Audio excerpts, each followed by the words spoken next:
Members that we love, that we've lost them, because I like to keep this tradition going. So this is a toast to family. To family. The Black Cleaner. Nate's Odyssey. Traveling while black. Real stories. No filters. Follow the journey. Across the world we've roam, searching for peace while trying to build a home. Through the love and the loss, through the pressure and growth, the Black Cleaner speaking truths most people never told. Follow the journey. No filters, no pretending. Follow the journey. Real stories, never ending. From Panama nights to Cartagena views, trying to understand life from a different point of view. Conversations get deep when the camera's cut on. Talking purpose, pain, and trying to stay strong. Traveling while black in a world full of judgment. Trying to find freedom while escaping the dysfunction. Some people chasing money, some searching for healing. Others just trying to understand what they really feeling. Nate's Odyssey, every episode authentic. Talking real life lessons, people scared to mention. Relationships changing, friendship fading slow. Trying to find your purpose while still learning to grow. Follow the journey. Across the world we roam, searching for peace while trying to build a home. Through the love and the loss, through the pressure and growth, the Black Cleaner speaking truths most people never told. Follow the journey. No filters, no pretending. No, follow the journey. Real stories, never ending. Messy love Mondays and them late night talks. Money mindset streams while we question our thoughts. Building abroad but discovering yourself. Learning real freedom ain't just wealth. Black fatigue conversations hit different at night. Trying to carry pressure while still chasing the light. Every live stream feel like therapy sessions, helping people navigate pain and direction. No fake flexing, just honest reflections. Travel stories mixed with life confessions. The beauty and struggle of the global economy, trying to elevate beyond survival mentally. If you ever felt lost, if you ever needed change, if you ever question life, this journey might feel the same. Follow the journey. Across the world we roam, searching for peace while trying to build a home. Trying to build a, through the love and the loss, through the pressure and growth. The Black Cleaner speaking truths most people never told.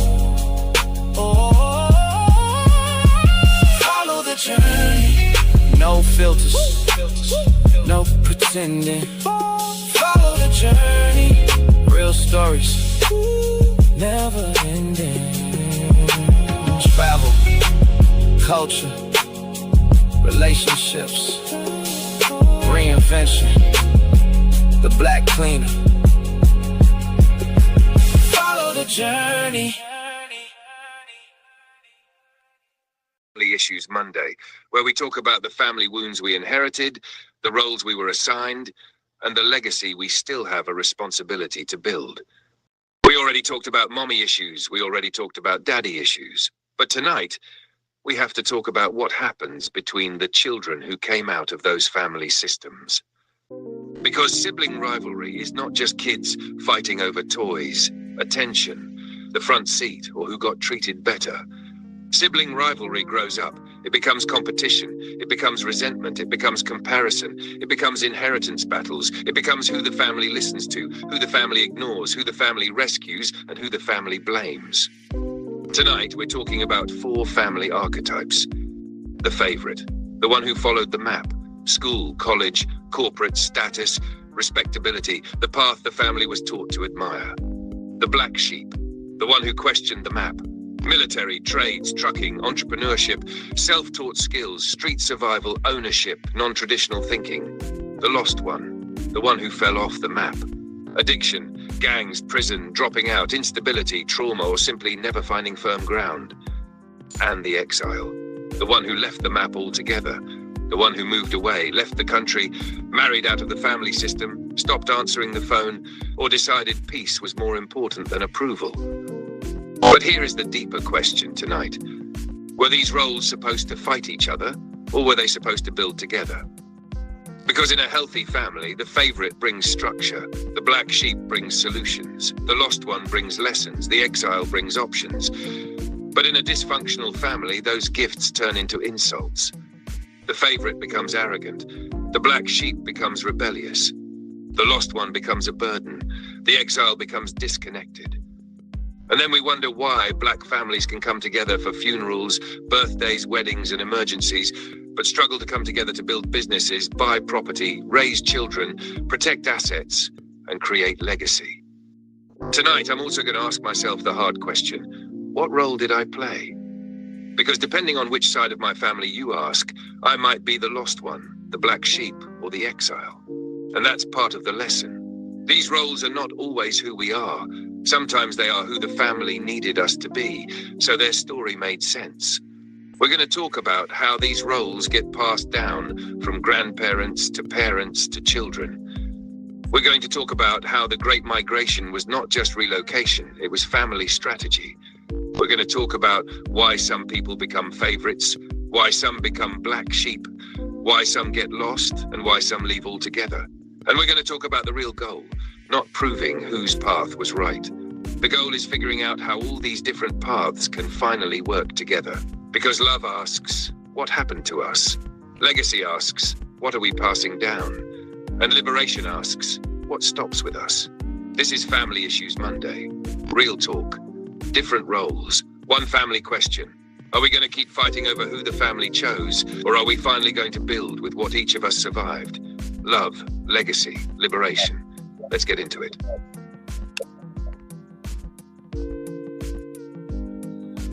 Happy Monday, people. What's going on? What's going on? What's going on? It is I, the Black Cleaner, and I'd like you all, thank you all for coming, and welcome to another episode of The Black Cleaner Presents Real Talk with Nate. As I said, my name is The Black Cleaner, and this is my co-host. Live.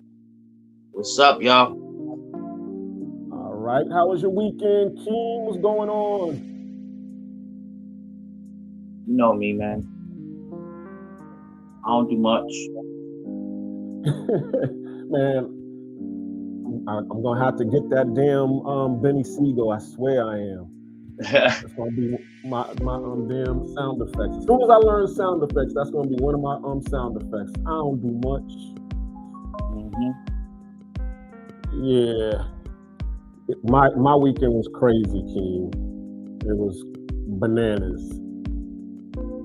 First off, well, shout out, thank you to cousin Levita LV showing up in Panama. She flew out here for a day to see her brother on her way to her friend's birthday party, and she came to see me this weekend. So I ended up going out. We ended up having dinner, and then she ended up having to catch a flight, so she ended up just going to a hotel to go to sleep so she could catch her flight in the morning. So I stayed out this night, and so I'm out on the block, on the set, as they say, at the club, and this female, lovely lady from the States. She said she was from Chi-Town. Is out here creep camming dudes, King. She Had a little accomplice with her. She out there trying to be undercover, trying to see if dudes is out here in Panama paying for playing. She's trying to catch the passport bros and that shit. Oh shit! We just talking that passport bros for last week. Yeah, but word to the wise, sis. Panama is not the place. There's only 10 females out there on the set selling right now, all right? And they all look like olive oils. So you probably, so if you was hoping to catch a whole bunch of brothers like you do, you know, coming from Colombia, you know, in droves to go down to Medellin looking to party and have a good time, you picked the wrong spot. You need to go someplace else, because man, all them girls out there. I mean, there was a couple of dudes out there, but you didn't see nothing. Because I mean, as I said, I know all of the chicks out there personally. I can name them. Shout out to you. No, I ain't gonna put y'all business out there, because you know they family. Those who ain't never who want to understand why I know them, got to read the book. I talk about it extensively in the book, how, you know, female found in translation is the name of the book. All right, it's on Amazon. Get your copy. But you know, I talk about how, you know, the females, they, you know, chose a brother to show them the game, you know, to show them why that they out in these streets, you know, doing what they do, because there is no government safety net. There is no job security, especially if you're an Afro-Latina.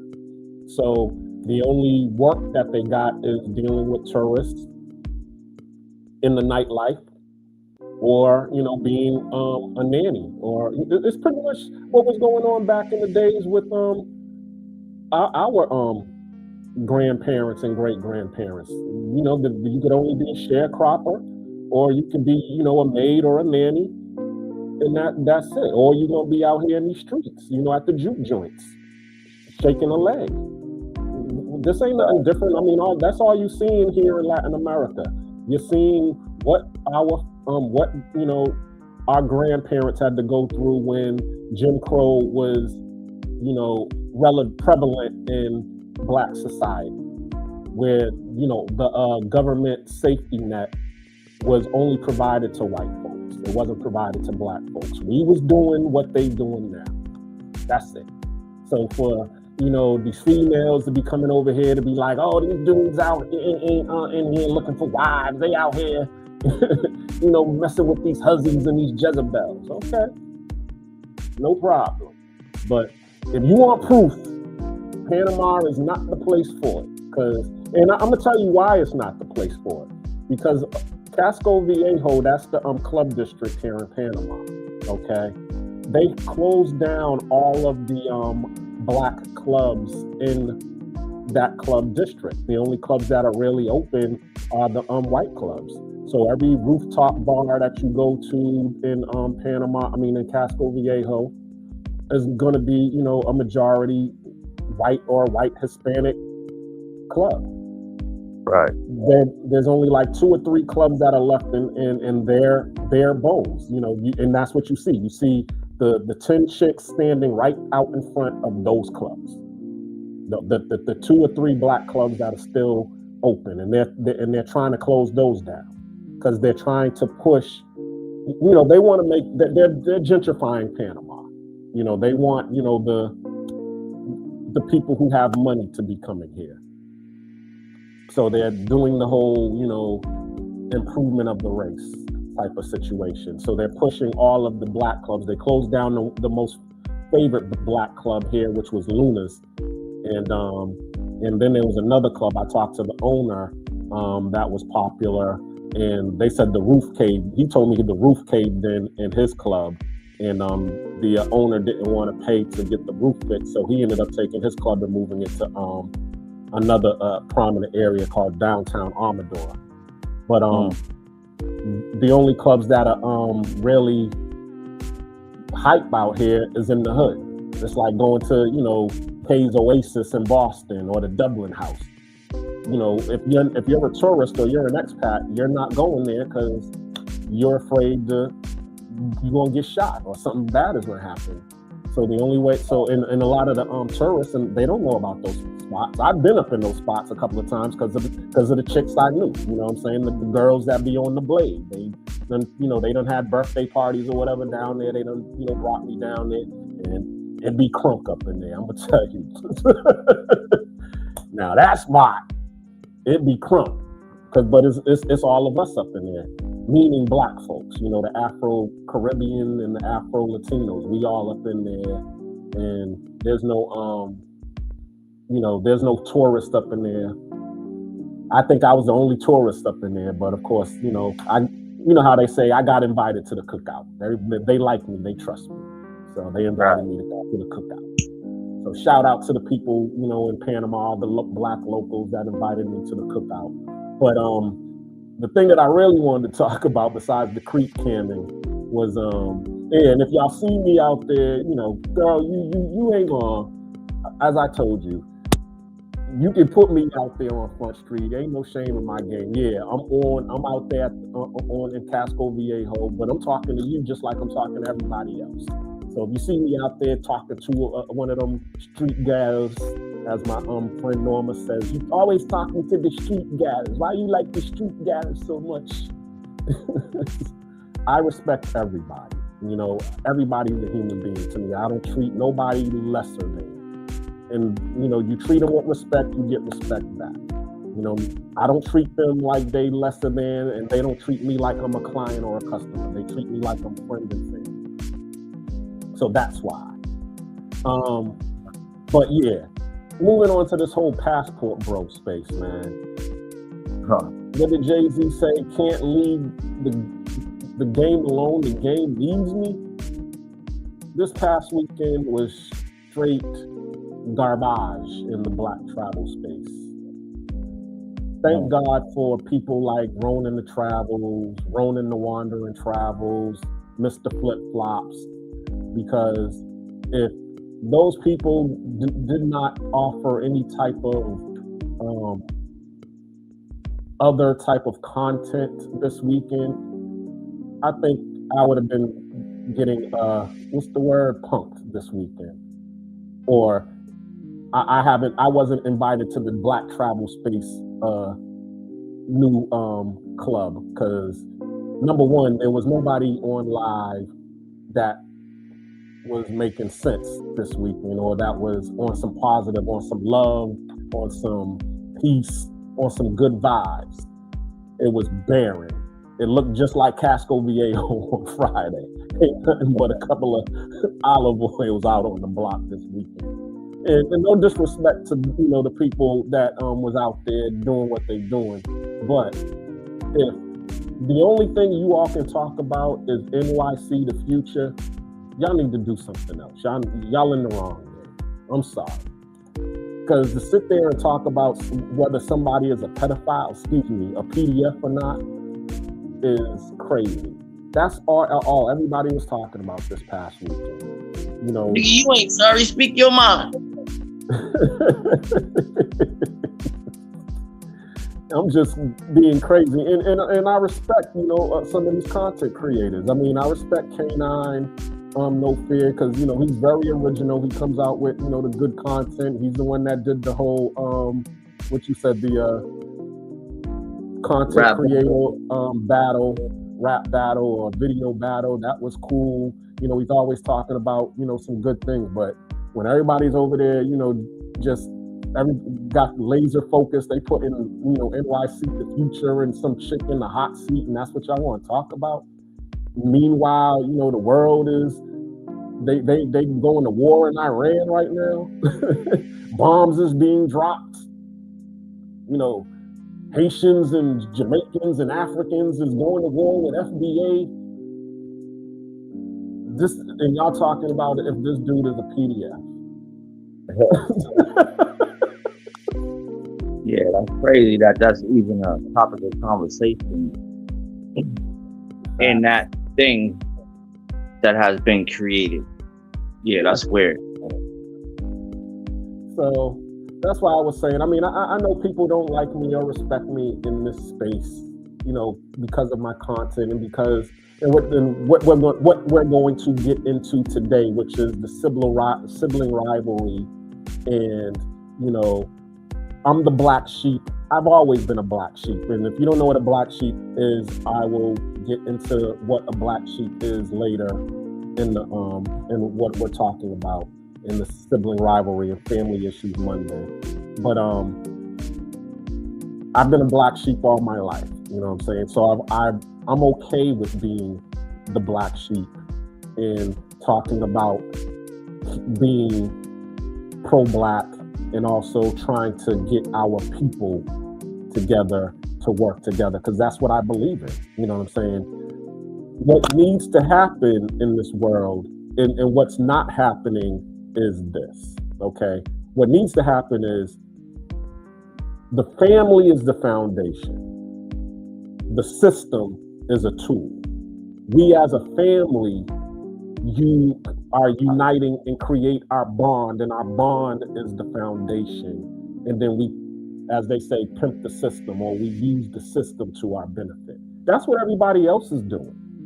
When you look at any other race out there, the white folks, the Chinese folks, even, you know, some of the Africans and Caribbeans, you know, like even what happened with the Somalians. The Somalians was working together to get money out of the system the way that they was doing it. We over here being dysfunctional, okay?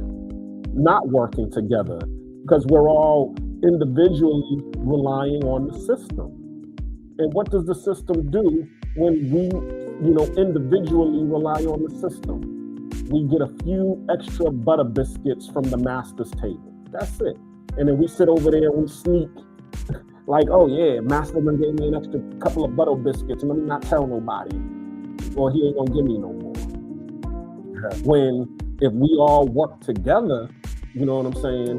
And I went over there and got a couple of extra butter biscuits, and then you went over there and got, you know, an extra piece of chicken and this, that, and the other. By the time everybody goes and gets what they can get out of the system, we'll have a whole meal.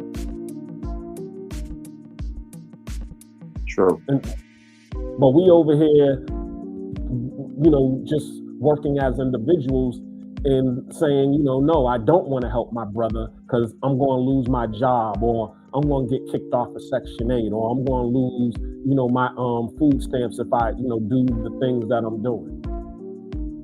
Not if we do it right and we work together. That's what healthy families do. They work together, they see what they can get out of the system, okay? And then they're able to grow and thrive. And then they no longer need the system anymore. And that's really what the system wants. The system is a cushion. That's what they say. It's a safety cushion. It's a safety net, okay? It's not, a cushion is not to be just laid on. A cushion is for when you fall back, or if you fall, you know, if you fall away, you have the safety net. Not, oh, you know, now you done turned the net into, you know, something that you can, something that's for fun, something that you jump on. Something that you sleep on, something that you rely on. And at any given time, they can just come and take that safety net or cushion away from you. And then what you got? Well, you're in a crisis, and guess what happens in that crisis? Family comes and steps in and gives what they have in order to get you, to help you in your crisis, the thing that you've been forsaking. But why are we like this? Why is there this dysfunction, King? Do you know? This family dysfunction. I don't know. I'm still trying to figure out my family dysfunction. But am I the dysfunction? That's deep. And yeah, that's, you know, the one thing, then that's what we're here for. We're here to, you know, talk about that and unpack some of this stuff. Now, while I was doing my research to this, you know, I started noticing, you know, yeah, it's because we are a part of a dysfunctional family with a narcissist at the head. And, you know, I hate to get into my Kenya Barris, you know, Black AF mode where he says all roads lead to the white man. But hey, I got to do it. Okay. Let me show this video. We'll get right into it, into the proceedings. No punches held. We real talk over here.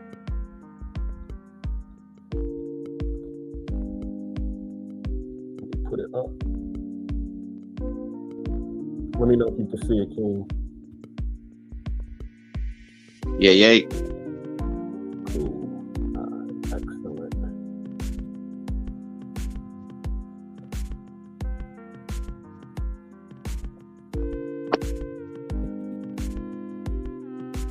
In the world, $2.5 billion empire. If Jay-Z gets sick, he goes to a white hospital. A homeless black man on the streets of Atlanta has nowhere to live, nowhere to sleep. He gets sick, he goes to a white hospital. LeBron James is a billionaire. When he needs groceries for his family, he go to a white supermarket. When I need groceries for my family, I go to a white supermarket. I want you to see how from the richest black in America to the poorest black in America, we are all still dependent on white institutions and systems. Think about that. Even the rich blacks haven't come together to create a rich infrastructure, even if it's just for them, right? Let's say LeBron, Jay-Z, Oprah, Rihanna, Venus, Tiger Woods, they all get together and say, listen, for us and our kids, we're going to create a black Wall Street, a small one just for us. Mm-hmm. They haven't even done that. Mm-hmm. They are at mercy as much as we are for white people's systems and institutions and immigrants. The rich black person is no more independent than the poorest black person. And that's why I say racism burns class in America. Jay-Z might belong to another class, but he's in the same race. And that's why he's stuck with the same institutions. Class don't matter when you're black, because this is not a class system when you're black. It's a caste system. C-A-S-T-E. Racism first, capitalism second. In some families, love isn't So, hold on. Where am I at?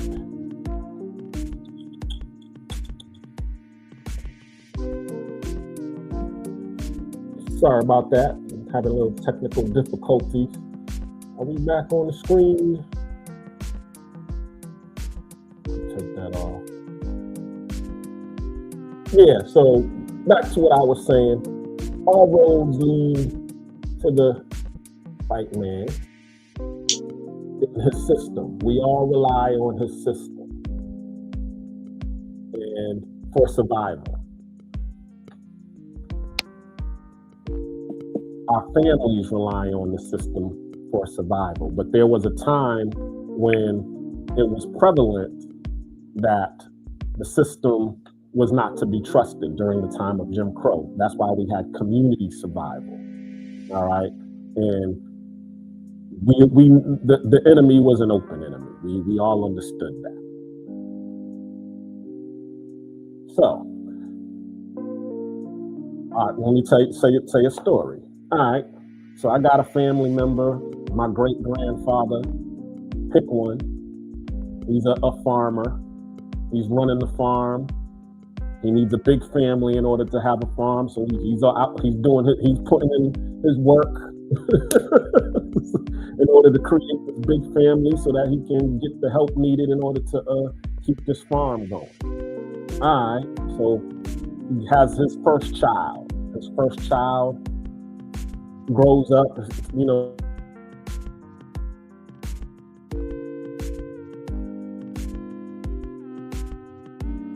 Lost you. I can hear you, brother. Can you hear me now? Yeah. So, grandpa, he raises his child and teaches him all that he knows, but he's not well read, meaning he didn't go to school. So he's being deceived by the slave master. All right. So now what he does is what all grandparents did with their firstborn. They're saying, okay, in order for me to be able to elevate my family, I'm going to have to learn something. So when the second child grows up, all right, enough to be able to help the grandfather on the farm, he sends the eldest child away to school in hopes that the first child is going to learn what he needs to learn in order to come back and help the family get off this farm, or be able to turn this farm into something worth having, to where they all can, benefit and survive. This child is now called the golden child, or the favorite. All the hopes is put into this child. Okay? So the child goes off and he goes to school and he's in college, and he's learning everything that college is offering him. He's learning all of the systems and everything. Oh man, I need to there's another video, but it's kind of long and I don't want to get into it, but I'll just brief it. He's also learning the ways of the system, okay? And how pretty much it benefits him.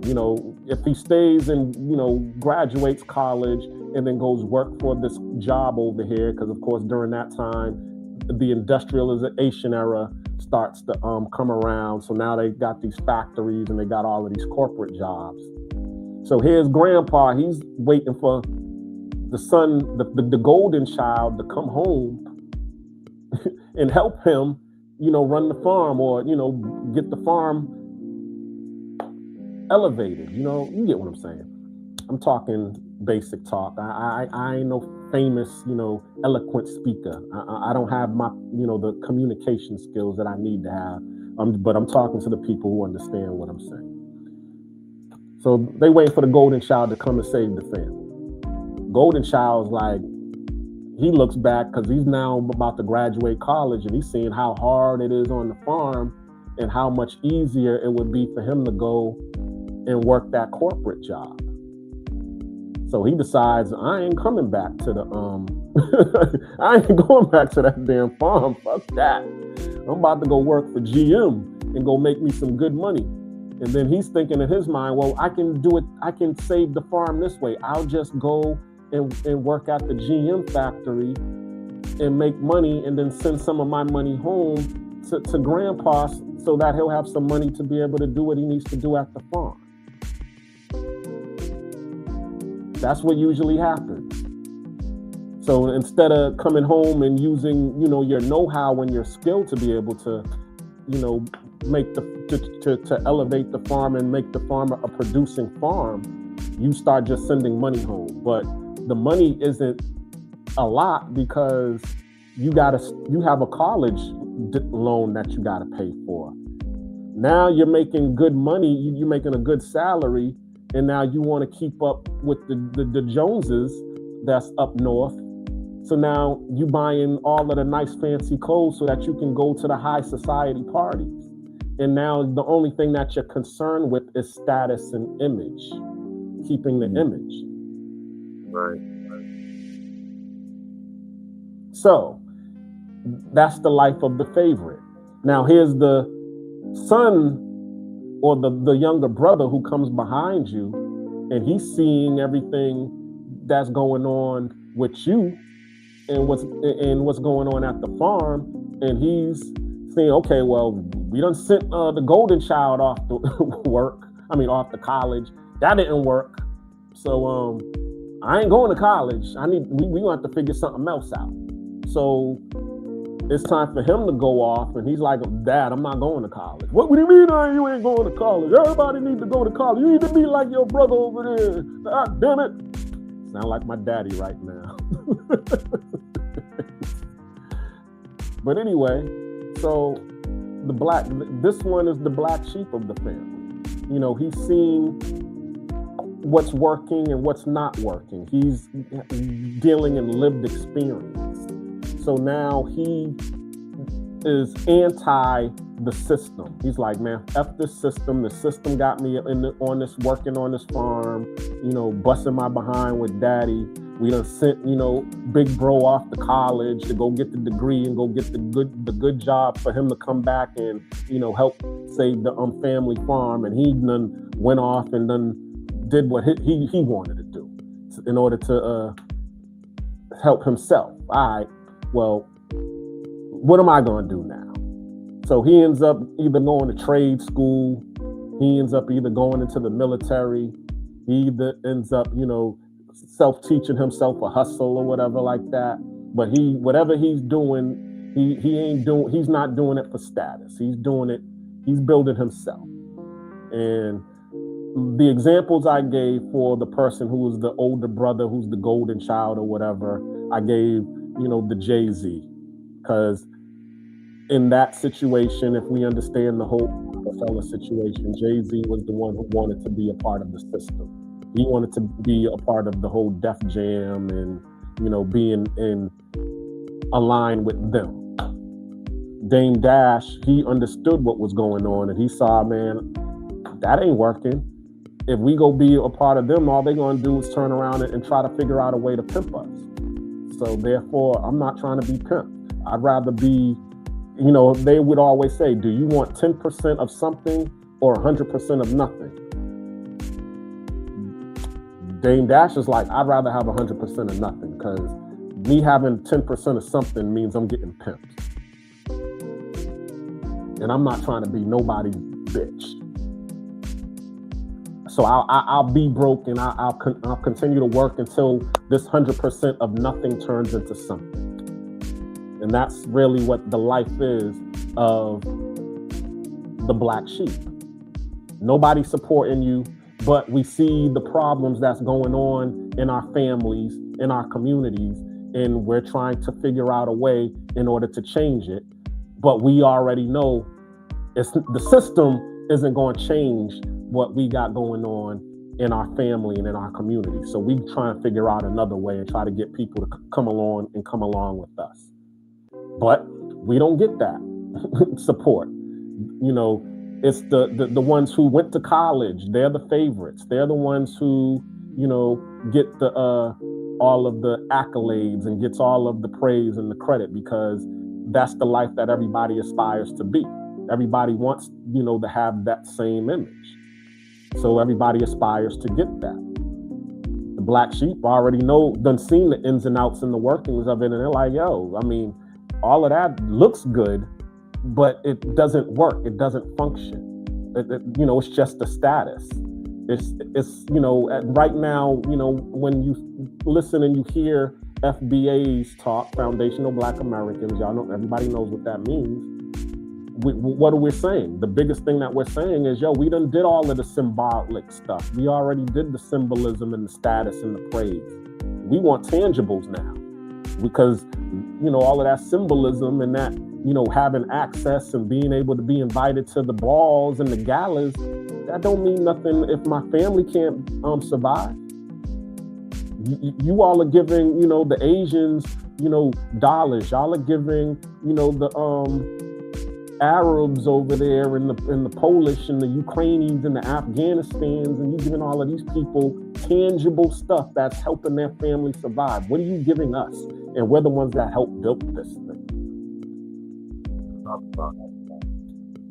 So therefore, you ain't giving us nothing? All right, well, later for your system, we're going to go over here and grind it out and become this on our own. We'll create something on our own. And that's pretty much where I'm leading to, where that's what the beef is now between the golden child and the black sheep. There's other people in the family, but we're going to just talk about those two right now for the moment. I'm going to show the videos. Let me keep it going.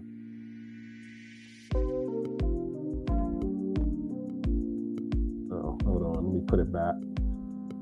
Hey, do this every Monday night at 8 o'clock.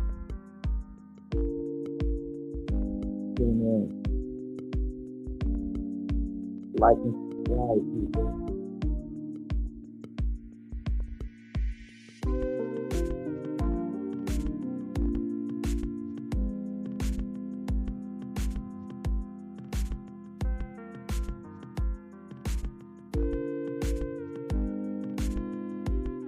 shared, it's divided. One child is placed on a pedestal, the golden child. The other is blamed for everything, the scapegoat. It looks like favoritism, but it's more than that. It's a system of control. The narcissistic parent creates roles that keep siblings competing, never united.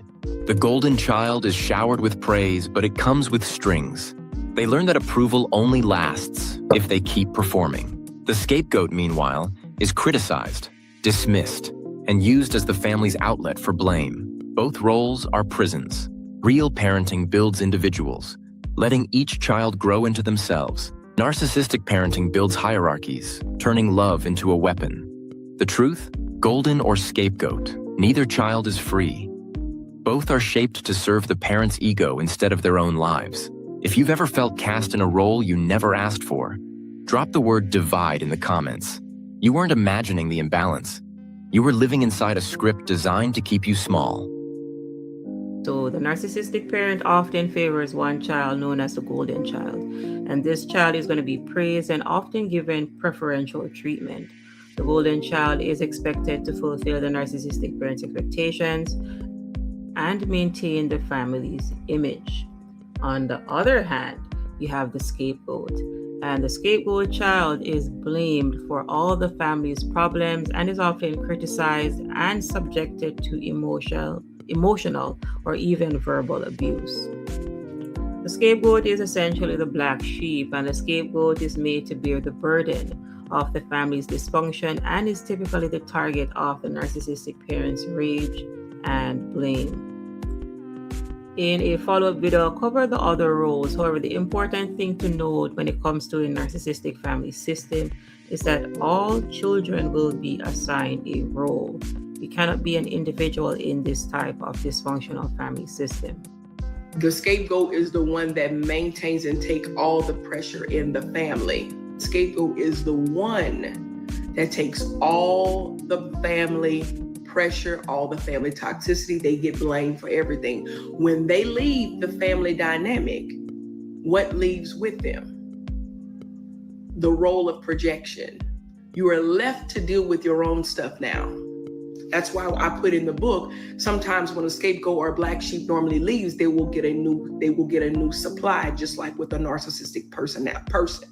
We need a new person because we don't want to reflect on the fact that we're toxic.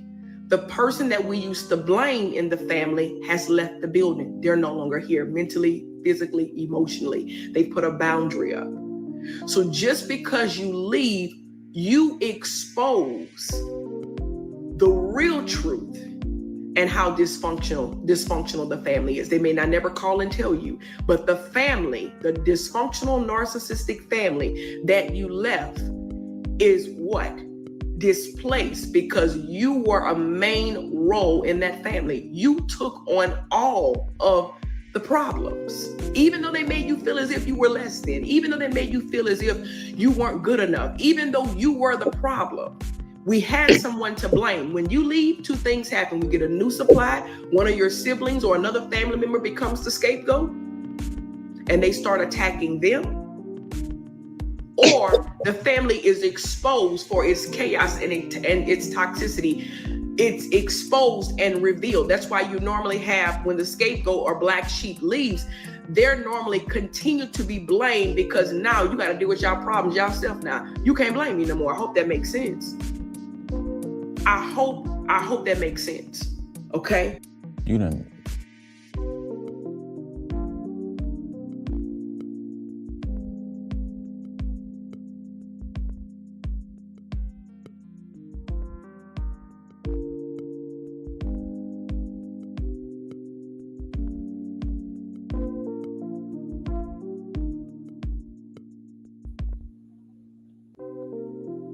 You there, King? Right.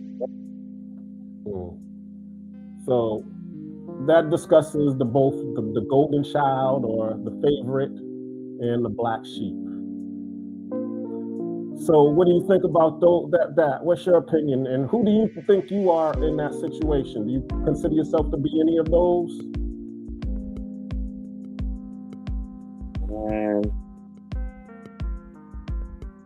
I would say I'm a black sheep.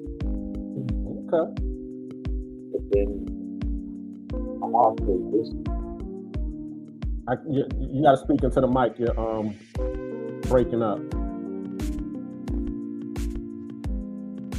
But I'm also distant from family right now. Okay.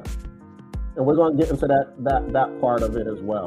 That one they call the exile or the invisible child.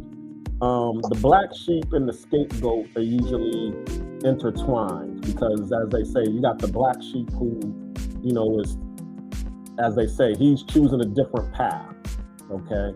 But then you got the scapegoat, the one who just can't get right. He's failing in school. He's drugs, gangs. He's doing everything wrong to the point where now he becomes the burden to the family. Right. Even more so than their situation, because we're all in a situation of survival. As we were just saying, the grandfather, he's on this farm. He gotta, keep farming in order to feed the family and keep doing all of the maintenance to the house in order to make sure that the family has a roof over their head, and he's looking for help. Now, the golden child done went off to school, and his hope is the golden child is eventually going to come back with some good news. And then the black sheep is a realist. He's like, that dude ain't coming back. That dude, he goddamn sellout. And he goes and does his thing. I'll be back, daddy. Watch. I'll be back. And he goes out there and tries to make something happen. And usually, it usually is the guy who comes home from the military and has a little bit of military benefits and, to be able to bring to the family. It's not much, but it's more than what you're hoping for from the golden child. He's coming back and he's actually now got enough knowledge and skill to help daddy fix the roof, help daddy, put the fence around the farm, tend to the animals, and able to give, grandpa that break that he needs. And then, as I said, he has the military benefits, or he, as I said, he went to trucking school or he went to a trade school. So now he knows how to do carpentry. And he's able to, work around the house and work around the farm and also be able to provide his services to the community. That's who usually is doing everything. And then you got the scapegoat who's over there just, the black sheep is doing everything. I really don't need to do nothing. So I'm just going to go out here and mess with these hoes. I'm going to go out here and smoke some weed and go chill. They got it. They don't need me. And then, therefore, he just becomes disregarded because it's like, this dude is useless. We can't do, I ask him to help. He ain't trying to help or whatever. So, something, let him go do what he going to go do. Or, you do, bring the lost child kicking and screaming along with you. Like, dude, you go knock on, Stacy Jenkins' house, whose house he over there, just laying on her couch and smoking weed and doing nothing, and bring his ass over back to the house to help you, do some things around the house. You can go over Stacy's house later. I need this help right now. Oh, come on, bro. I was busy. Yeah, as I said, she'll be there. Get over here right now. We need you right now. That's what, people who are in a healthy relationship or family dynamic, that's what they do. But a lot of times we're not in that healthy family dynamic. We're in that dysfunctional family dynamic where everybody is over there, every man for himself. Everybody's trying to defend their own path. That's what usually goes on in the family. But go ahead. I can say that at one point I might have felt like the golden child, the chosen one, or however you worded it. Mm-hmm. Due to the level of ball that I played at, someone was supposed to come and be like, "Yeah, nigga, come here. Let me put you to the side. You're gonna do it like this." But I don't know if the people around me seen that in me. Mm-hmm. I know I felt it in myself, you know. But without the guidance and the environment I grew up in and not being able to fully find focus on me as a teenager, like who really has focus as a teenager? You know, you're coming into your teenage years and life is life and you're growing. And even with the guidance around you, there's not really true guidance. Mm-hmm. Yeah, as you said before, it's like the blind leading the blind, because the reality is, you know, if all your family knows how to do is what their grandparents told them, and their grandparents didn't graduate high school, or maybe high school was the most that they've done. Now you've actually accomplished that, which they've actually done, and now you don't know what else to do after that. And now everybody's just aimlessly spinning their wheels. We're Right. just going off of, we're just winging it.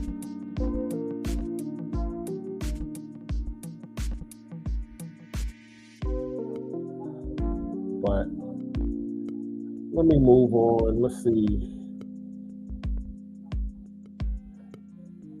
I know there's some more videos about this. Let me bring it back to the stage. Coming to the stage.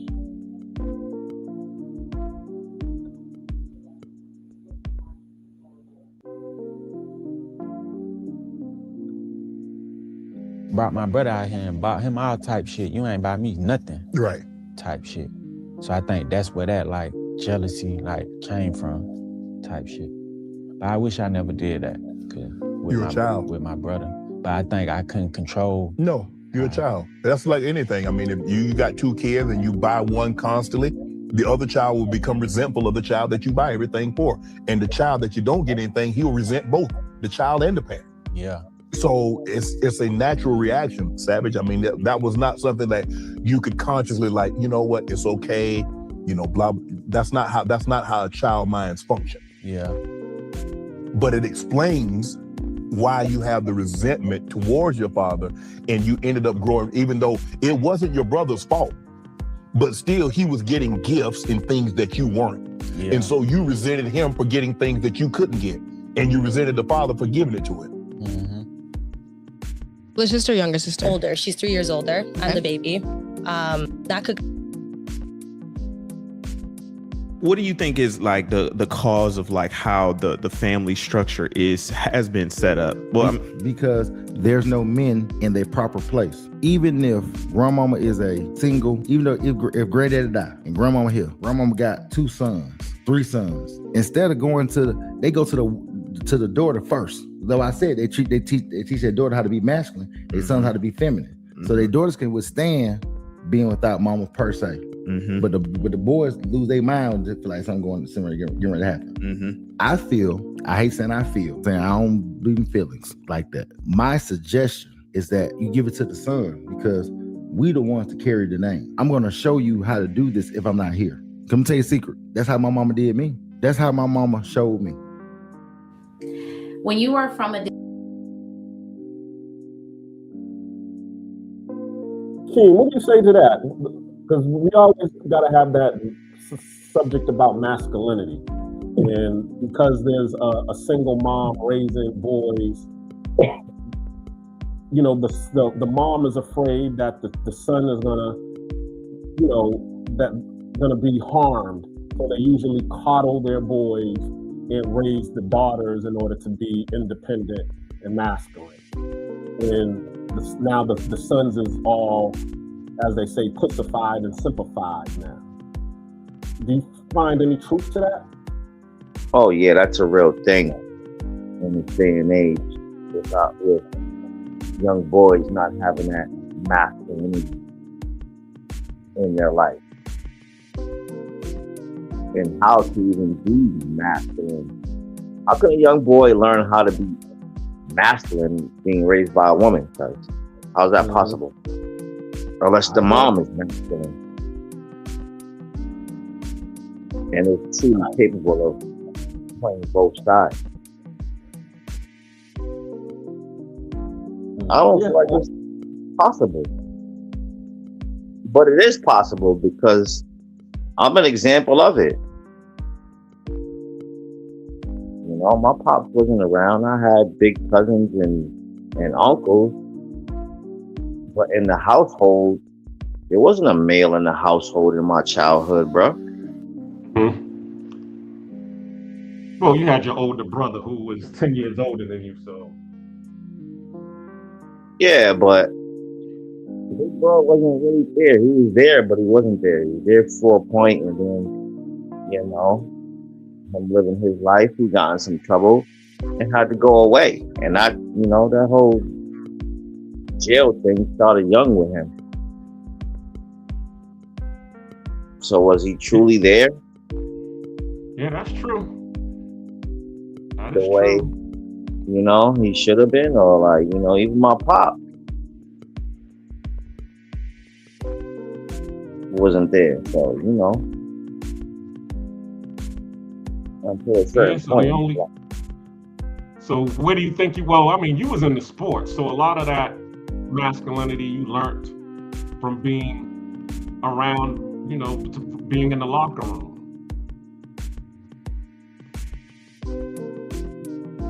Could you say that? I wouldn't say it came from that. My masculinity came from seeing actual interaction, male-female interaction. And, you know, also seeing my mom deal with it in my life. And the absence, that was also the thing too, because I was fast, bro. I was fast and young. And I wasn't interacting with the same sex. I was interacting with girls, nigga, young. Yeah, you and me both. My problem is I had too many girls around me. Being around grandma's house, you know, and even when I came home, as I said, okay, Charlie and Gary and Bubby, shout out to them. They were 10 years older, so they would be out in the streets playing. So the only person I had to play with was LV upstairs. She was a female, and all her friends that were around the same age. And so I would go from one, you know, extreme to the next. And when I would go to grandma's house to, you know, when grandma would watch me, I'm playing with Debbie, Tawana, and all of them little fast little girls. Yeah, that's a different topic. Say it again. You just call your cousins fast? Yes. And yes. All right, so you know. Okay. I'll say this. They weren't fast, but their friends definitely were fast. Right, because you wasn't getting, you know, your cousins, nigga. It was a friend.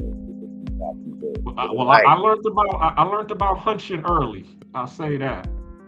Right. You know, going out and, you know, to the little Salvation Army, playing in the park across the street from grandma's house. They had a little playground behind the Salvation Army. When it was closed, we would go over there and go play.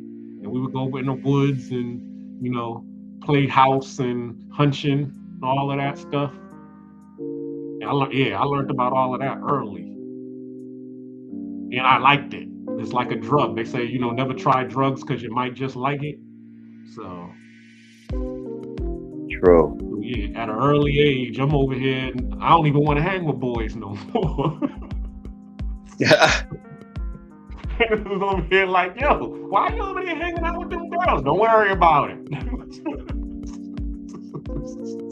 Friend. Don't worry about it. It's not my business. We just friends. You'll understand when you get older. Right. That's right funny. now. That's what they used to say to us when we was younger. Yeah, you'll understand when you get older. That's what I was saying to the kids my age. Girls over there playing hide and seek.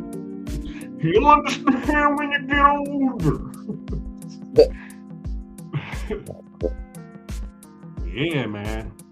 So, with that said, the whole but that also has a fallback in and of itself, because since I'm not hanging with the boys, I'm hanging with the girls. The girls is controlling what we do.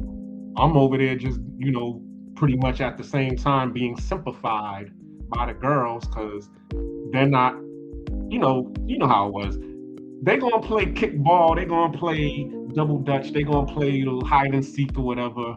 And then once the sun goes down, then they'll start playing those little other games, house and hide and go get it and seven, we all know those games.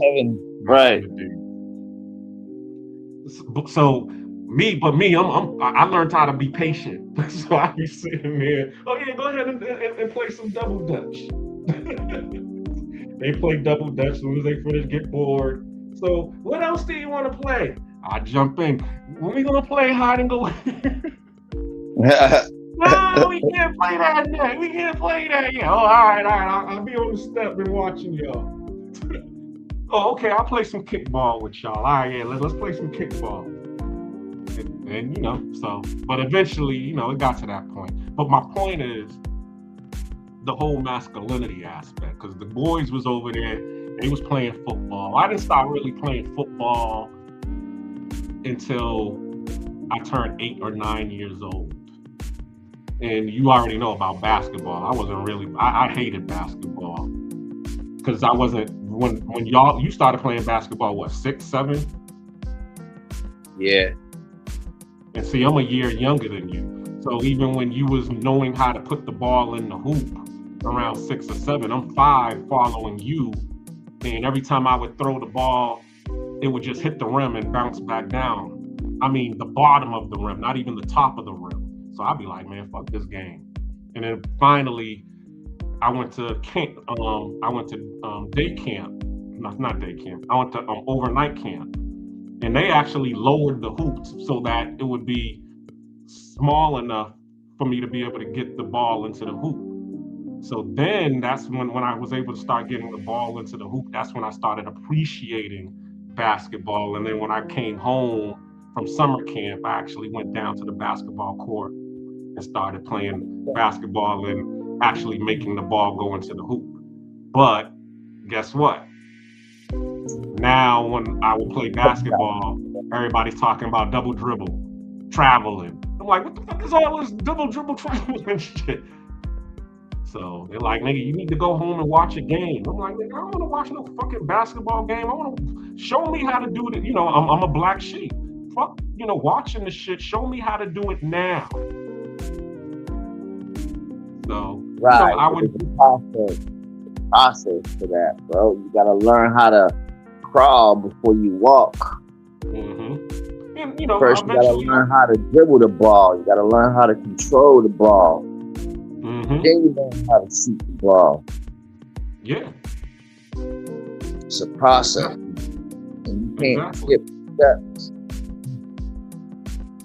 Because with the process of you learning how to dribble, you're building your arms up to learn how to shoot. Mm-hmm. See, I didn't know any of that. None of it. Because, as I said, my brothers were 10 years older than me.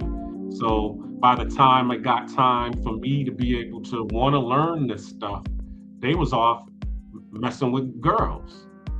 They like, man, I don't got time to see you see Toronto over there, East over there. Right. All right, yeah. Dribble this ball real quick. I'll be back. And then they never come back. So you just, like you said, you just learn the stuff on your own. Basically. And then it got to the point where, shoot, I'm over there looking at Lisa too, just like you looking at Lisa, because I done learned from, from my hide and seek days, what goes on with Lisa. So shoot. But as I said, moving on, y'all bringing back, I'm all getting off the topic. I'm bringing out some of these skeletons I got in this closet over here. That's what the people like, though. They want to hear your skeletons, bruh.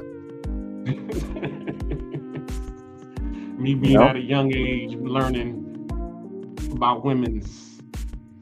But as I said, you know, like you said, I wasn't learning how to dribble. I wasn't learning, you know, how to control the ball.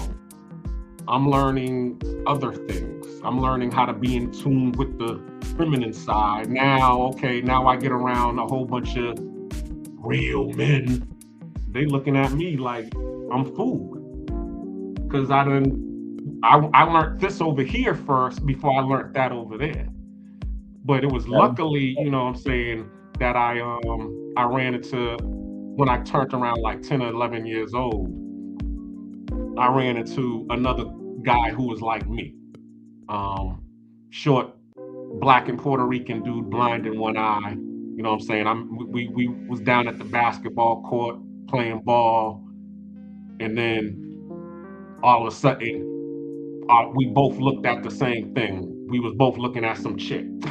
Like, oh, all the other dudes, they ain't even, you know, they 10 years old, they still worrying about basketball and school and homework. We over it. So that's how we was able to connect with each other, because we like, yo. And then he was like, yo, I know some girls that, you know, are 10 years old and they doing it. You know what I'm saying? They out here giving it up. I'm like, word? They got girls like that around here? I thought those was only in What the what? Say it again. Little girls out here giving it up at 10 years old. Like, who raised you? Hell no.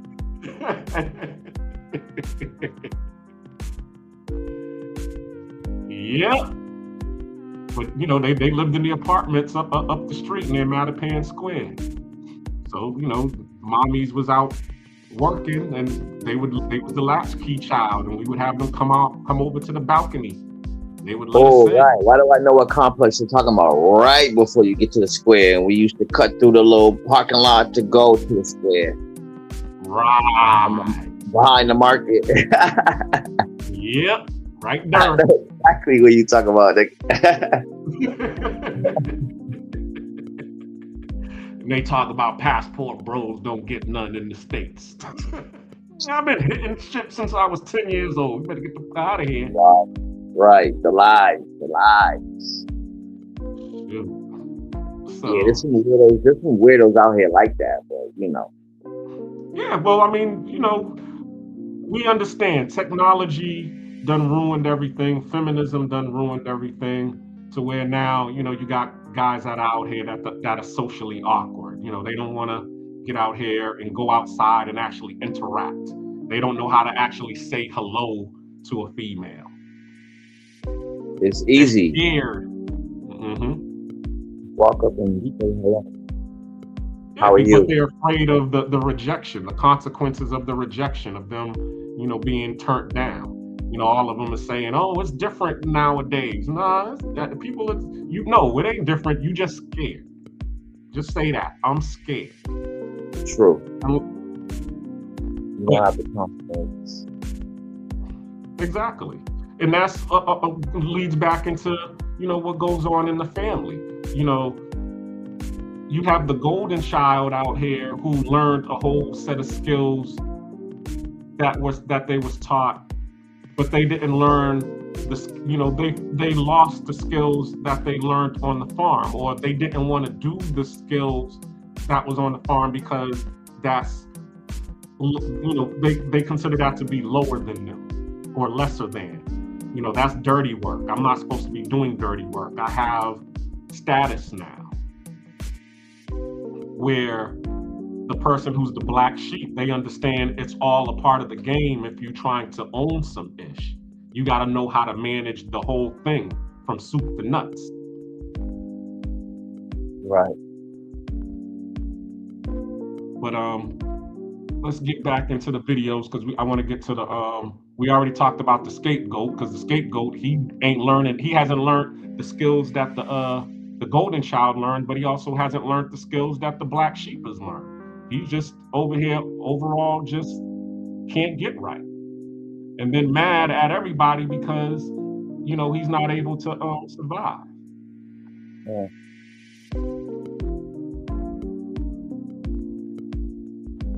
So, moving on.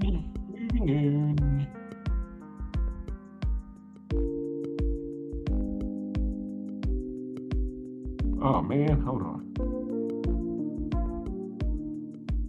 Dysfunctional family, trying to explain the dysfunction to the people who are still dysfunctional is not a wonderful use of your time. When you are ready to change, other people may not be ready. And so sharing with them what you've learned, what you've read, it can be quite offensive because they're not in the same space as you.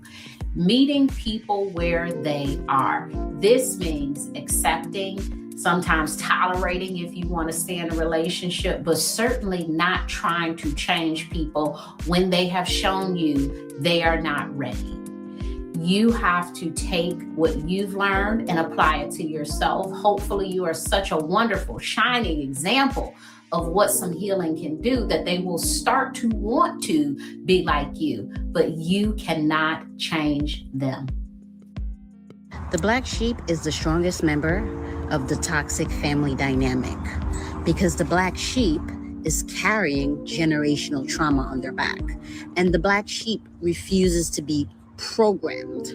Everyone else is like mindless zombies, programmed, acting like nothing is wrong, and they have normalized toxicity. But the black sheep says, no, this isn't normal. Despite all the things that happens to the black sheep, the smearing, the gaslighting, devaluing, and discarding, the black sheep stands as a fierce on their own. Our black homes are so broken, and all I ever hear is women saying he wasn't man enough, or he didn't know how to lead, he didn't know how to provide. That's all we fucking hear. And a lot of times, I'm speaking from experience because I have a black mother. I've had black aunts. I've been around other black older women, and I've seen their attitudes. The Bible also says better for a man to dwell in the corner of a rooftop than in the house with a brawling woman. And a lot of these women are brawling women, man. They're fucking angry. They ain't. A lot of women are angry. I'm not speaking outside of race. I'm speaking from what I know. A lot of black women are angry because their dad never was a sister. Their dad treated their mom like shit. So they try to treat their future husband and men the same way their dad treated their mom, or they try to make up for that. They try to hold expectations, trying to counterfeit off of what their mom didn't get, or trying to survive generational curses. Man, these black women are bitter, man, and they are ruining our homes with their nasty ass attitudes. The golden child is considered to be the special child who has been assigned by the narcissist as the face of the family and everything positive. The golden child is expected to be successful in all they do and to always present the family as flawless and put together. The golden child is a child who helps affirm the narcissist's belief that they are superior and all-knowing. The golden child possesses the qualities the narcissist themselves wishes they had. Remember, while the narcissist presents as all-knowing and confident, this is a facade, and it is difficult to maintain this facade indefinitely. So they rely on others to do the work for them, and this is why the golden child is assigned. The golden child has been selected by the narcissist because this child allows the narcissist to live their lives through someone they think best represents them. One of the criteria for narcissistic personality disorder is they believe that they are special and can only be understood by and associate with others who they see as special. Who is the invisible child in a narcissistic family? The invisible child is also known as the forgotten child. This child holds the role where they are not necessarily the golden child or the mascot child, but they are not necessarily the black sheep. While the black sheep gets pushed around and blamed for everything, the invisible child gets ignored, disregarded. People don't pay too much attention to this child. This is a child that tends to sit in the background and that everyone tends to write off or disregard. This child is known to not get as much attention, but the only time that they would get attention is when they act out or force themselves to get some type of attention in a negative way. They tend to be ostracized from the rest of the family and also overlooked, as in they cannot accomplish things. Hey, Jim, so what's the invisible child? The invisible child is one of those family roles that happen in dysfunctional families where there's either alcoholism, addiction, or narcissists as parents. The invisible child is the one that either they learn that in order to stay out of all the craziness, they just need to hide and become small, become invisible, or maybe they just get lost in the mix because there's so much chaos and drama happening with, you know, the scapegoat or the enabling that's happening. So that's one of those roles of the person that ends up kind of getting lost in the mix or hiding away from it. Much the way that, you know, the mascot is somebody who tries to use humor in order to break the tension of all the craziness in the home. What's good, everybody? It's your boy.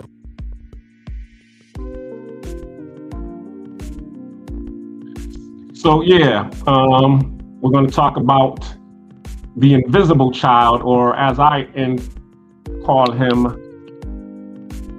the exilist. The exilist is the person who, the third child who might see what's going on between, or the fourth child. We'll even put the fourth child because it's the last child, who sees all of what's going on in the family and they like, you know something, I'm out of here. This family crazy. That ain't my family. And they end up leaving, or they ended up finding a husband or a wife real quick, get married, and they leave town and never come back. Right. You see that there's a lot of passport bros that have now turned retired expats or exilists.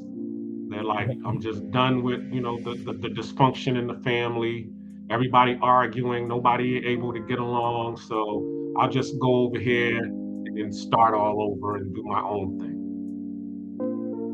And whatever happens over there, that's with them. I'm good. I've seen, even, shout out to my aunt. One of the things that she taught me when I came over here to Panama was the only drama that I have in Panama comes through the phone. And I can hit decline to that. Bro, I like that. I like that. That's how you stay away from drama. Steaming your call. Yeah. So that's pretty much where you was talking about, where you were saying that, you kind of not like the black sheep because you're not trying to take on the trauma and, the family responsibility. You actually have separated yourself from the family, and you only, show up during, cookouts and funerals and weddings and stuff like that. Other time, you just sitting in the crib, just chilling, right? Sure. But then at the same time, nobody's reaching out. I'm not reaching out either. Mm-hmm. And that's a problem. Why is it a problem, King? Because nigga, family's all we got at the end of the day. You're right. But we all know the golden rule is, in order to get some, you gotta bring some.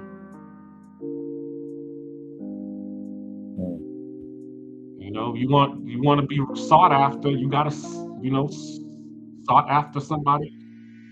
You want to be sought after. You gotta go look for somebody. If you ain't checking for somebody, ain't nobody checking for you. And you know the saying, out of sight, out of mind. Exactly. Facts. That's a real thing. But the question is, do you? Sometimes it's out of sight, out of mind is a good thing, because you ain't being bogged down with their issues. true, because but you get fatigued with the family issues. But at the same time, okay, everybody is, as I say, racism is a team sport. Okay, we're all racing to control some resources. That's what racism really is. We're all racing to get a hold of some resources to be able to support ourselves and our family.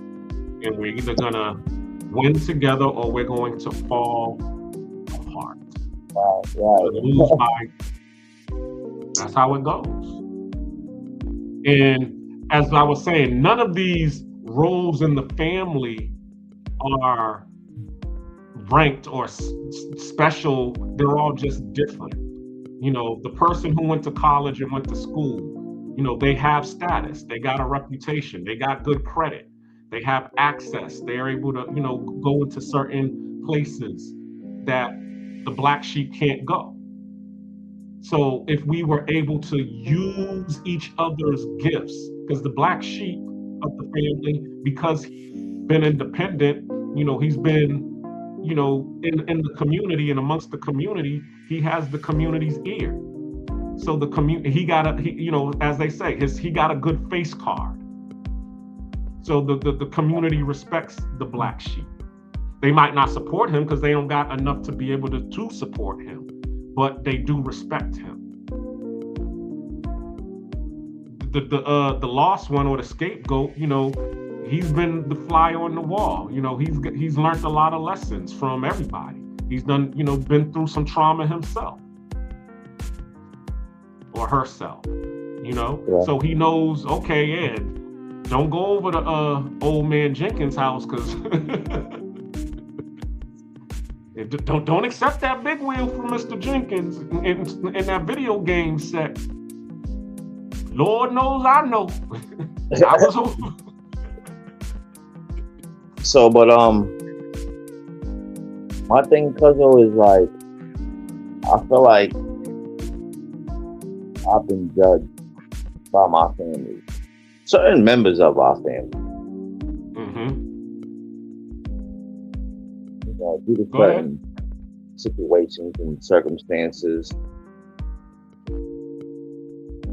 I don't feel like I'm truly known, like who I am and what I'm about.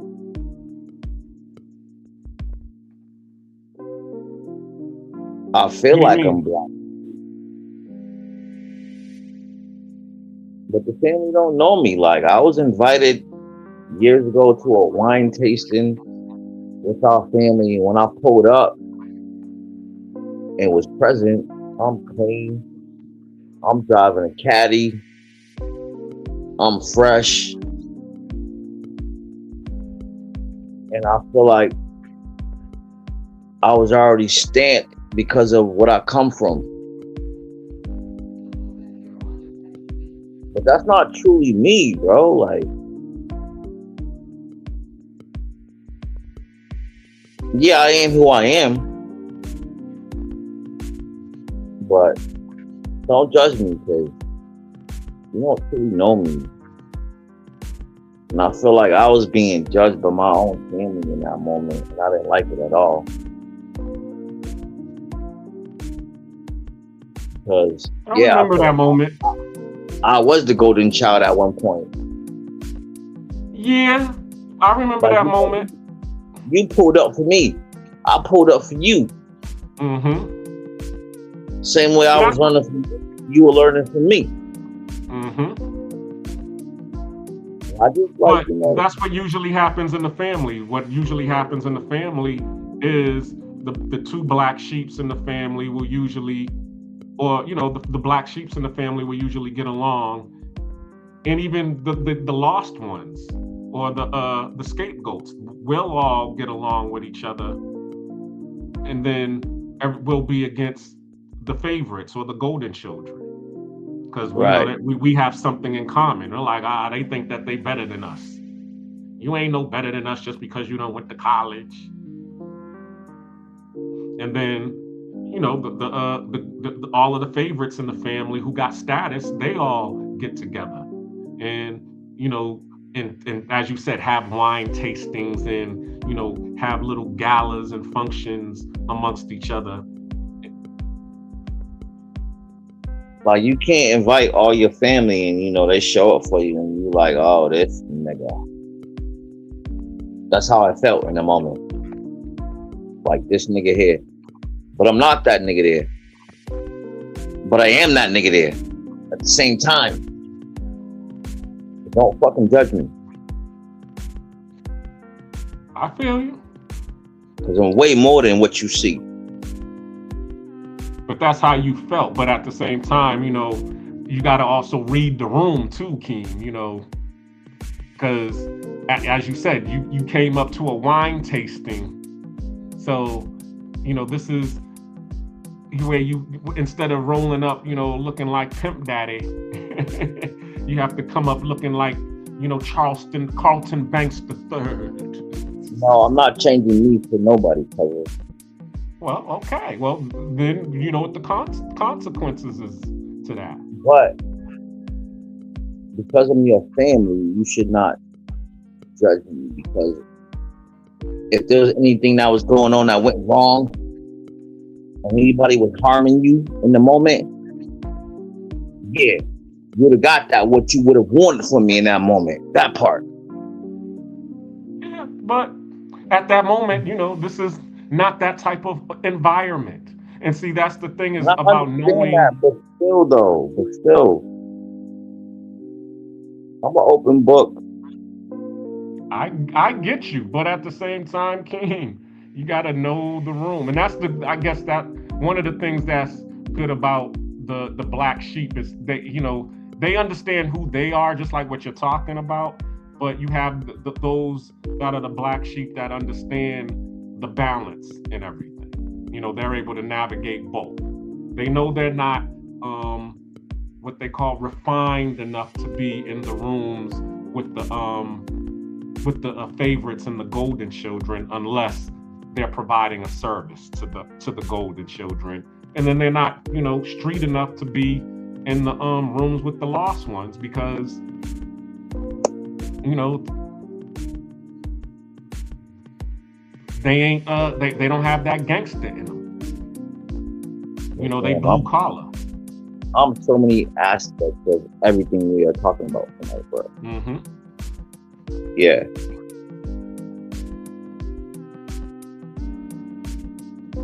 Salute to Ronan the Travel in the comments.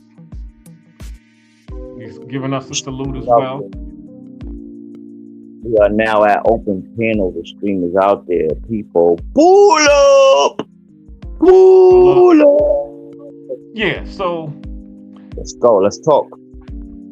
Basically, you know what we're talking about, because what we said earlier, this stream, the reason that we have this stream here, it was something that was contrived out of my cousin Keem's head. Keem, one day, me and him was, you know, on the phone talking a couple of months back, and he was saying, you know, he wanted to do his rendition of Drink Champs. But yeah, because I thought stole his idea. He didn't steal it. He just made it happen before I did. No hate at all. So, and but then he was just saying, you know, what really needs to happen is we need to be out here talking about some real issues. You know, something that's heartfelt, because, you know, the black folks is going through a lot of stuff out here. And we don't talk about it. We don't, you know, we just bottle it up, especially black men. You know, black women, they sit around and talk and kiki all the time. But black men, we don't really talk about the issues that we go through. So this Real Talk with Nate is really us having an online group therapy. Because they say that, you know, guys need to seek therapists. But we ain't sitting in no room with no white person and paying them $100 and something an hour so that they can listen to our problems. What the hell we got to do that for? And get their approval and validation. See, that's that favorites talk. That's that golden child talk. You know, they're the ones that do that. You know, as Dave Chappelle said, we don't got therapy. We got weed and liquor stores. Oh shit, bro, get out of my head. Like real talk.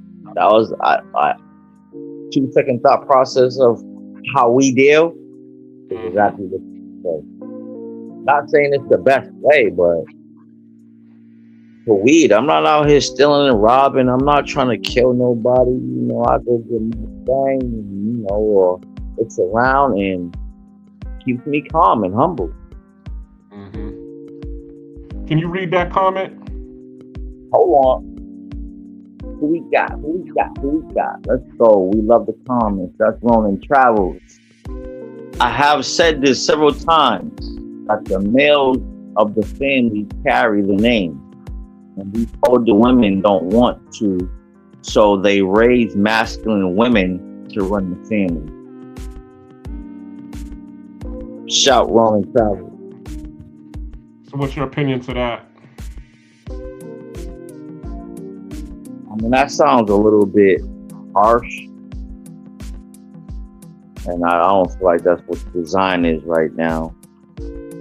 Well, I mean, the family carry the name. Yeah, the male of the family are supposed to carry the name, of course. And these older women don't want that, so they raise women to run the family.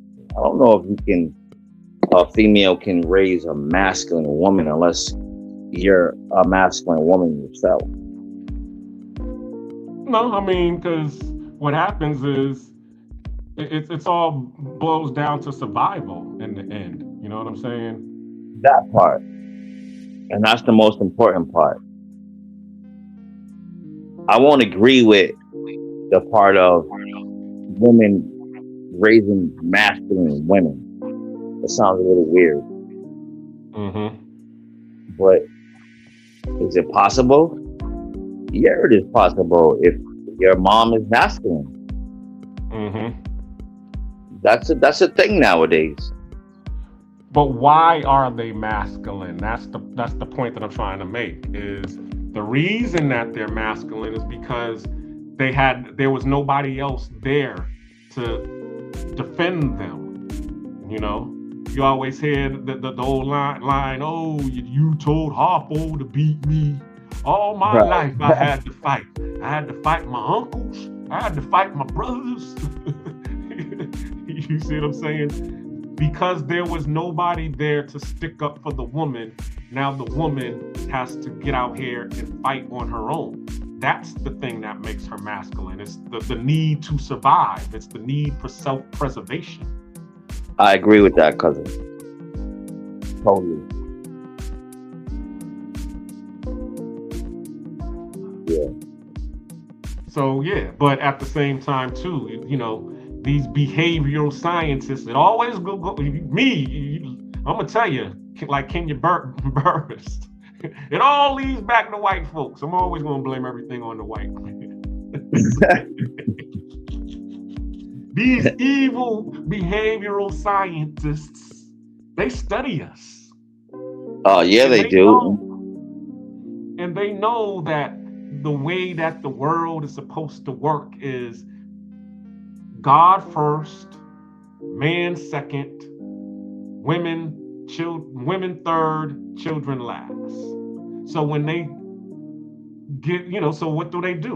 They do the whole divide and conquer situation, where now all of a sudden they put the woman on top of the man and have her in charge. So that's why you see that there's more women and, you know, successful in the corporate workplace than men. That's why you see, you know, more women as head of household than men. Why? Because there's always going to be, you know, some white boss or some white paymaster who doesn't want, you know, any competition or confrontation from a masculine man. So it's like, I don't want to be bothered with, you know, dealing with Mr. Joe. Nah, I'm gonna hire his wife and deal with her. Exactly. I ain't trying to get my ass whooped by Mr. Joe. So nah, I'm gonna hire his wife. and give her the paycheck. Now she's wearing the pants in the family, but because she's wearing the pants in the family, and now she has to deal with men on the workplace, and the husband is at home not doing anything. Now she thinks she can come home and handle her husband like she handles the men on the job. And anybody who's a real man, they're not trying to have that. I don't care what kind of job you got. And that's where we lead back to what I was saying first. System, right now, the way that it's working is everybody is plugged in and relying on the system. They're relying on them extra butter biscuits that they're getting from master's table. And they don't trust in the family dynamic. They don't trust in the system. So therefore, they hold on a second. They don't trust in the system. They don't trust in the family dynamic. They trust in, as I said, they trust in the system. So because the system is the thing that's keeping them surviving. But if we was to flip that and take a page out of everybody else's book, I was watching some TikTok where they were showing how these the small hat people. That's what speaking of Ronan, he just popped up. I'm about to put you on in a second. They were showing how the small hat people in New York were all on government assistance. All of them was working together and using their government assistance in order to, fund the churches and build their community and make things happen in their community. Why aren't we doing that? If all of us, even did that, eventually we would get to the point where we now wouldn't have to rely on the system.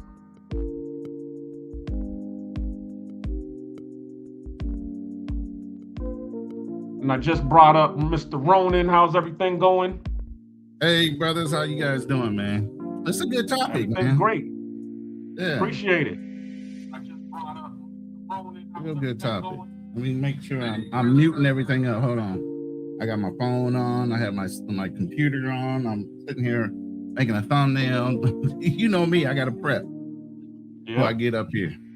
But no, I was listening from the start when you started playing the videos and different videos. The brother with the hat had some really good points that I wanted to bring up again, but I got to remember the conversation because he brought up something that struck a tone with me.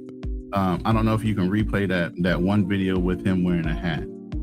Hold on, let me go. But to my point, what I was saying was, not that women are raising what they call boss women because they feel like they need to run the family, and that's what I meant by that.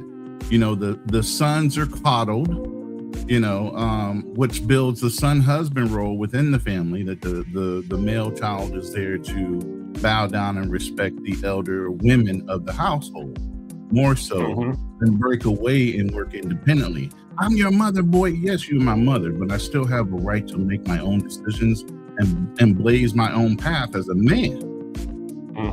I am not subservient to you. I carry the name of the family. Not the other way around. When a woman marries a man, she drops her last name for who? The man's last name. So at all times, I'm still going to be running my household in the family name because the family name transfers with me, not the women. And that's what I mean by that. So there are women, because of generational things that have been going on with Zaddy when it comes to Social Security and all these other things, and I'm not Social Security, social services, that allow women to be independent of men, to where they raise women to be more dominant while they're coddling their sons within the household. Now, if you're an athlete, like Cool Keen was saying, and I think this other brother was saying too, but I got to remember what the video was saying. You're going to have those people that are set up as the golden child in the family. And then you're going to have the ones they feel are weaker, that are not going to succeed and make their family name better, bring wealth and fame to the family. These are all things that a lot of families have done for generations. You know, the firstborn is the one that carries a name, and they marry them to somebody else of a strong house, so they build their wealth together. You know, but there's a lot of women that are outside of that box now. They think they are the prize. They think they are the ones that carry the dominance in that union, and that's not true. That's cap. That's Disneyland. Yeah, that's not real life.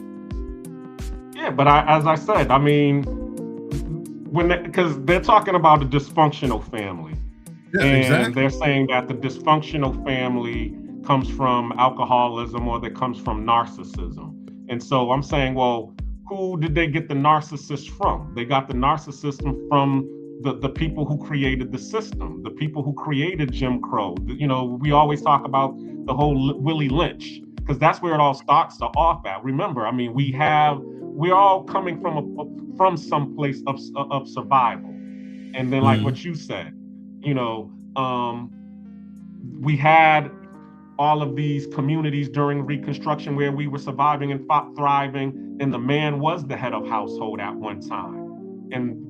But they saw what that did.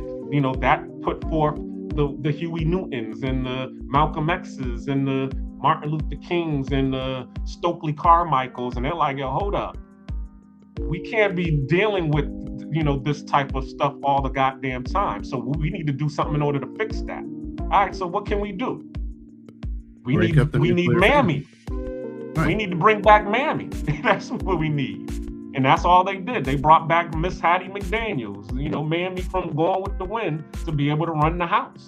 And because she was the first boss bee in America.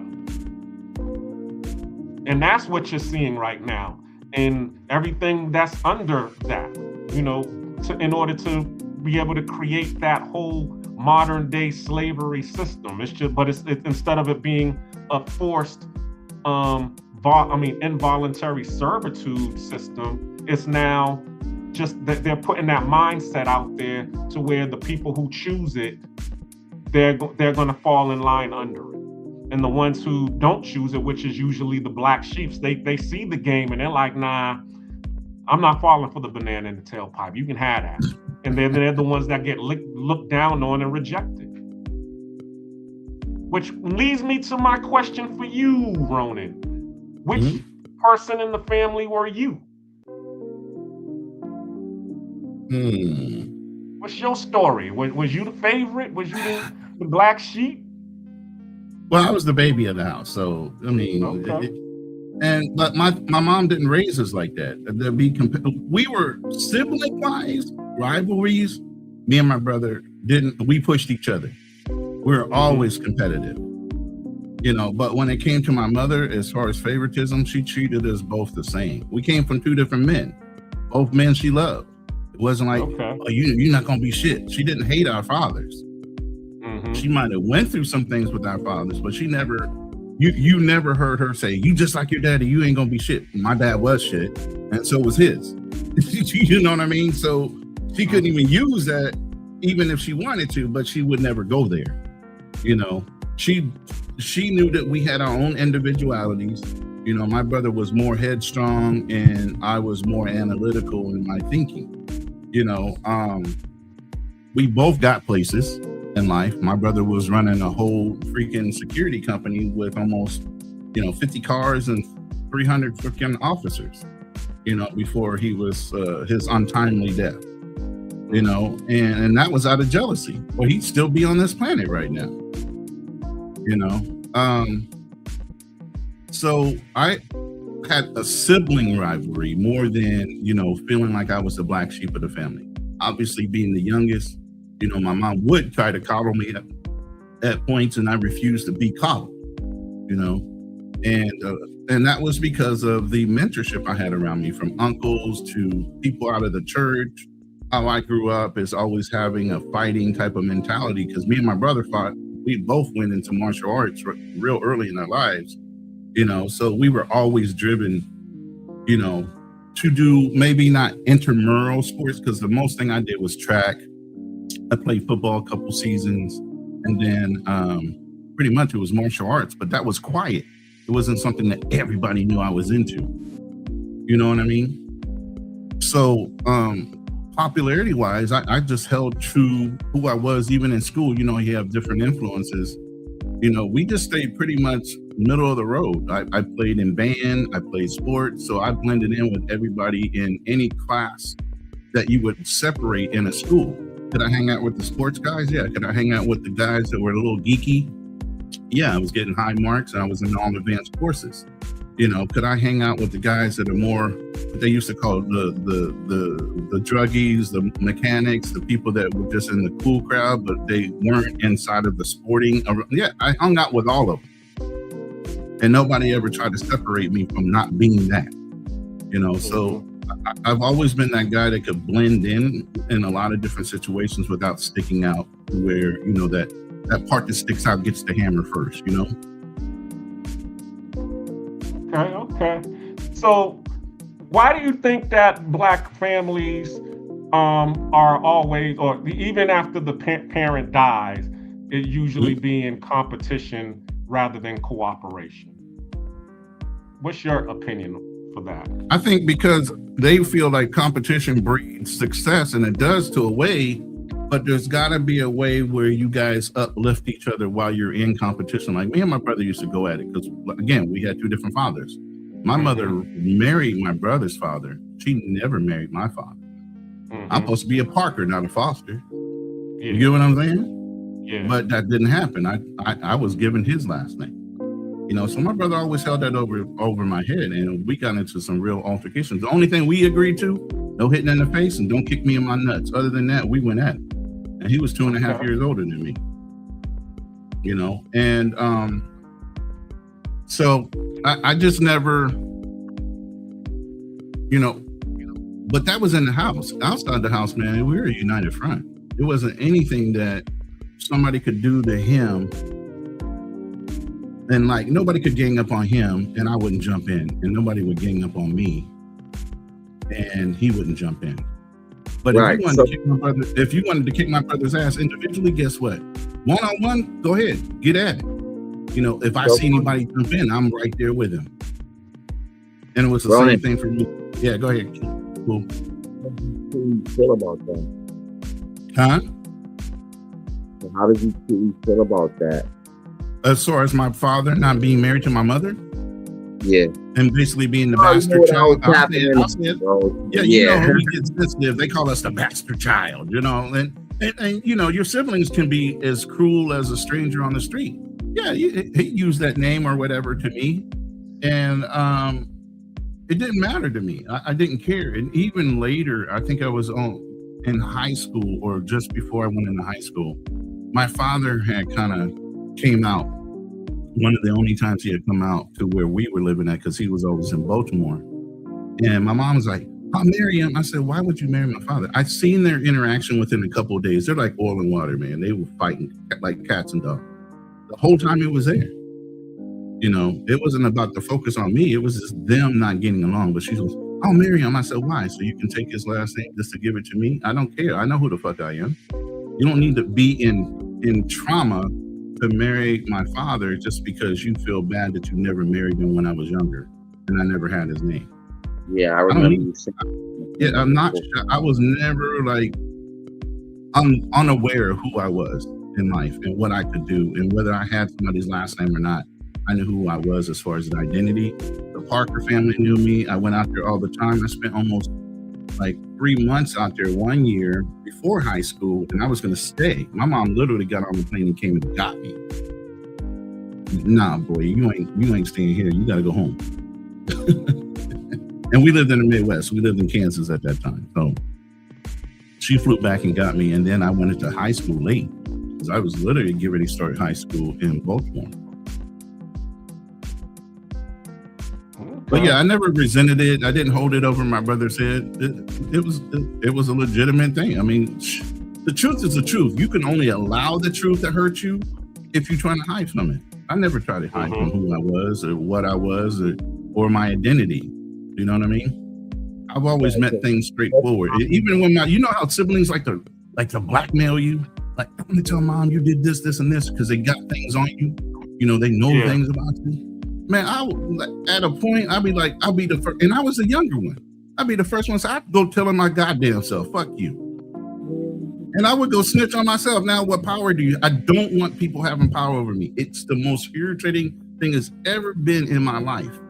Since I was a child, I wouldn't let my brother rule over me. I wouldn't let nobody rule over me. You couldn't keep you got black sheep in you. So let me ask you this: what do you think your father role did your father play in his family? Because a lot of us is usually, a remnants of who was before us. My brother, my mother and my father were black sheep, and they gave birth to me, and I'm a black sheep. My father was the oldest. My father was the oldest. So in the black. My grandfather is Ernie. He was Ernie Senior or Ernie Junior.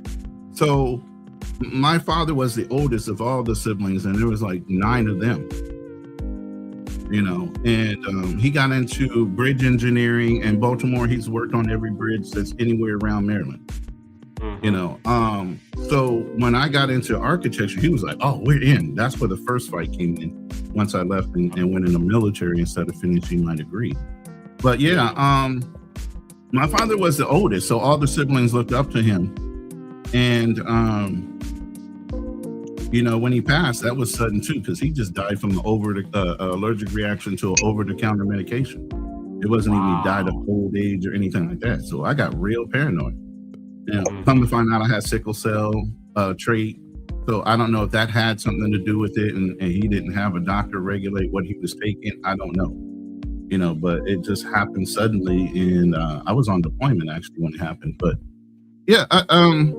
my father was, like I said, one of the senior people in the family, so it wasn't even a thing. Even when I was back in the family as an older person, even my cousins always had me in that position. Even being from outside the family, the eldest was always looked at as somebody of guidance. You know what I mean? Even though they had their own wisdom in their own way. There is a pecking order somehow in a family that people naturally kind of like glean to. Yeah. As long as you fall into that position, you're not a straight outright idiot. You know what I mean? So your mother is a single mom, correct? Yeah. She's been married she's been married 3 times, and the last one, he just passed away. But she was married like 35 years with him. But she's a single mom when she was raising us. But we always had, like I said, she was married 3 times. So even once she got divorced, she wound up getting married again. We moved from upstate New York to Kansas. They got divorced, and then she was single for a long time. Once I joined the military, she wound up remarrying and stayed married to him for 30-something years until he almost passed away. And then they got divorced. Would she be considered what role would she be considered in her family? Favorite, a black sheep? You forget, she was the one that was stolen as a child. My mom had no family. It was just us 3. And so with that, she didn't have an identity, a pecking order, anything like that. She was out there. But the thing that I think changed my mom was she had 6 children, 4 girls, 2 boys. All the girls died, and me and my brother were 7-month babies. So if I'm 6'2" now, can you imagine if I went full term at 9 months, how much taller I would be? Bigger I would be genetically? But I was a preemie. Preemie. Yeah. Yeah, Keem had a preemie. Didn't you, Keem? Yeah, I did. And she's a blessing, and she's already pretty much half my height. She's definitely gonna have her dad's height. She's tall. Yeah. At 10 going on 11, bro. She's like way past half my size. And it's amazing because, like I said, at 6'2", my mom's like 5'2", 5'3". My dad was 5, maybe 5'9". My grandfather was 6'2". My grandparents were the ones, or my grandfather was the one that was tall. So I even excelled at a preemie past my father's height. Okay. Which is crazy to me. Like them genetics, genetics are crazy because my dad probably about maybe 5'6", 5'7". Mm-hmm. My mom is probably about 5'6", 5'7". But the other females in our family, like we got aunts that stand 6'3", bro, 6'4". So I feel like my height definitely came from my mother's side of the family. Mm-hmm. And I land. So did you find that video? Because I wanted to talk about that one with the guy that had the hat on. Hold on, I'm gonna put it up on the screen and you can Because point it it out. sparked a memory, and I can't remember it right now because I didn't have a pad next to me while I was downstairs making coffee and stuff. But yeah, it says something kind of sparked a comment in my head. So Let me post. I'm gonna put it up there and you can identify it. Where the hell? Oh, there we go.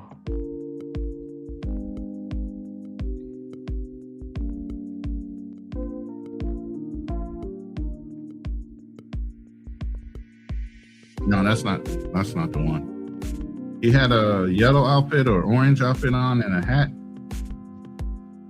Hold on. You see it over here on the side? I think it was the second video you played. It sounded like he was in like a podcast or something. He's down. I saw it right there. Oh. 7, number 7. I think that was it 7? 1, 2, 3,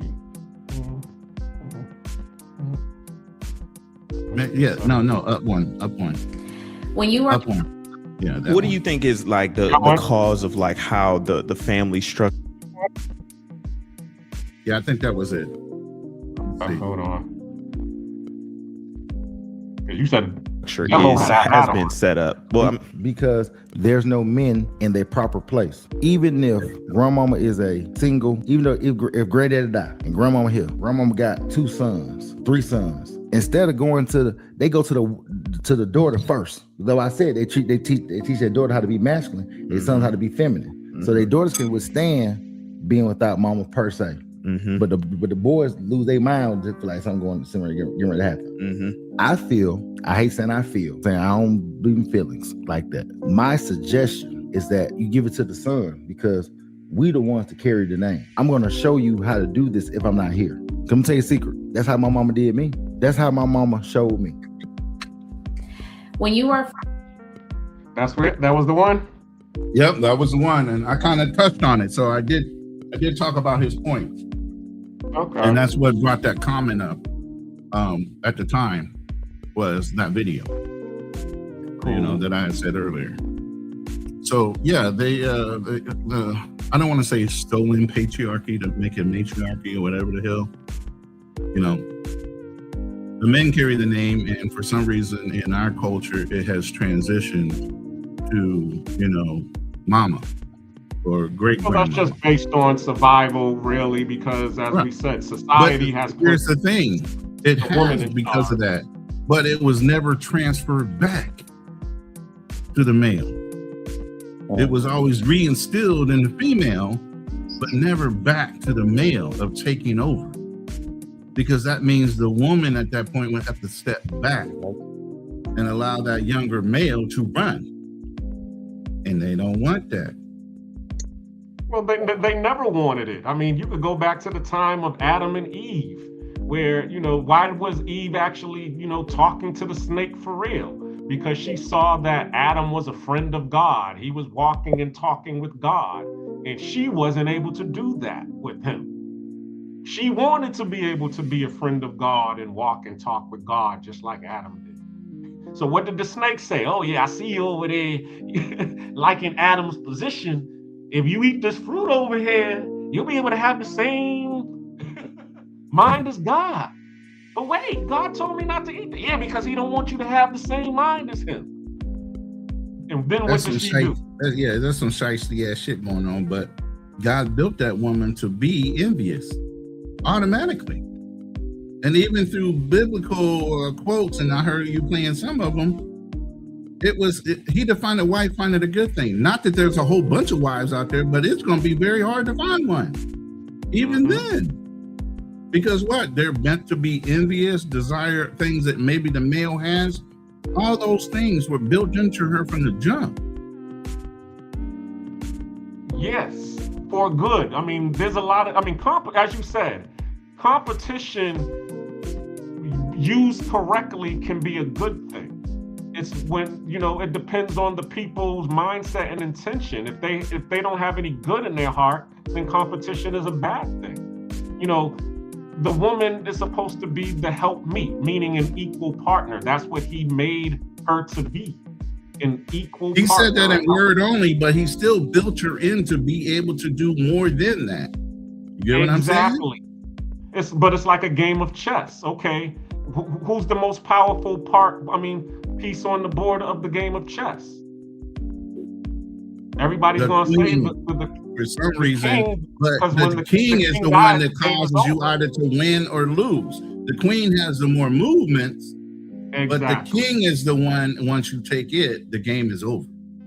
Exactly. So in society, what they've done is break down the kings, but even though the queen looks like she's more powerful, it's that man that once the man is gone, the game is over. And guess what's going on right now? The man is gone and the game is over. The game is over. Exactly. Real talk. Real talk. Bullseye.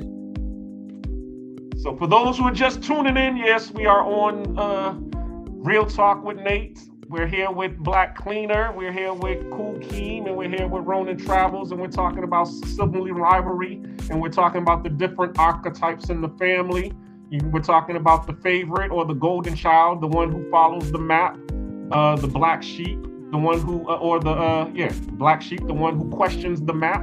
Then we have the scapegoat or the lost one, the one who falls off the map. And then we got the lost child, the invisible child or the exilist, the one who leaves the map altogether.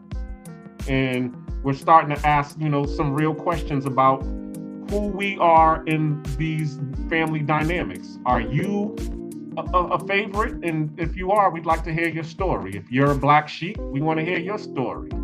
Everybody has, it's an open panel. We want to talk about some of these issues that you had in your family being the role that you were. And were you able to even change your role? Did you ever, was a lost one and then you was able to turn that around to be a favorite? Because that also has happened in our family. There were, families who were on drugs.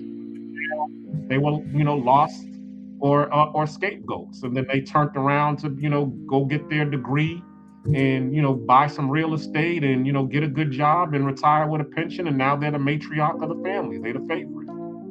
Right. And you got some family members. A little bit. Say it again. Turn the background music down a little bit. Oh, the background music? Hold on. The background music.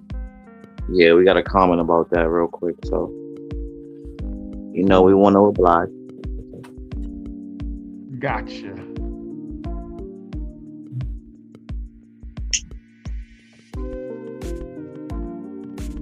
And that's another thing too. Can your role change? What says you? Of course. You can do things that break the family name, to discredit the honor of the family. You can do a lot of things to cause your role to change, as far as being or not being the black sheep of the family, or being the golden child to falling out of grace with the family or the family head or whatever, by your actions. So yeah, I believe you can, the role can change. And every once in a while, I'll check to see if somebody joined, because I opened up the panel in my room just to see if other people would jump on and contribute to the conversation. So Black Cleaner, every once in a while, check your bottom to see if anybody joined the link. By the way, shout out to I Really Want to Know podcast, DL Saint. Salute to you, brother. Bobby Coltrane and everybody else that joined into the live. Appreciate you guys joining. But I do ask, go over to the Black Cleaner and subscribe to his channel. Please, we're trying to grow these channels. We're trying to grow these channels. that are all positive black male spaces that talk about real conversations, having real topics, without all that drama and everything that's going on in the space right now, and of travel specifically, but still. And I'll drop that link in the Black Phoenix. Yeah. So let me get some of these questions. Can you see the comments, Keen? Because I see we had a couple of new comments. Anybody else say anything?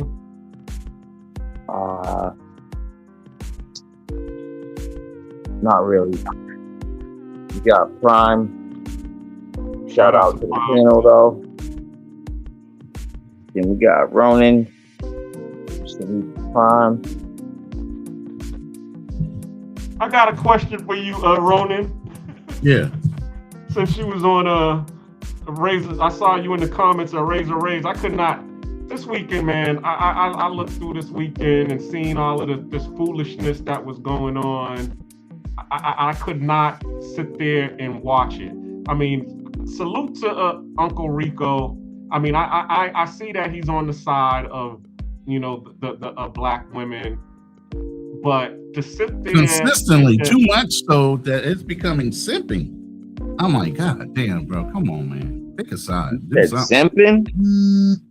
Well, he was being a pander to the system. There you go, pander. As I said, I mean, I respect him because, you know, I see he's on the side. You know, I'm pro-black, and I see his shtick. His shtick is to be polarizing, but to sit there and I don't even know Travelversity, you know what I'm saying? But to sit there and to diss his woman like how he dissed his woman, but you know, to get mad when somebody just made a small comment about his wife. He went on a tangent about another chick's girl for about a good 10 minutes. But he got mad when one person, you know, just said one comment, you know, F him and his wife. And somebody just did that again? No, I'm just saying back then, he held it for a long time. And I'm like, but why would you do that? But I mean, be mad at that, but then, you know, go and start to tear down this person's, you know, relationship over here. So I mean, as I said, I respect Uncle Rico as a person. I do have, you know, we would have to sit down and have conversations about, you know, I can arrange that. Uncle Rico come on the show whenever you want. Yeah, I don't mind him coming on the show about it. I don't like the WhatsApping right now to see if he's busy, but yeah, you can usually get him to come on the show or schedule something with him. Yeah, but the whole polarization that he has, that's not what I like for this channel over here. Because I mean, I see what he does on Uncle Peso Man show and all of that. I don't like that polarization where he's just being too, you know, over the top with it. And I shut down. I don't like it, to be honest with you. I respect him as a person, and as I said, I understand the shtick to be able to draw people in. Because I mean, I understand people don't like, you know, me as a content creator because they say I'm too deep. I mean, I've had people say that to me. You know, your conversation is too deep. But as I said, this is a group therapy session. We want to be able to share our stories. I'm just a facilitator for you all. That's really what I am, you know, on this, you know, for Real Talk with Nate, for other people to come on here and tell their story. And we just, you know, have these topics to where we can, you know, peel back the layers of, you know, some of these issues that's causing us, you know, from working together. Because as we say, revealing is healing. You know, we're about love, liberation, and legacy over here. But in order to get to that point, we have to reveal some of these skeletons that we got in our closet to be able to, you know, heal from them. So, love. Let's talk about it. Exactly.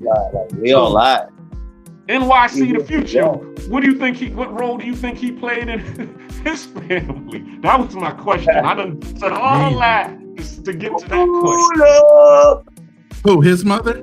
I'm not talking about somebody's mama. I'm talking about NYC the future. What role do you think he played in his family? Because evidently, you know, Yeah, all of that was going don't on this even past know. week, and everybody Yeah. talking about him. It seemed like he was the favorite.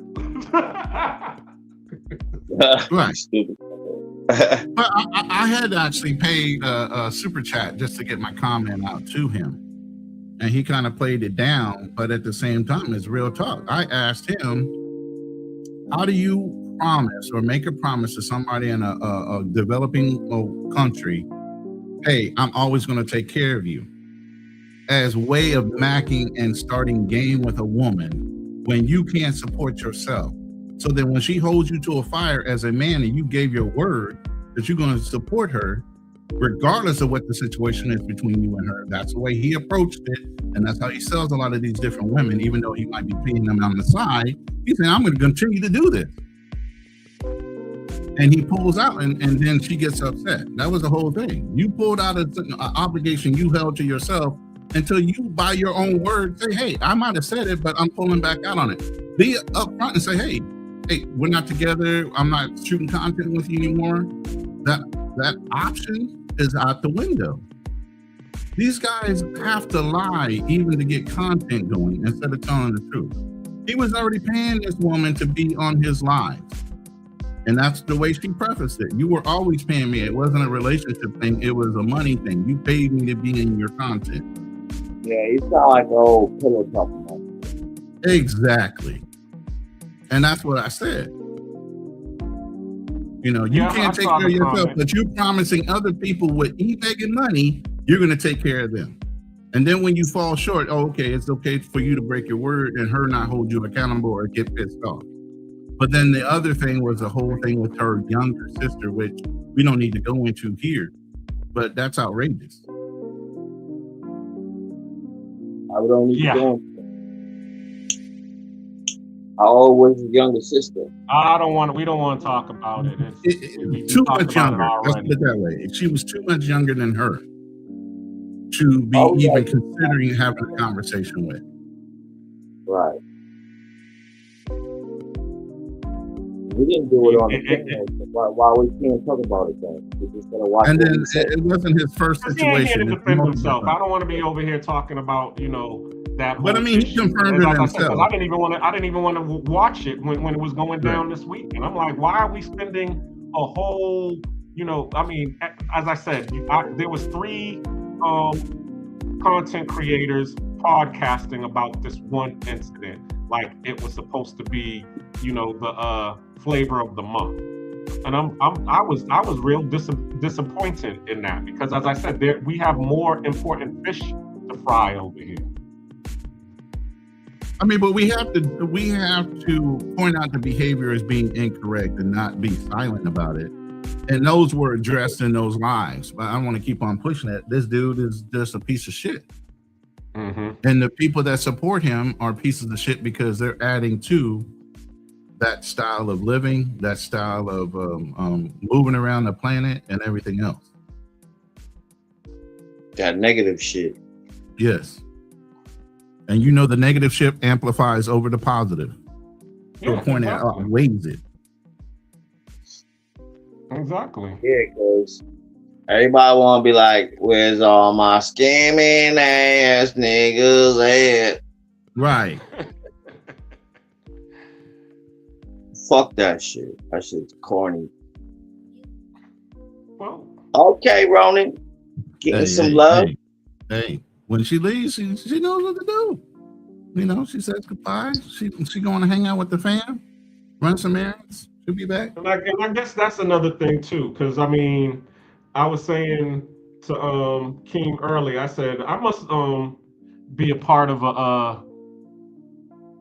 be on the outs. You know how in The Simpsons they was talking about the No Homers Club. They had a secret society. They changed the name to the No Homers Club. Right. Because when I was out here looking for all of the content creators that be out here doing good content and good work and all of that, was no one around. I mean, as I said, I saw you in the comments. Mr. Flip Flops did his Sunday service.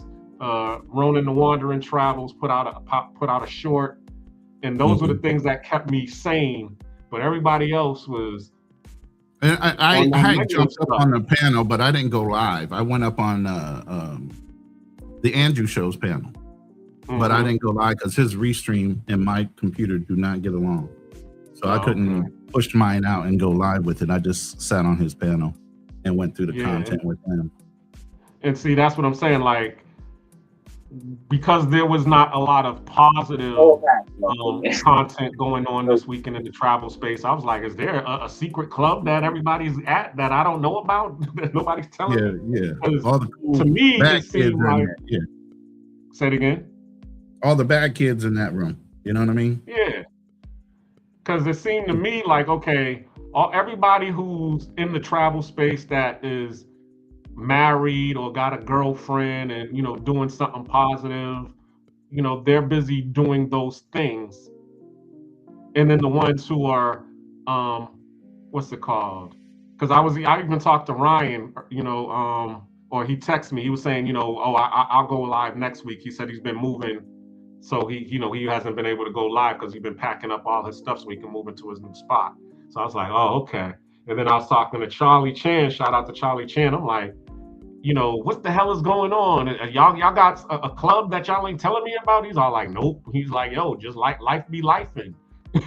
So I just can't. And, you know, I guess it's the same thing, you know, for everybody else. You know, everybody's focusing on getting to the bag. So. Yeah, I mean, I almost had to move too. Handling their responsibilities. I almost had to move this month too, but I renegotiated my contract to where we both could come to an agreement. I got my lease lowered to another lowered $200. Okay, cool. I tried to do 3, but I got 2. So hey, my overhead just went down. Hey, that's $200 a month that you could put someplace else, like you said. Exactly. Invest it or whatever.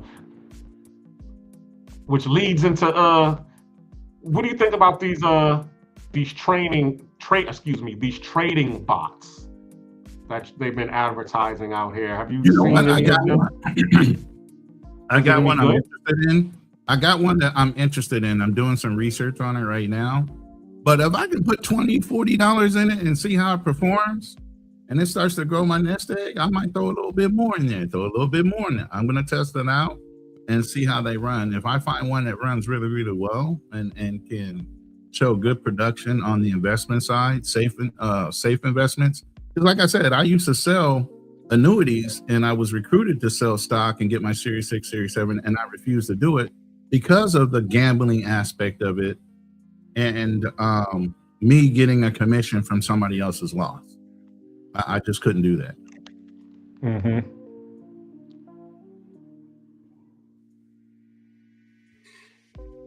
What? I don't get that question. Who's asking? Oh, that's a football question. How far are the Vikings going? That's more of a football question. I don't know. I'm talking about the Minnesota Vikings? Yeah. Oh, okay. I don't know. I have to look at their team. I haven't really followed their team so much as my own because we're restructuring. Mahomes got hurt towards the end of the year. We picked up a couple secondary quarterbacks, trying to find what our second string quarterback is going to look like. Picked up a new guy. A new quarterback fresh out of college. So I wanted to see how people play in the preseason to even figure out how that's going to work out. But yeah, I'm keeping an eye on all of the teams. Y'all got whatchamacallem. Mahomes. No. Your backup. Oh, what's up, Gans? Yeah, I what's going on? In the room, bro. Yeah, y'all picked up whatchamacallem from the Jets. Okay. We picked him up, but we also picked up a college kid too. I don't know if we picked him up and then traded him off for somebody else, but we did pick up a high quality quarterback that came straight out of college too. But I think he's gonna start. The dude y'all just picked up from the Jets. I think he's gonna start the first 5 games, right? Yeah. So now, if he does good those first 5 games, we know. And so I'm logging out of this conversation. I'll be back. So we know it was the Jets and the Bears.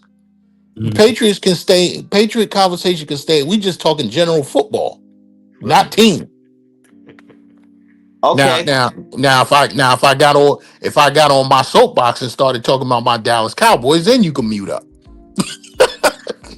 Oh, you can't really talk about them for too long. We ain't got nothing to talk about. Right.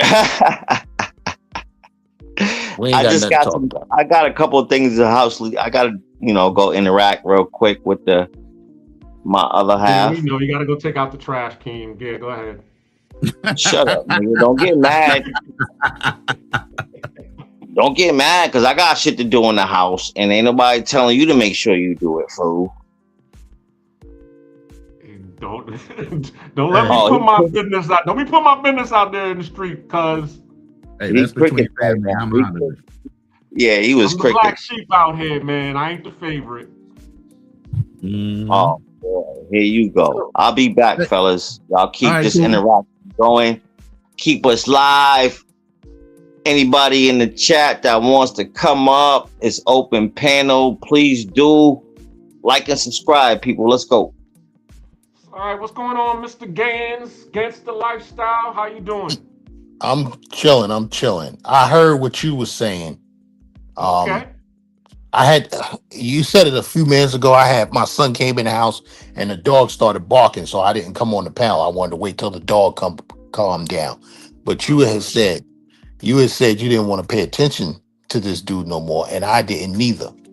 That's why, Ronan, I don't know if you've seen it. That's why I went in the Razor's panel and exploded, because I said all y'all doing is running your mouth. You're just talking. Y'all ain't got nothing to talk about, because y'all gonna talk all this shit and nothing's gonna happen.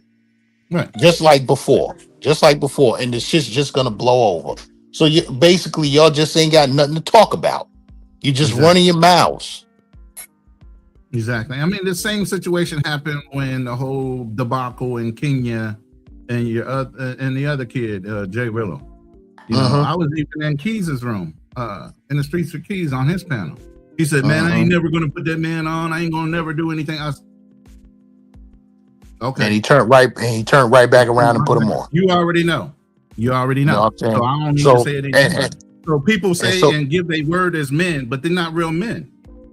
Because they double back and double talk you all day long, because they think that's going to give them position or some kind of content money, and they'll break every kind of moral they have in the book. So that means they're more about their money than they are about their morals and ethics and what they'll stand on and tolerate in the space. Exactly.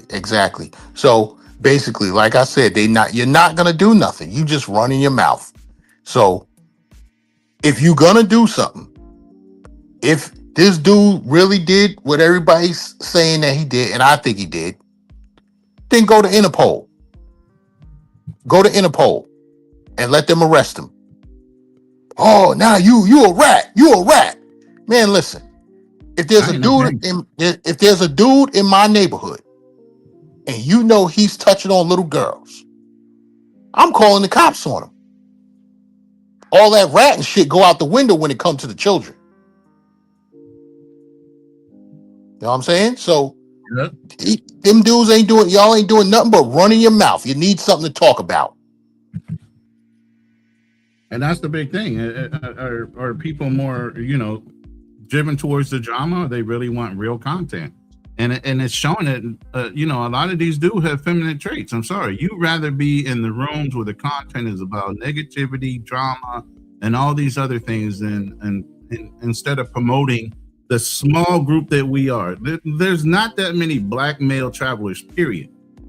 And the wake that you guys leave in your chaos is exactly that. It starts off as a ripple and develops into this whole fucking big ass storm. And you guys don't realize that. To where it's now so bad, people in Medellin, people that are getting, now you're getting profiled. Instead of driving while black in America, you flying while black all over the fucking globe. Yeah, traveling while black. Yeah. Y'all don't even see it. You're so blind to trying to make money and content that's provocative so you can get clicks and views. It's the new hustle. It's the new corner boy. Go ahead. Sounds like that sex sell shit. Absolutely. Well, hey, what's his name? Bishop Don Juan said it. He said sex gonna sell when cotton and corn won't. It is what it is. Dan, are you a black sheep? Are you the black sheep of the family? What's going on with the sibling rivalry? You know, What are you got talking about? siblings?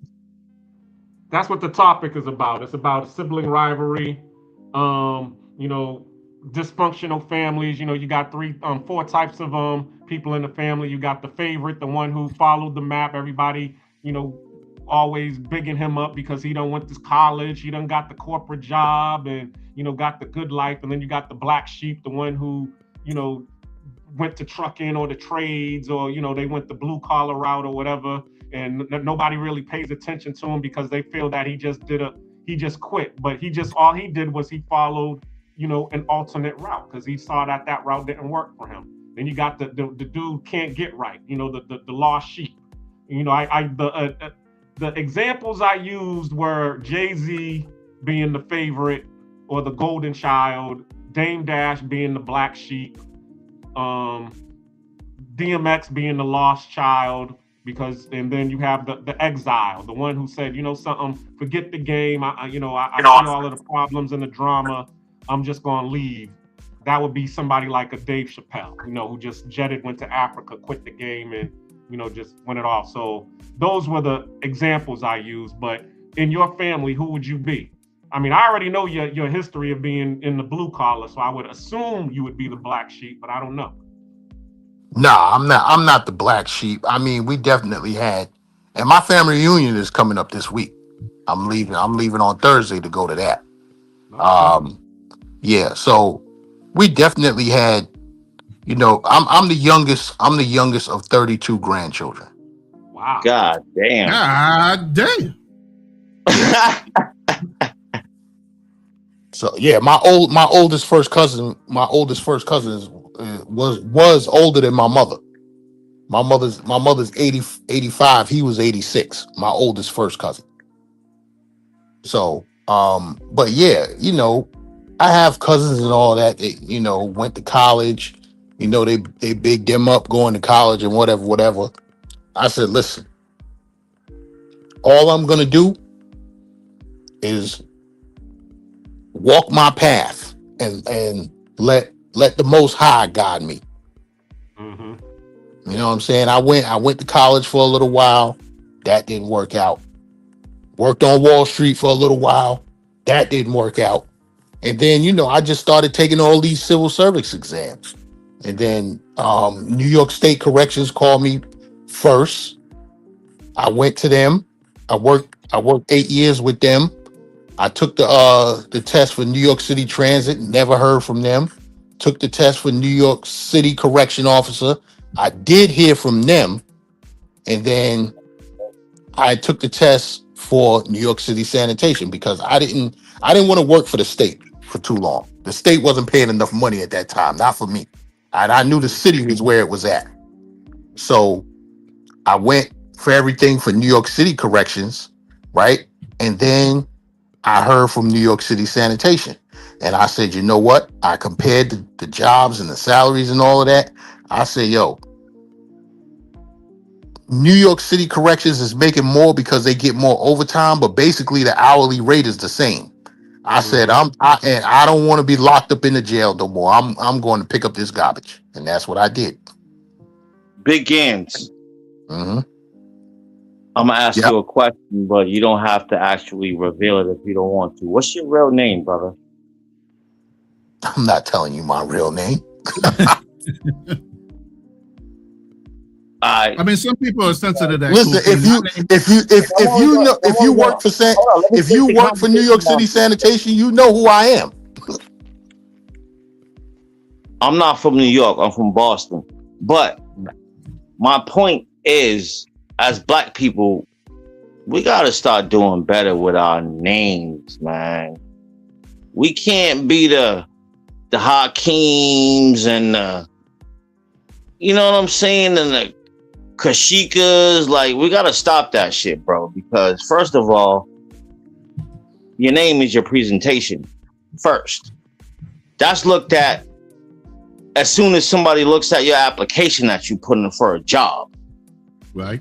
And I had this conversation with a friend of mine who's Black, and his full name was Kenneth Pitts. With hearing that name, how do you determine the race on that name? The Kenneth could be deceptive. Pitts. I don't know. I would say that could be a German name for See me. what I'm saying? Like, we gotta start even doing better with naming our children, bro. See, I'm a black sheep, so I'm gonna tell you. Okay, I was about the goddamn name. To be honest with you, because I'm not trying to be accepted in your system, no way. So if my name keeps me out, cool. Because I need to be building my own thing. Fuck that application. If you don't accept me, fuck it. Okay, I see where he's going now, because I didn't understand when he asked me my name, right? But I see where you're going. You talking about we got to stop naming our children Quafifius and whatever, all these ghetto, all these hood rat names. Okay, Mercedes. I get where you're going. We'll put it like this. My name is a regular all-American name. It's not Hakeem. It's not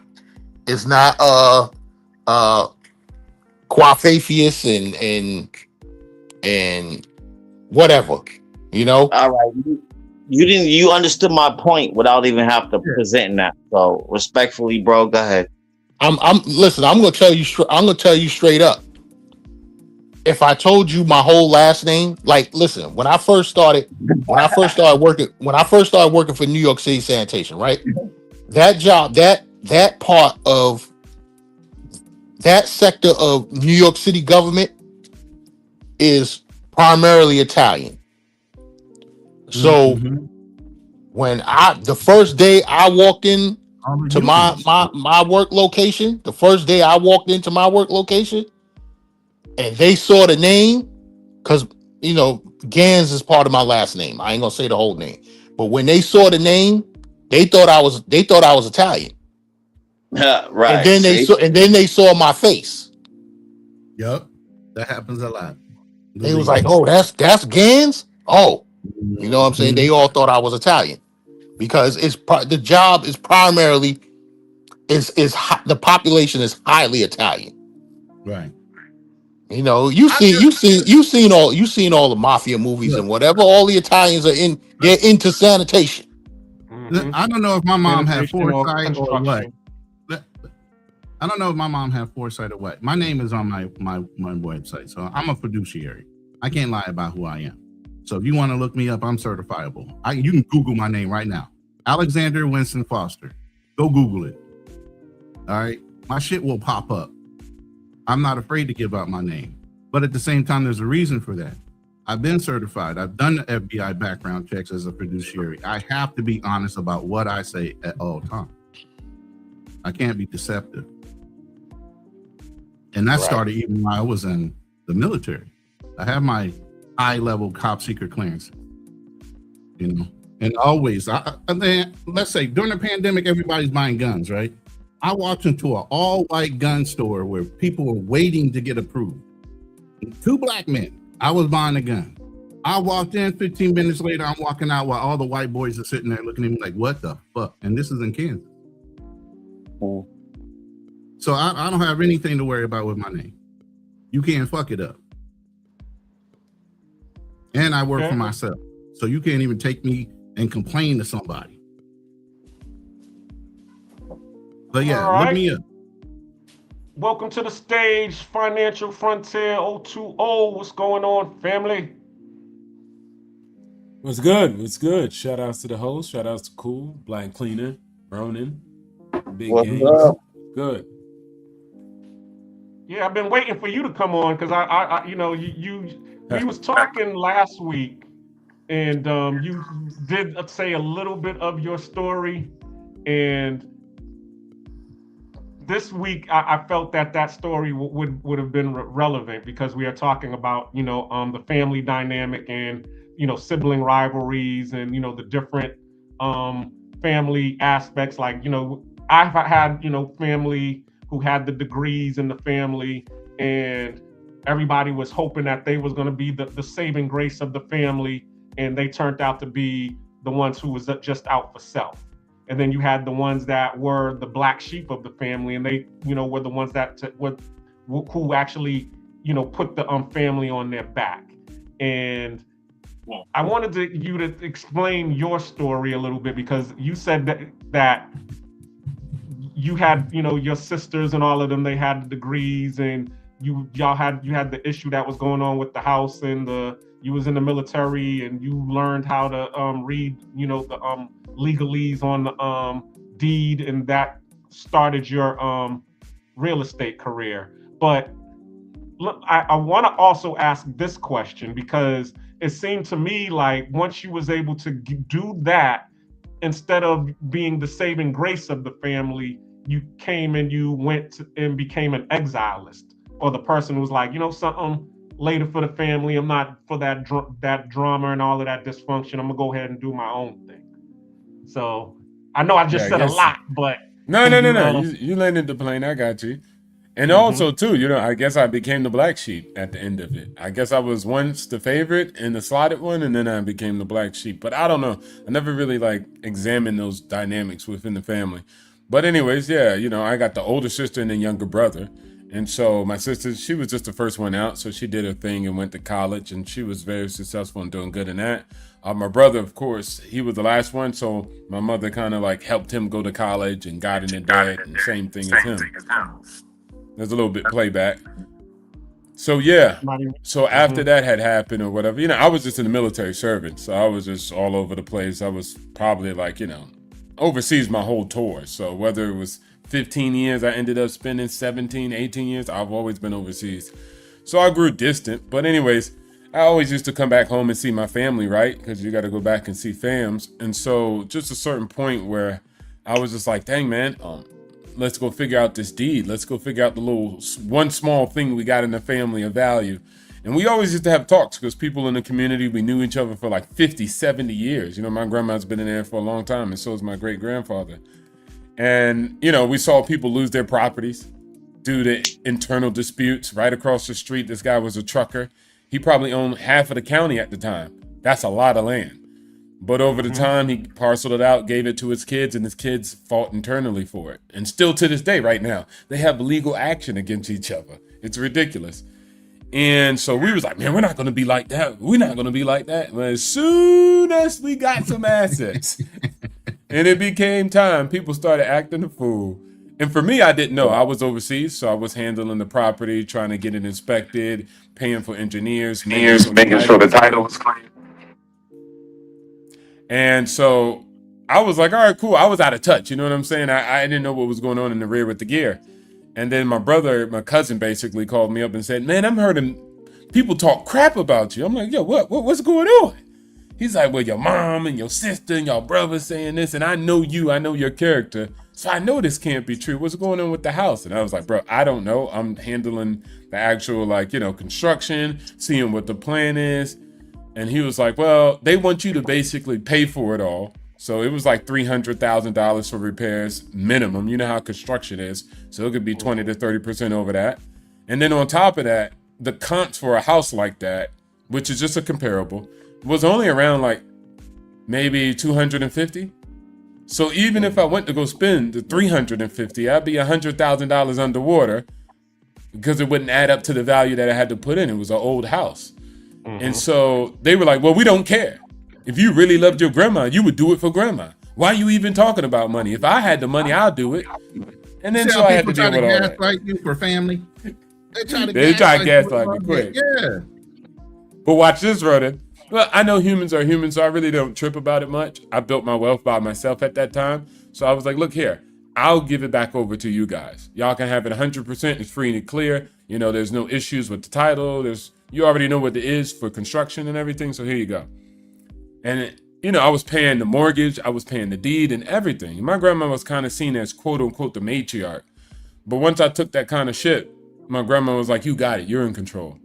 And everybody from the family was surprised. They were kind of low key hating on me, because they were like, grandma never want to, you know what I'm saying? She always want to be in control. I'm like, man, she's 90 plus. That old lady don't want to be in control.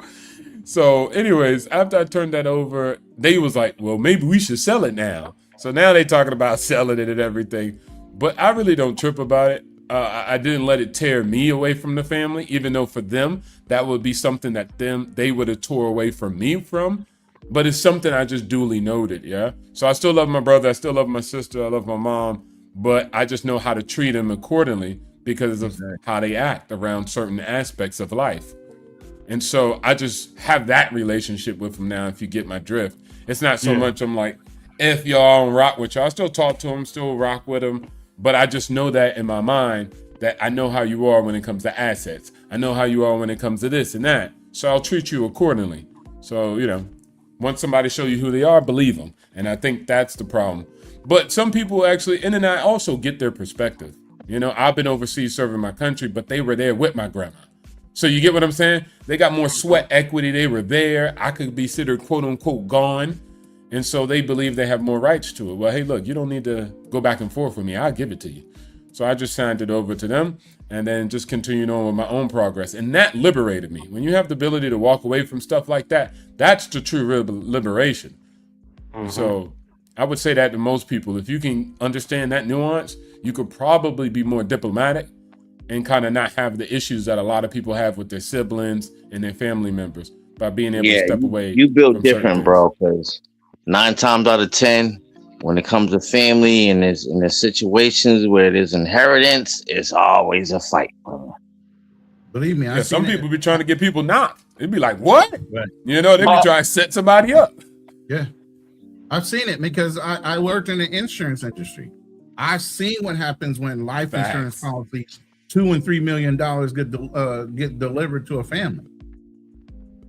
You know, that's a fight. Somebody, oh yeah, and then one person on the life insurance policy might get 50%, and the other two get 25 and 25. What's this? That's the way your dad or your mom wanted it. Right. But that's if your mom and dad had everything tied up. Exactly. This goes here and this goes there, and you know everything's already set up. But when it's not set up like that, and there's no will, next of kin, probate. There's a fight. Probate, you can speak on it, and then sometimes, you know, if you all can't get it ironed out in probate, you can lose it. Because I've seen that's happened in our family. What, a couple of times, Keen? Ain't that correct? That is correct. Where the bills weren't maintained and nobody had the money to really go and pay for it. Yeah, that's happened. Yeah, and the houses as we said, in Boston, you know, these houses is now worth millions of dollars. I mean, you know, it's already been paid off. You know, the house is worth, you know, 1.2 million. and that's crazy. And these are houses that have been in the family that ain't had the proper maintenance in years, that ain't been upkept, and they're still at these prices. Imagine if the value of the property was upkept because of. Yeah, exactly. And that's another thing too. Say it again. It's the same thing in some of the places like LA. I lived in LA for almost 30 years, or California itself. And some of the neighborhoods that you would see on the gangster movies, those little houses, you're talking about 750, over $1 million now. You know, gentrification on Long Beach Harbor, you know, Long Beach, that place, gangster style, Long Beach. That place is all a resort now. I mean, you got the ships that pull in right there at the harbor. That whole waterfront right there are bars and restaurants of high class. This is Long Beach again now, but back then it was all fucking hell and turd. Gentrification is real. You know, a lot of those places were Sears and Roebuck pre-built homes that they had built on those properties. That now, because of the location, more so than the house, the property values have skyrocketed. And their kids are selling. They're not keeping them. But the key thing is being able to, you know, come together. And that's one of the things that I keep on harping on, is because like what Financial Frontier was talking about was, here he kind of understands real estate itself, and he's trying to explain to his siblings, you know, this isn't. I mean, I understand the sentimental value that you have in this property, but you know, the actual value of this property is this. So, you know, it would be better for us to probably do something else, i.e., sell it and then, you know, buy something that has more value. And then Reinvestment. Yo, bro. Oh my God, cousin. Like, that's my conflict with my brother right now. Like, oh man, if this dude thinks he's gonna play me in this situation, like, you got me way fucked up, because I'm not gonna miss out, and you're not gonna take nothing from me that is mine.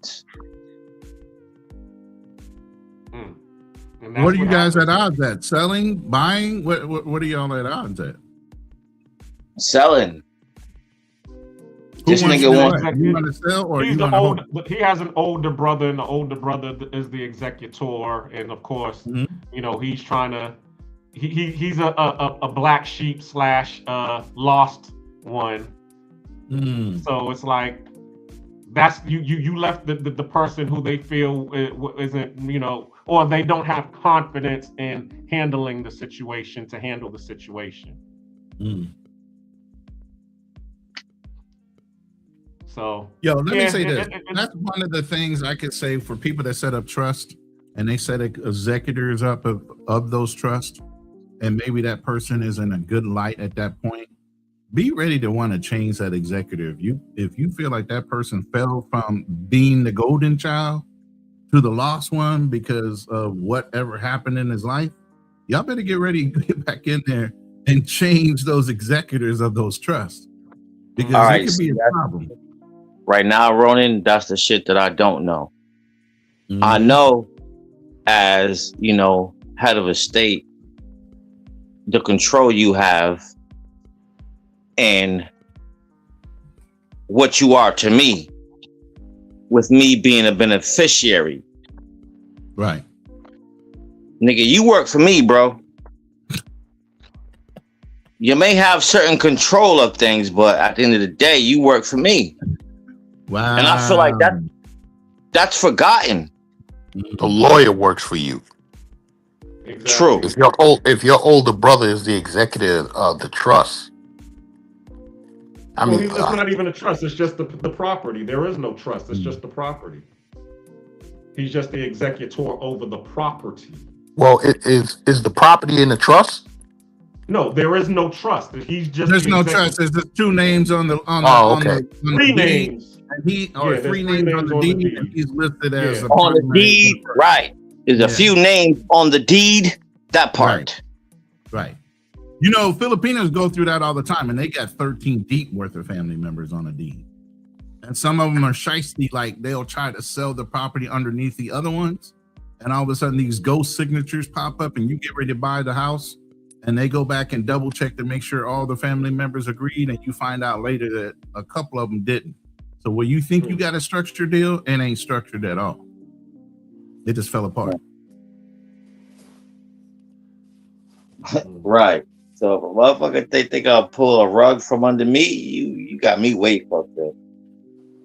So what do you think is the solution? I mean, we got some brilliant minds on this panel. Are we veering from the conversation? We going from the black sheep and Sibling rivalry to Charlie Chan TV's in the backstage there. Black okay, I see him. Oh, I ain't got no Sibling rivalry. Thank God. I'm the lone only survivor. child. Yeah, I'm the lone survivor at this point. Oh, you the lone survivor. Well, I'm the only child. My mother's house is in the trust. I'm the executor of the trust. So my word is law. As it should be. The only people whose name is on the trust is me and my kids. That's it. There you go. Right. And so how do you have your setup for your kids and the favorites and the black sheeps and your that's coming after you? My son is next.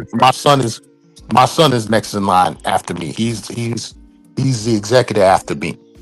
Oh, okay. Now, Yes. Let's see how much you know. Did you put everything that you own into that trust? Your vehicles, all that? No. You need to do that. Life insurance too. Yeah, somebody. Yeah. I love the conversation. Let's go, fellas. Yeah, You as are- far as cars and all, I didn't really think into all of that. Yeah. Any asset But I can be mean, turned into the well, trust. right. For control. Right. Well, and to prevent I got taxation, a sale, separate probate and all that. as far as myself, I got a will set up for myself. So that's Will's not enough. A will can be broken. Yeah. The Yeah, I trust know. is rock I know. solid, Yeah. We'd like to welcome Charlie Chan to the stage. How's it going, Charlie Chan TV? Charlie Chan TV in the building. Oh man, it's going swell. It's going swell. How you good brothers doing? We Good, good, good. Hey Ronan, let me drop down. I gotta finish packing for this cruise. All right, brother. I appreciate you stopping up, man. Yeah, All I right. appreciate you. Yeah, All right. what's up, big gang? Yep. I'll talk to you on the back end. All right, brother. Go ahead, Charlie. I was just pulling up, man. I seen you brothers on here, man, and I said, man, let me pull up because I ain't gonna be able to stay long because that little shindig I had going on the other night is going on tonight. So it's not my live. I can't be bullied tonight. So shout out to I y'all. can't get bullied. I can't get no. See, it's not even about being bullied. It's about your choices. You said this That nigga girl's a Charlie Chan red-skinned- said, y'all ain't getting 8 hours out of me tonight, motherfucker. The whole thing is he dealing with a high yellow demon in the neighborhood. Even she right around the corner. She got pretty brown eyes too, though. Pretty Man, the brown hell with all eyes. that. The ass will wake up Ah. dead. See that type. Charlie, I thought you was bros over hoes, dog. No, sir. No, I would like to refer to a pimp named Slickback. Oh shit! And you gotta say all of that. A pimp named Slickback. You gotta say it all, like a tribe called Quest. Hey, yo, that's just like, yo, bro. I had a Cadillac that was pearl white with a blue top, and you could not address her without calling her Pearl with the blue top. I'm telling you. Yeah. But just to tap back into what Ronan is saying, although I do believe in, like saying, I'm going off of the pimp named Slickback shit. I do believe in a lot of things over hoes.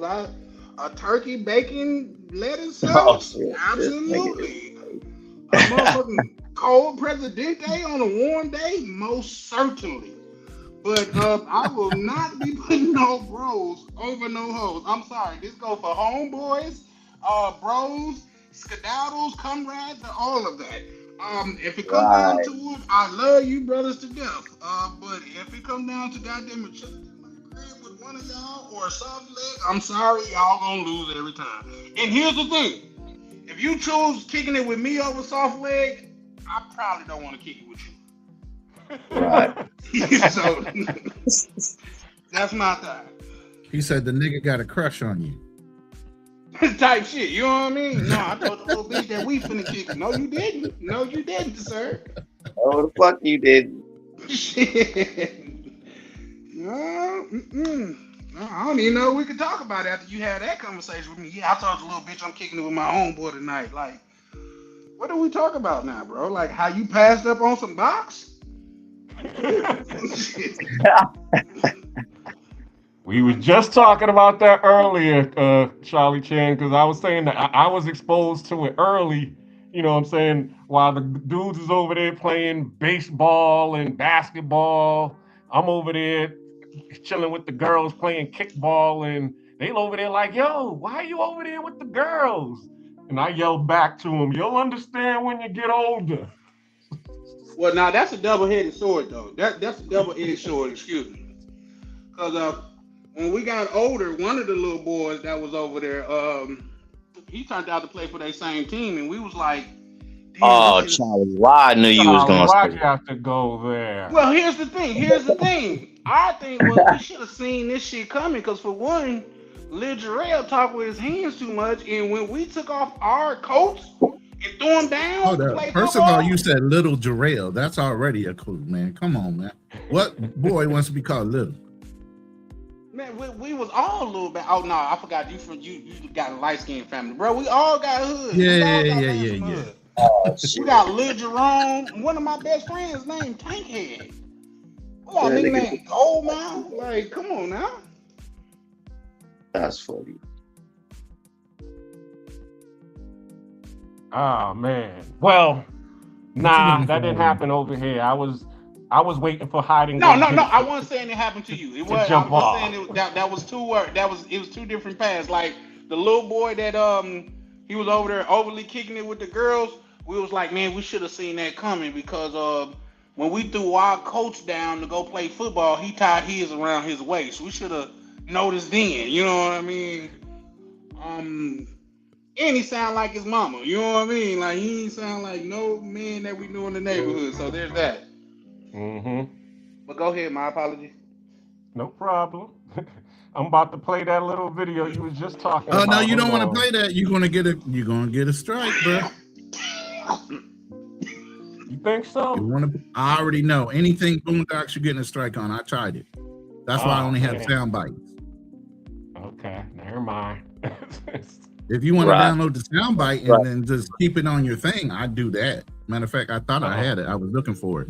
I got. Oh no, I ain't coming for no little box. See, I got all kind of sound bites, but I don't want to show the video. You saw that video? Oh yeah, because I saw the short, so I thought I could get away with the short. 8 seconds is all you can get away with. Oh damn! Well, nope, won't do that. Damn, that shit sound like a sample. Oh, you're talking about the Fleece Boondocks? Yeah, that one's hilarious. I love it. Quite a few of them.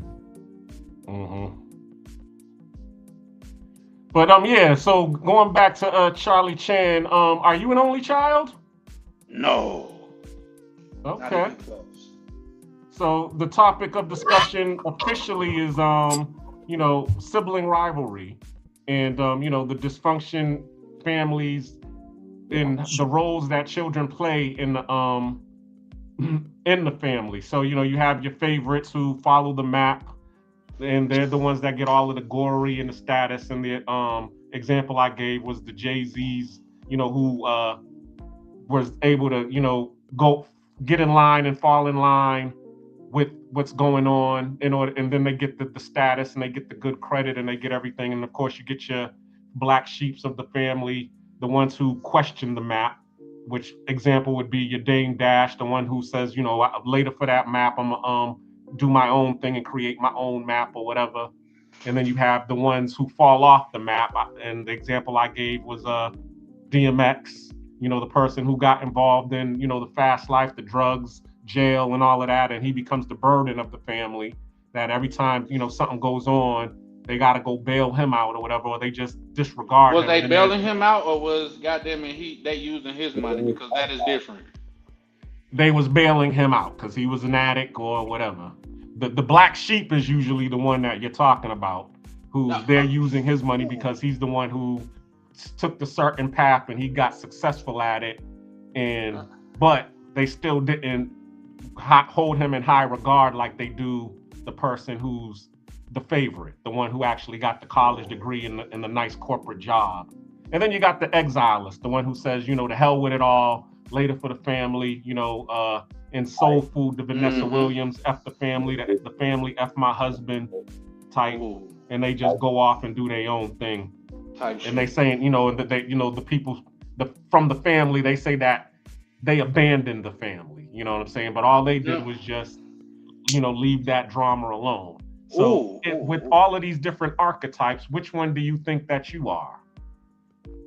Oh, definitely the black sheep, definitely. But here's the thing, and this is where I find solace, and that is, everybody look down on the black sheep until he turns into the goat. Exactly. That ain't land. Let me say that again. Everybody look down on the black sheep until he turns into the goat. When you're not doing what everybody expected you to do or wanted you to do or falling into some type of line, they almost prey on your downfall. And by you taking the path of, I guess, the least resistance or going your own way, they prey on your downfall. But when it works out, shout out to Big Boogie. He said when you was down, they ain't fuck with you, but now that you up, they say they stuck with you. Mm-hmm. You feel me? So that's just what it is. Here's the thing.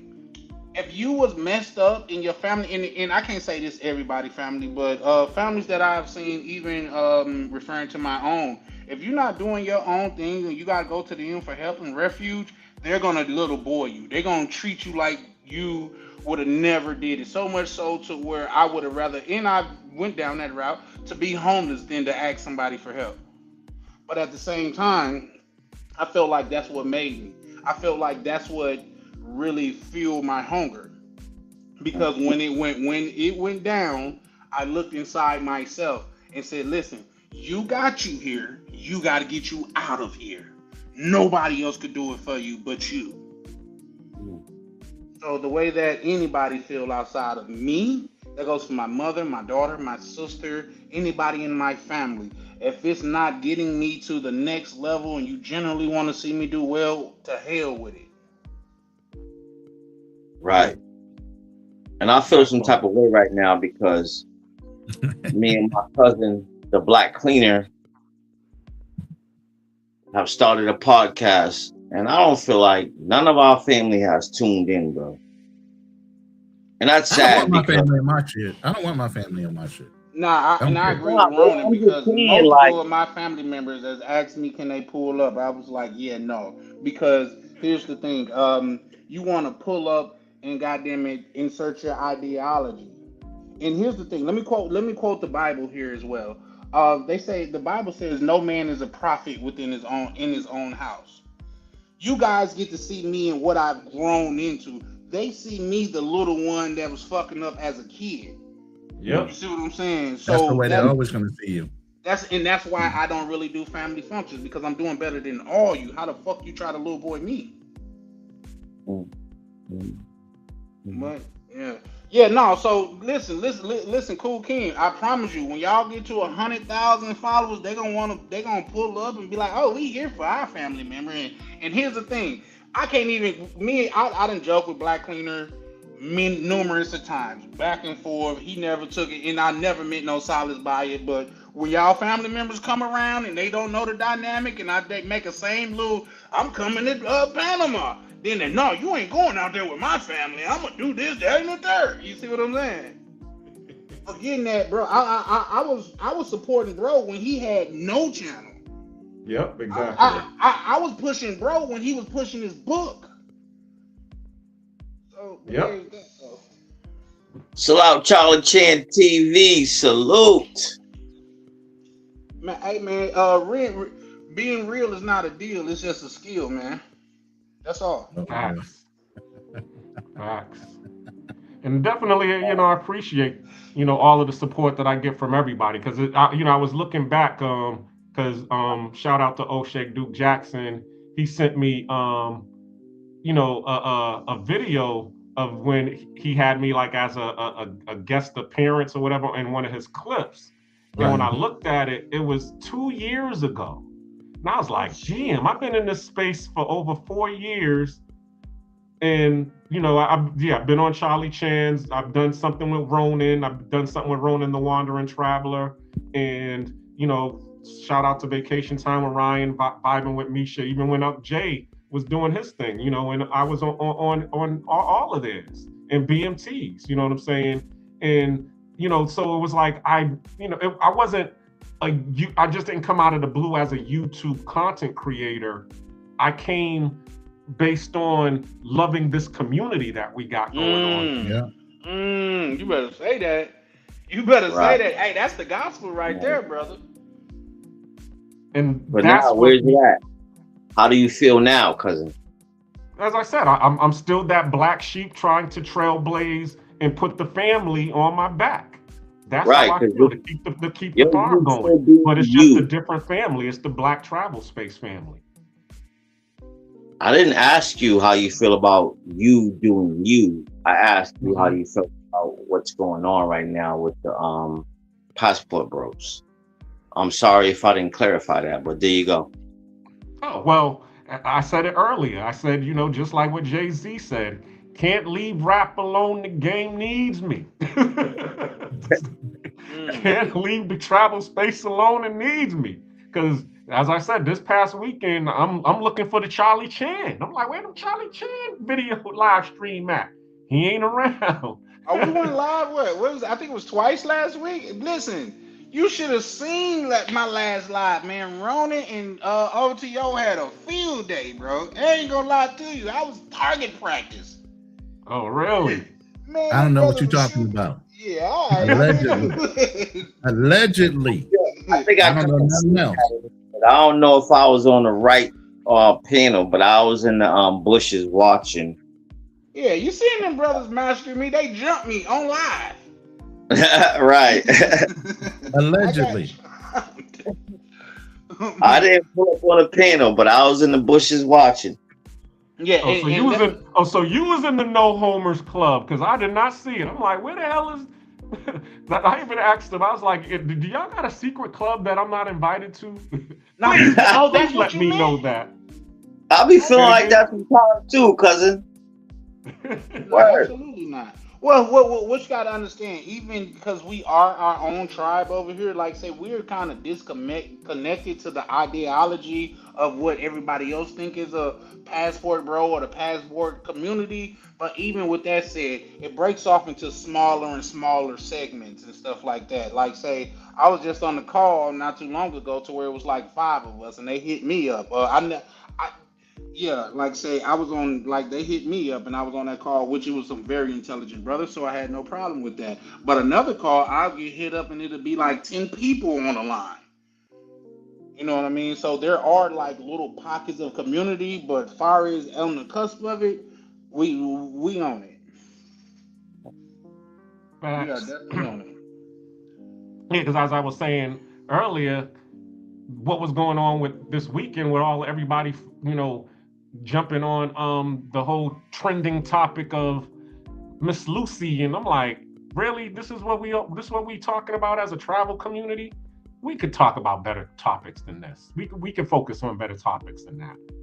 So that's why I say, even though, there are people who consider me to be a black sheep in this community and they don't like, some of the things that I talk because, I'm still preaching that pro FBA, let's all get together as black people type of mentality. I understand all of that. But hey, I'm not trying to be just looking for the next thing that's trending, the flavor of the month, because we see where that gets you. Yeah. Listen, here's the thing, man. If you go right, people gonna say you should have went left. If you go left, people gonna say you should have went right. Like you'll never please everybody over here, man. So just do you and stay true to who you are. That's what I'm figuring out. Just stay true. So you know what I did? Nigga, I came to the fork in the road and went straight. Blaze your own path. Yeah. Yeah, you must got you one of them off-road 4-wheeler joints. That's exactly what that means, Ronan. Blaze your own damn path. Let's go. But the social norms, I don't conform to society, man. I've always raged against the machine. Yeah, well, but that's the whole point that I was trying to make, was that you have to, but we have to do that as a people, because that's what everybody else is doing. Everybody else is coming together as a people and using the system as their tool. Because that's what the machine You're a believer is still. I gotta wake you up sometimes. You're a believer. The people will pull you down as quick as anybody else, man. Waiting on them. You blaze your own trail, waiting on them. Follow behind you. You blaze your own trail and let them follow behind you. Don't wait on them. Do your thing. No, I'm not waiting. But I am, saying, hey, the tool is the machine. We are the foundation, because we're the ones who created the machine. As they said, who's smarter, the calculator or the person who created the calculator? The person who created the calculator.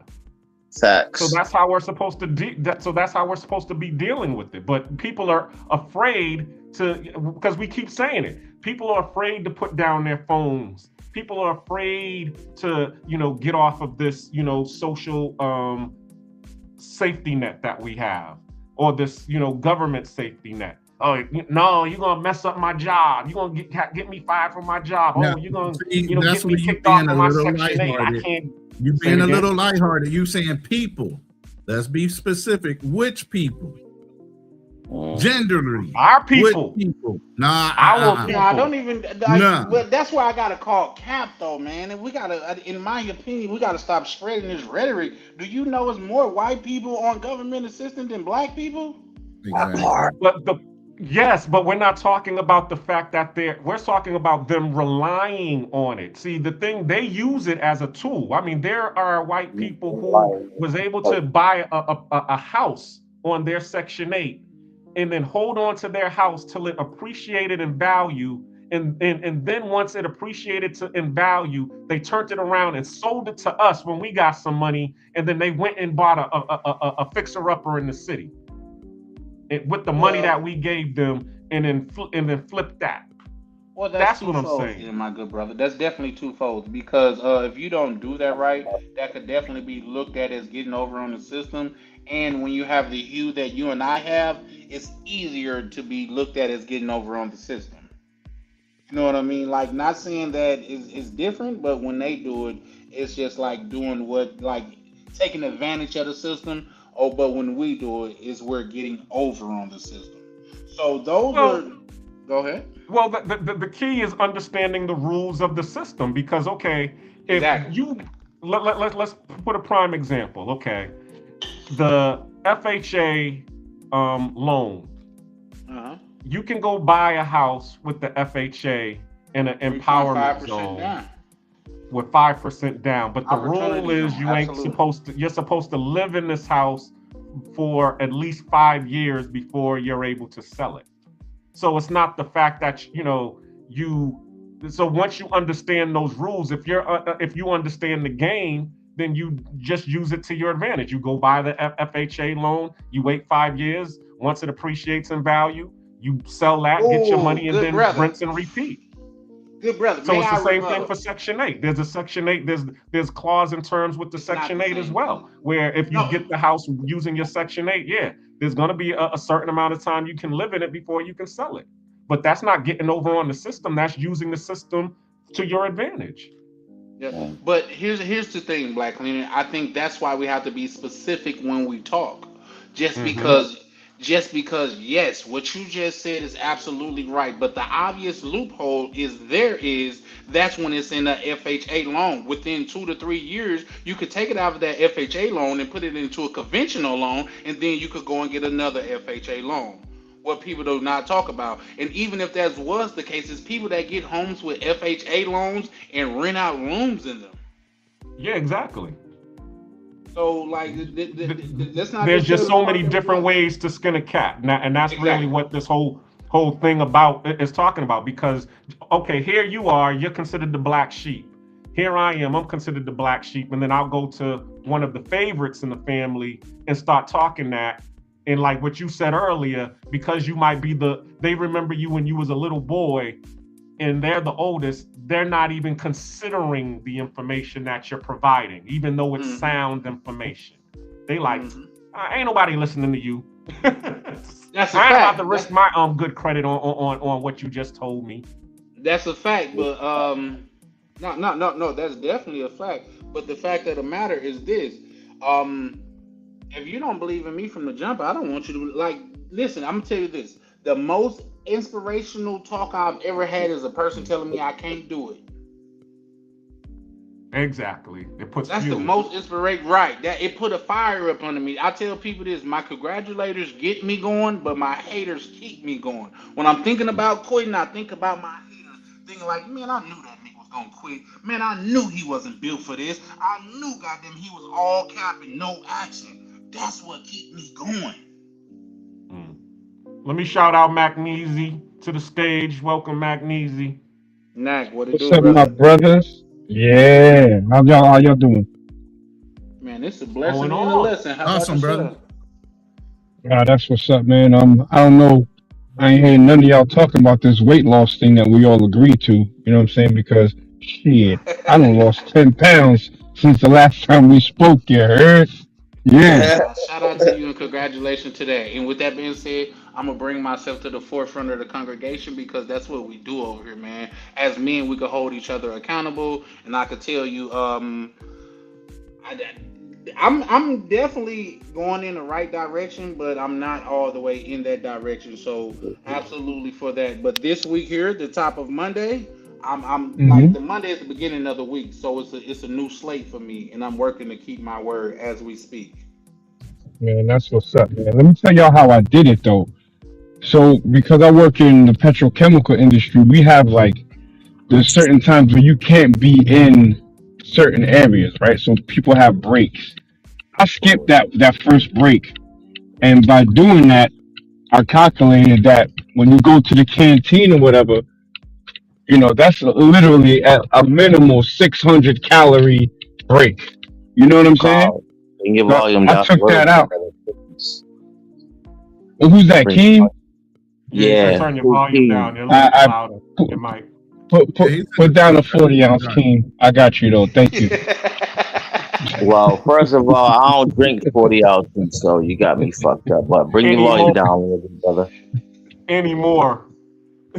Damn, come on, cousin. That's I why ain't we never black drink sheep. 40 ounces. So Black Cleaner, you shut the fuck up too, nigga. Now you know you done drunk a St. Ides or two growing up. Don't act like we wasn't drinking OE together in MD 2020. Not the OE. Not Maybe the Mad MD Dog. You 2020, skipped but on I the don't know OE about for the the Mad OE. Dog 2020. Hold up. How you skip over Mad Dog 2020 for OE? Which one was worse?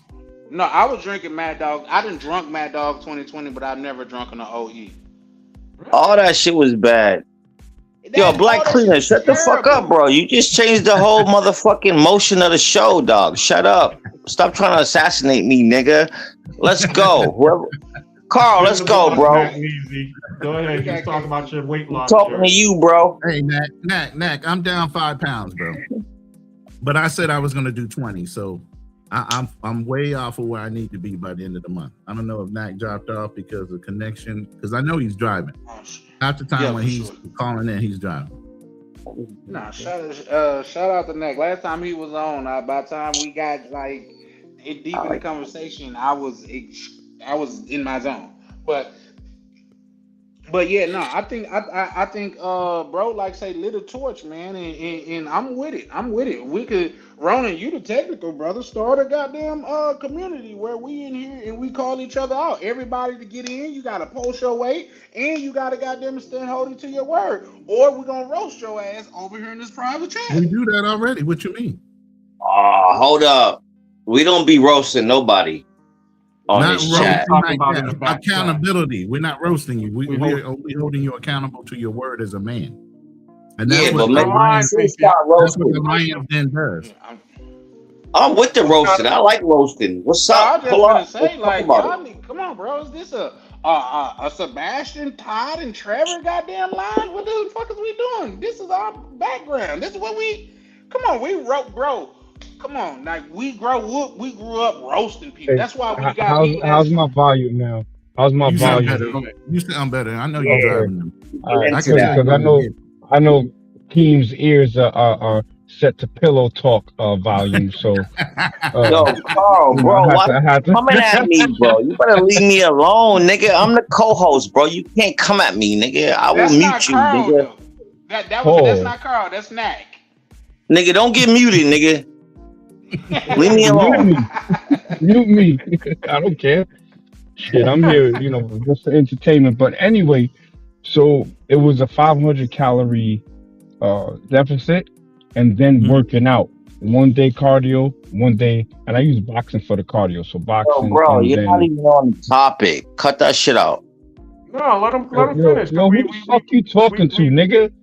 Right. Here we go. What the fuck is you talking about, my niggas? Chill out, bro. Where's my bell? Because I was afraid to bring up the next person on the stage, but I want Magnesia to finish because I already know a roast session's about to come on. Because the main focus, the main person that he challenged is actually on the panel now. So let Magnesia finish, and then we'll get to find out what's going on with the next person. Yeah, so basically just cardio and 1 day strength and conditioning after. So it's been working great. All my brothers get motivated to get in shape, you know what I'm saying? So we just document it in the back chat and in the WhatsApp and hold each other accountable. That's all. Peace. Nah, shout out to you for that. I think Shout out we to you. need that as men. For sure, for sure. Shout out to you for that. And I'm not above like reproach or any shit like that. I just when niggas get super disrespectful, I can get super disrespectful back. But Exactly. Word. like say when goddamn it, when they was taking target practice on me at the last one on my live, they grilled me, nigga. I was the main dish. It was like say it was fun and it was all fun and I don't think it was like disrespectful or nothing. So I'm cool with it. But if niggas come up and they like really on some grind like this shit like this, man, I'm really about what I talk about, man. So Yo, Charlie Chan, here. I looked up your gym. They say you only do fitness classes in there, bro. To keep it 100. That? All the trainers in there, man. It's just What trainer did you talk to? Let's do that. What trainer did you talk to, Coach Jack?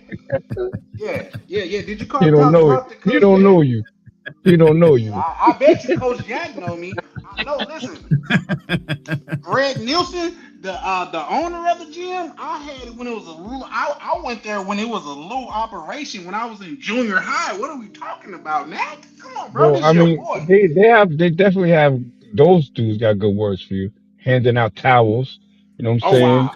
Yeah. Energy bars. Right, we gotta get off of Charlie Chan. We gotta put KB in the hot seat. What's going on, KB? How many pounds you lose? Because you was the one who started this weight loss challenge.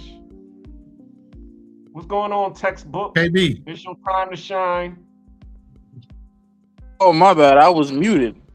Yeah. Yeah, you too smart to be talking and you know you muted, bro. I wear that high dollar education. Bro, I ain't even saying anything. I ain't even doing anything. Y'all be on my ass for no reason nowadays. I don't even know why. You pulled up and I be on my nerves. I got big, Bro, you just tried to bite my head off, bro. Like, no, what? I didn't say anything. That was Mac-Neezy. That was Mac-Neezy. Cool. Oh, that was Mac-Neezy. Aye, Mac-Neezy. Wherever you at, bro.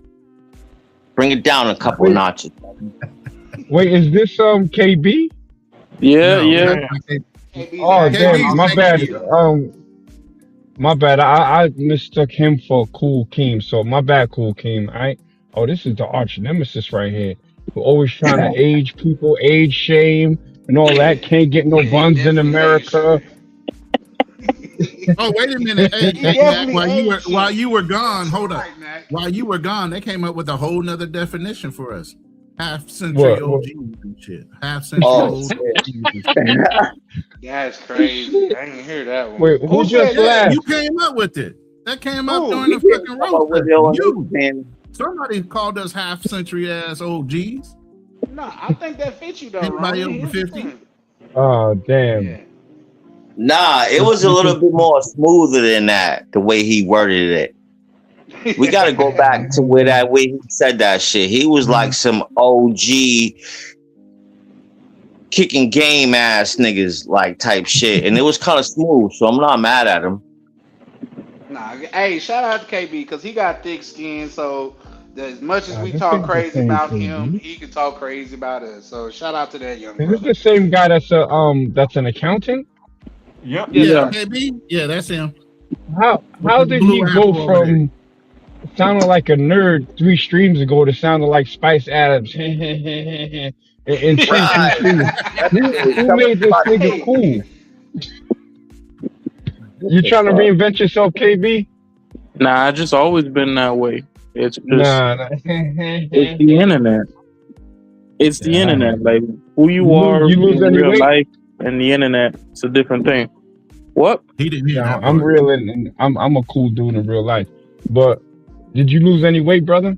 Oh hell no, man! That ice cream got me in a vice grip. I ain't even, man. Oh man! I don't even need to check the scale, bro. I probably,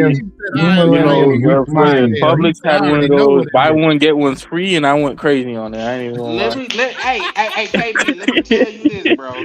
As a person that's rooting for you, let me find out you walking down the street eating ice cream cones and shit, bro.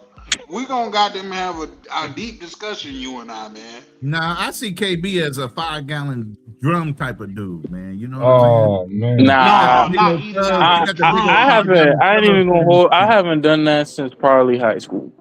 You haven't done that since probably last week. I didn't so say eating the whole thing. I said there's one in your freezer.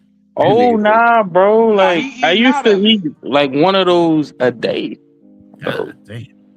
Yeah, bro. I was kind of going crazy, and then I made like some serious cutbacks and shit, cause that shit's not good for you. So yeah. At least he ain't breathing hard in the phone now. I mean, there's a way of making a nice. Okay, so next said he looked up the gym. Jim, what did you think about the gym itself? Because I noticed you criticized me and not the gym. What did you think about the gym itself, Nat? I ain't look up no gym, man. I'm just trolling your ass. Okay. Because we solidified. I struck a nerve, though. I struck a nerve. You bringing it back up. I struck a nerve. Because you ain't got. I'm gonna start calling you digital clock. Digital clock, because you ain't got no hands. You ain't got no hands. Yeah, bro, you couldn't get more hands put on you if you went to a fucking black church. I am that guy. What are you talking about? I'll baptize you, homie. Let me tell you something, Mac, because I'm not really like, say, the first time you got me, I was drinking, so I was off my tilt. You nice and sober now. Yeah. I wouldn't say sober, but yeah, I'm in my him mode. The fact of the matter is this. Now you are a brother that I would love to spar, but I probably wouldn't spar, and I'll tell you why. No, you wouldn't. Oh my god, this conversation again. Damn. Is this hurting your feelings? Hey. Yeah, exactly right. Oh, men are being men. Oh my god, this is toxic. Listen. Wait, hold on. Are you that 55-year-old? My bad, 50. No, he's like 57. These niggas. Oh, you're age shaming. You're age shaming. He's in shape though, bruh. Man, I told my coach what you said, and he just shook his head, man. It was crazy. I'm like, somebody on the internet they said this, and I'm like, that's not gonna happen, bro. I'm a coach myself, bro. 15 years younger than you. Come on. Don't do that. Yeah. KB, let me explain something to you, my brother. Bro, don't embarrass yourself, bro. That's enough, man. No, I won't. Check this out. But let me finish. My competition are not people my age, brother. My competition is dudes like your age. Yeah, okay. Bro, come on, man. Who stood at Charlie Chaplin? Wait, Nat. Here's the problem I got. You got two younger guys talking up their coaches and not talking themselves up. Where Nat is sitting there talking two younger guys. Exactly. No, I'm gonna keep it like I'm gonna keep it a being like my coach. He's like 40. He beats me. If you want to be in his corner and be the water boy. He beats you. Wow. It's just something, bro. You know what I mean? Who's gonna be the water boy? Listen. I just know Gen X is a different breed. We talk ourselves up. We don't talk up no coaches. We don't talk up no goddamn gyms. We talk ourselves up. Y'all talking up coaching and lineage of the gym that you go to. Man, y'all mad delusional. Come on, bro. Like, alright, it's fine. It's alright, but come on, it's like if you 50, 55, if you qualify for AARP or some subsidized health care from the government or some, bro, just hang it up, man. No, let me come on, man. Hey, listen, KB, you said you get pieced up by a 40-year-old, right? Listen, I am the original silverback. I will throw you through a motherfucking wall, bro. No, you the light. Don't do that, bro.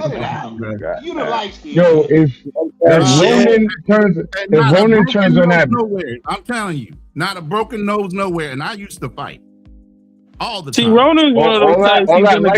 He's gonna fall. And he gonna grab his back. We got Nat because he light skin. He team light skin. I'm not light. First of all, I'm not light skin. I'm brown skin. But I know about that. I know about that beige rage. So y'all gonna sleep on Ronan and. I heard grown men say, "I'm not light skin. I'm mocha." I'm not. Yo, bro. I'm literally. Oh, we got colorism on. Okay. But yo, KB, The colorism's heavy up in here, bro. Yeah, that's cool. Listen, but back listen. to KB. All KB I'm got saying- pieced up by 40-year-old. You got pieced up by a 40-year-old. Your trainer's 40, right? 40 Yeah, and 52 to a dude that's in great shape is the same area in my opinion. 40 for is me. not the new 52. Don't Bro, do that. I'm not gonna be lectured. I'm not gonna be lectured. Listen, I'm just saying that older guys, y'all just gotta like the same way that when I get older, there's gonna be certain things that I just can't do anymore when I was younger. Right. Why is it that older can black do? guys they just can't accept that? Like, it's okay. People get old and they age. Even the coach, he messed his foot up 2-3 times. He's out here limping and shit. He's got serious problems. I don't limp. KB, I got a serious rebuttal for you. Wait, let me rebut him. Let me rebut him. Like, why are we kind of puffing up our chests about something that we did 35 years ago? Come on, guys. No, brother. That's enough. One at a time. There's enough to go. Let me rebut, I please. promise you. Give me 30 seconds. Okay, go on, brother. When he get older, he's not gonna be able to do the same things he was younger. But the thing you can take solace in is you're gonna be able to do the same things as you was younger. When, like say, you don't get no box as you get younger, and you're not gonna get no box when you get older. So listen, you gotta take your wins where you can. Oh shit! That nigga's probably scared taking shots. Never. No, let me respond to KB. KB. Your clubfoot coach, that's your coach. You chose a damn gimp. You chose a gimp that doesn't know how to kick properly. That's why his feet is bad. Oh my God. I'm in great shape. I'm strong. I'm fast. And the difference between me and you, KB, is that when you shadow box, your titties be hitting the inside of your goddamn biceps. I ain't got titties, homie. Oh, okay. Yeah. You got titties. I know you got titties, 100%. A nice set of boobs.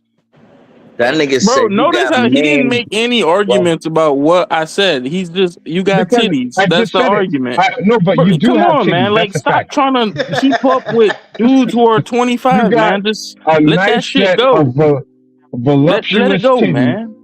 You got Bro. a beautiful set of tits. And you're trying to come out of a grown man in shape.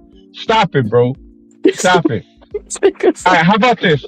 Oh, Lord, KB, how about this? How old are you? Hey, I'm 24. He's 12. Oh, you're We're picking 24. on minors. I'm double your age. I challenge you right now to a push-up competition. What's up? Oh, I probably couldn't do that. Couldn't do that. But I'm 52 though, and you back down from a push-up Right, but competition. that's push-ups, bro. Okay, Of course, I'm not gonna be able to keep up with you because you weigh 160. I weigh 300. It's a whole different thing. Right now I'm at. But if you were to actually like wrestle me or go strength to strength, you probably wouldn't be able to keep up. I'm about 210 because I lost around 10 pounds. It's the morning time. I just say he weighed 300 pounds. The nigga that said he weighed 300 Oh yeah, pounds. I don't even. I think I'm probably. How tall are you, KB? At 300. I'm like 6'3", about there. Nah, KB like 5'4", bro. He's like a little fat midget. This dude is a butterball. Nah, I'm not. But like, I'm honest about my weight. Wait. You talking this I'm a fighter shit, right? And you can't even do push-ups. I'm telling you like this, KB, anytime you ready, we can cam up. I can cam up right now. I'm in the whip. Right, hold on. I'm in the whip. We'll cam up. And whatever you do in push-ups, I'll double you right now. If I don't double you, I don't win. Let's get it. Nigga, I just said I probably couldn't. Ooh, I'm not. Okay, so ain't no front. Ain't no. Oh, you know, I'm about hardcore. Yeah, exactly. Ain't no front. I'm telling you, I'm not fronting with you and telling you, oh, I could do just as much. But in the fight game, it's not necessarily how many push-ups you could do. Guy that's in better shape than you. That makes no sense. You young and lazy, bro. We're missing young the and point. lazy. The point you were arguing was you were saying that at your age of 50 years old, you could keep up with a guy who's 25 years that's 25 years old. And I'm telling you, that's not the case. And I do it all the time. It's fine, man. Like you're 52, 53, it's fine. But and in better shape than you. How do you feel that a 52-year-old man just challenged you and you backed out? So I'm supposed to beat up an old man? No. We don't gotta fight. I'm just saying let's do some physical shit right now. Push-ups, squats, pull-ups. I'm throwing up 20 pull-ups straight, full range of motion, and I'm working back on my muscle-ups. And you're working on your fifth scoop of ice cream. Squats? Yeah. You're working on your fifth scoop of ice cream, my brother. Okay. You said squat? Yeah. What? What's a squat? Yeah, squats. A squat when you squat down. No, I know what it is. I said, what's his weight? Ronan don't know what's his weight? No, believe me, I know. What's your weight? My nigga said your name is KB, aka Ben and Jerry's. BJ. We turned KB into BJ today. So now we all know that he's just talking. BJ. He's out of shape. He can't do 5 push-ups. Can you muscle up 5 push-ups real quick, KB? Can you do that? 5? Man, I could probably crank out 5, but probably not much. Wow, what a weakling. What a strong. I'm like between 300 and 350 pounds, bro. One push-up for me is 270. Wait, KB. I'm 6'2" at 290. I'll do push-up for push-up with you. That's about you 6'3" at 300, right? You 6'3" at 300, right? I'm. Challenge. That's even. Watch him duck. Watch him duck again. Tough. That's about even. You younger though. So that extra 10 pounds shouldn't be shit. Wow. The millennial OGs, or what are we? The century OGs just crushing the young dudes right now. Look at that. Ain't no crushing, old man. It's all right. Yo, KB, you a passport, bro? No, I travel, but I wouldn't consider myself a passport, bro. He's a cholesterol bro. He's a BMI bro. Hey, there you go. Hey, don't age shame me, and I won't fat shame you. You ain't fat shame me. You know, you can't turn back the clock. I could always lose the weight. But you won't. Right? But you won't. What you want from me, man? That is not even. I've been like the most I probably ever weighed in my life was 350, and I've been as lean as 180. So I've been in that range where I've gained 50, 60, 70 pounds and then lose it. That means you've never been 180 pounds in your life, nigga. You're lying. Nah, that's not true. That's not true. I don't believe you, bro. How much you said you weigh? You just said you weighed 300 pounds. How does someone in life let themselves go like that, bro? I think I graduated. I graduated like a few years ago, and I'm just like, man, fuck this. And then, yeah, you just gained. I think I probably gained like 100 pounds during COVID in total. It was a lot of weight that I gained very quickly. But before that, I used to be fat too in high school, and then dropped the weight, and then picked it back up, drop it, pick it. So it happens. Are you built more like Precious? Are you built more like Precious or you didn't see Precious. Travel Wolf? That nigga's so Precious.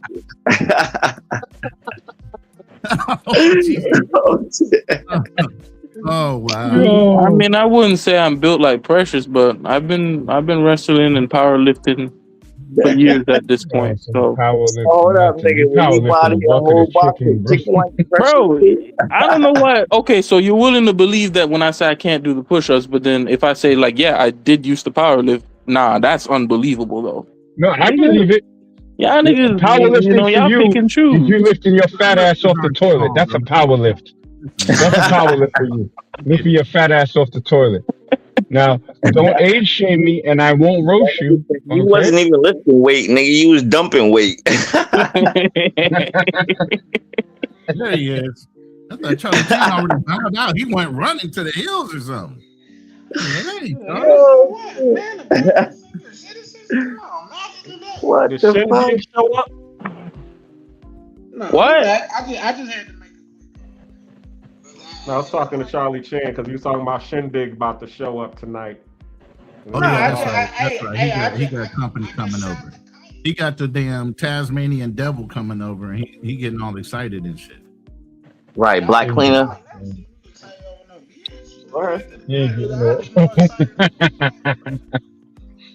You know the Minnesota cats ain't used to getting buns, so he happy. Who said that?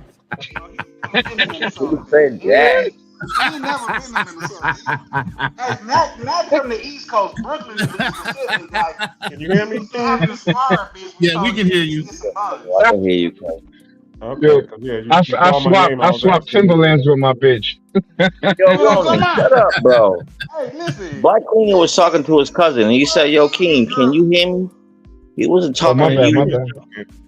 But anyway, we need to spin the block because we got KB on here, and we also got Magnesia on here. We was talking about sibling rivalry. And I know KB has an older brother. Magnesia, what's going on with you? Which role in the family were you? I'm the oldest. Siblings? Okay. I'm the oldest of all the siblings. Oh, here we go. You still throwing shots, Precious? Oh, I ain't even saying anything. What we talking about? Oh, okay. Oh, that's Charlie Chaplin. Just be a mime and be quiet when I'm talking. No. I'm just saying that makes sense. You got that. No, it's all good. He about to get some buns, so he happy. So I'll let him rock. Hey, bro, be leveling up on his trolling. I ain't gonna lie to you. You know how it is. New York niggas are always posturing. Yes. You know, hey, if I never met a nigga because I ain't one, but you know what I'm saying. Back to the question. Yes, I was the firstborn of all my siblings, and I am the black sheep. Okay. What makes you the black sheep? I'm an introvert. I have a low tolerance for nonsense, especially family nonsense. I say like family for me just became another F word. You know what I'm saying? Because you get, yeah, son. And it's not like I'm overly traumatic, but like certain family members will do you real dirty. You know what I'm saying? See you doing well and then talk down on you. So I just said, you know what? I'm gonna do my own thing. And then when I started doing my own thing, then the family comes back out the woodwork. Like, yeah, that's my nephew, that's my son, that's my big brother. Like, man, stop it. So I just do me, man. That's one of the reasons why I left. And I created my own ecosystem with my own people in it. You know what I'm saying? That were kind of like-minded, but I've been the black sheep. Yeah, bro, I can respect. We was just talking about that earlier. Go ahead, King. Right, I can respect what you're saying, dog, but that mentality No, you don't. creates family separation. Shut the fuck up. He said, but no, you Yeah, know he what? said, King, but he just killed his own somebody message. says, I respect, but you already don't know respect it. coming after that. But look, I respect that he disagrees with me for real, and let's listen to him with a positive ear. Yes, it can create a separation, but just because, but now check this out. Do I need to be tethered to someone that's going to bring me down? No. And what that has done was turn me into a super dad, and my family right now is so tight, such a unit. And it's only because I didn't have that I refused to pass that generational black effery down to my children. You see what I'm saying? So my nuclear family is tight knit. My other family, I don't know nothing about them at this point, except when somebody dies or when somebody's in a hospital or whatever. Well, yeah, I mean, we talked about that archetype earlier. We call that one the exilist, where the family considers him to have abandoned the family, but he considers himself to be liberated from the family. And I mean, I'm liberated. And many of us who are You heard what you expats said. You have said, I taken ain't the liberated. exile path ourselves. I mean, I am. I considered myself a black sheep, and then of course I got tired of dealing, as you said, with the effery and the dysfunction of the family that were considered the scapegoats or the lost children, because they kept on being a burden to me, and I was like, something, let me get the hell up out of here and let y'all deal with your own issues. And now I feel let me give y'all a real story. My name, I'm the oh yeah, he abandoned us, he left us. But at the same time, let me give y'all a story. Sorry to cut you, but this is and Ronan. Do you remember I was in the gym preparing for the yoga fight? Yep. And it was Ronan and right. No, but this was the yoga fight, I think. Yeah.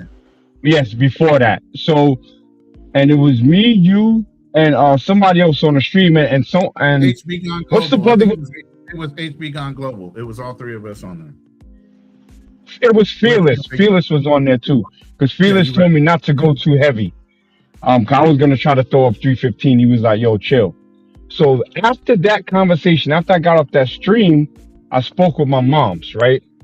And my mom's husband, who was my stepfather, this dude is such a grimy ass dude. You know, this dude was reaching out to my son behind my back, trying to play daddy role and basically push me out of a situation because me and my baby mama had issues. That he violated a man code. My mother allowed that to happen, so I cursed her husband out, and they just said, "This is why I don't really rock with y'all." That if I know that my son or my stepson got an issue with his baby mama, I'm gonna make them fix that. I'm not gonna try to usurp his authority as a father. You see what I'm saying? That literally happened on the stream after. That's why I don't rock with certain people, because everybody doesn't have the same code. So I make sure that my son is growing up with a sort of code, and my daughter has a code, and my wife is on code. So that's why I don't deal with a lot of people, bro. That's what's up. I can respect that, dog. Is your wife from Holland? You gotta have a code. Motherfuckers gotta have a code out here. Yeah. It's like Omar from The Wire. You gotta have a code. That's real talk. Somebody asked if my wife is in Holland. I said, is your wife from Holland? Are you trying to ask if I swirl? No, it's black people. Come on now. I'm intelligent enough to know that, like, we all around the world, good brother. All right, no, my wife is. They have Dutch passports, but she's from the Caribbean. Oh, okay. Yeah. There's nothing wrong with swirl. If that's your choice, that's your choice. I don't swirl, brother. She's black. Oh, okay.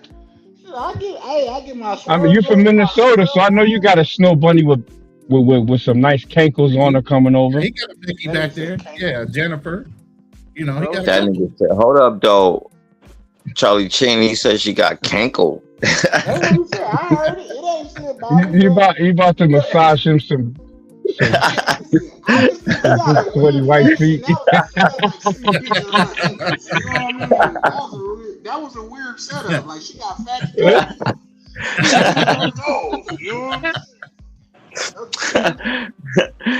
Oh shit! I rock with you, Charlie Chan. You know I rock with you, bro. Nah, bro, you ace with me, man. Here's the thing. I just be shooting the shit. If you from down south and you got people down south, we just sit up and shoot the shit all day. Like, you New York cats is a little bit different, but lot of y'all get down and cool though. I ain't gonna lie to you. For the most part, I think you niggas be overly mad, but I done met some real. We do be. We do. We are overly mad in the north, of course. Why though? I'll explain it to you. Whoever said the cold, boom, right there. We live on top of each other. But y'all got front and backyards, and your houses are separated a little something. Like, we live on top of each other in New York. Yep. It's crazy. You see grass, he was like 16, huh? Let's see how now come on now, brother. Come on, man. Don't think you finna take some ankle shots, and I don't retaliate at all now. No, but there was literally a program called the Fresh Air Fund, which would bus kids out of the city. Yeah, I did Fresh Air. We used to go to Bear Mountain, all kind of stuff to get you out the hood. You know what I'm saying? Yeah. So yeah, that'll cause you to be aggressive. And down south, you know, y'all slow. Wow. You know what I'm saying? Lethargic.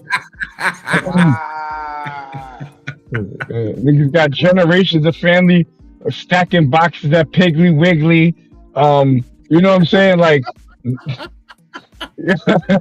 getting chased by the Roscoe Pico train.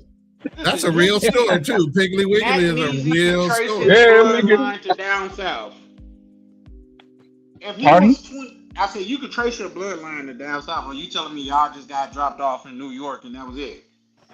Well, not my family comes from the South, but not every Black American went through the South. And don't debate me on it. No, Okay. But majority of people come to The overwhelming majority.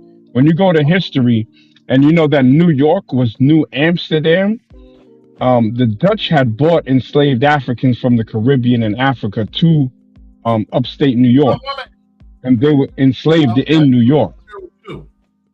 So let me ask you this: they said New York wasn't righteously there. I didn't know if it was delivered. Like it was a landfill. I can't hear you. Say that again, Charlie Chan.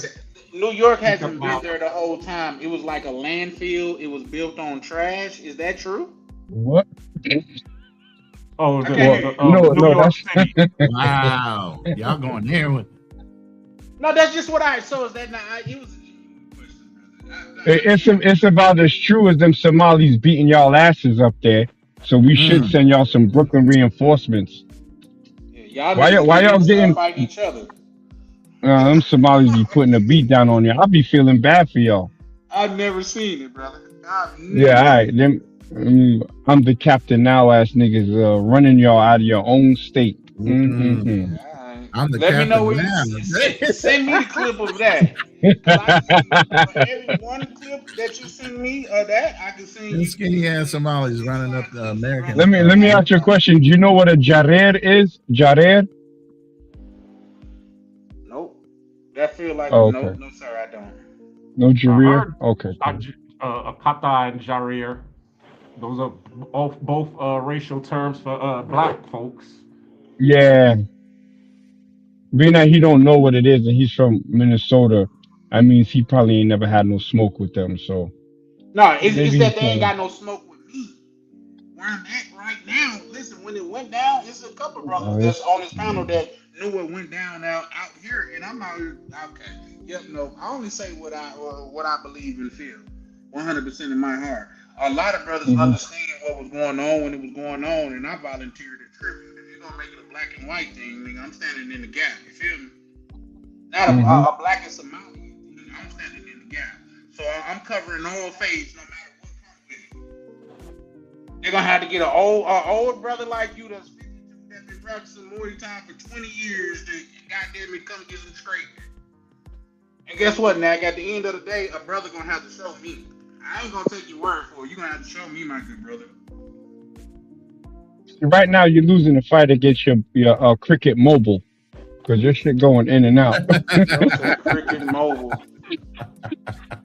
I think you gotta play. Let me move on to KB and ask KB the same question. In your family, what role did you play? Were you the favorite, the black sheep, the lost one, or the exile? He was the spoiled little baby. Like his mama still I don't think my family, my family, like close family, like brothers and parents, like we don't have black sheep. I wouldn't say I'm a particular favorite. Okay.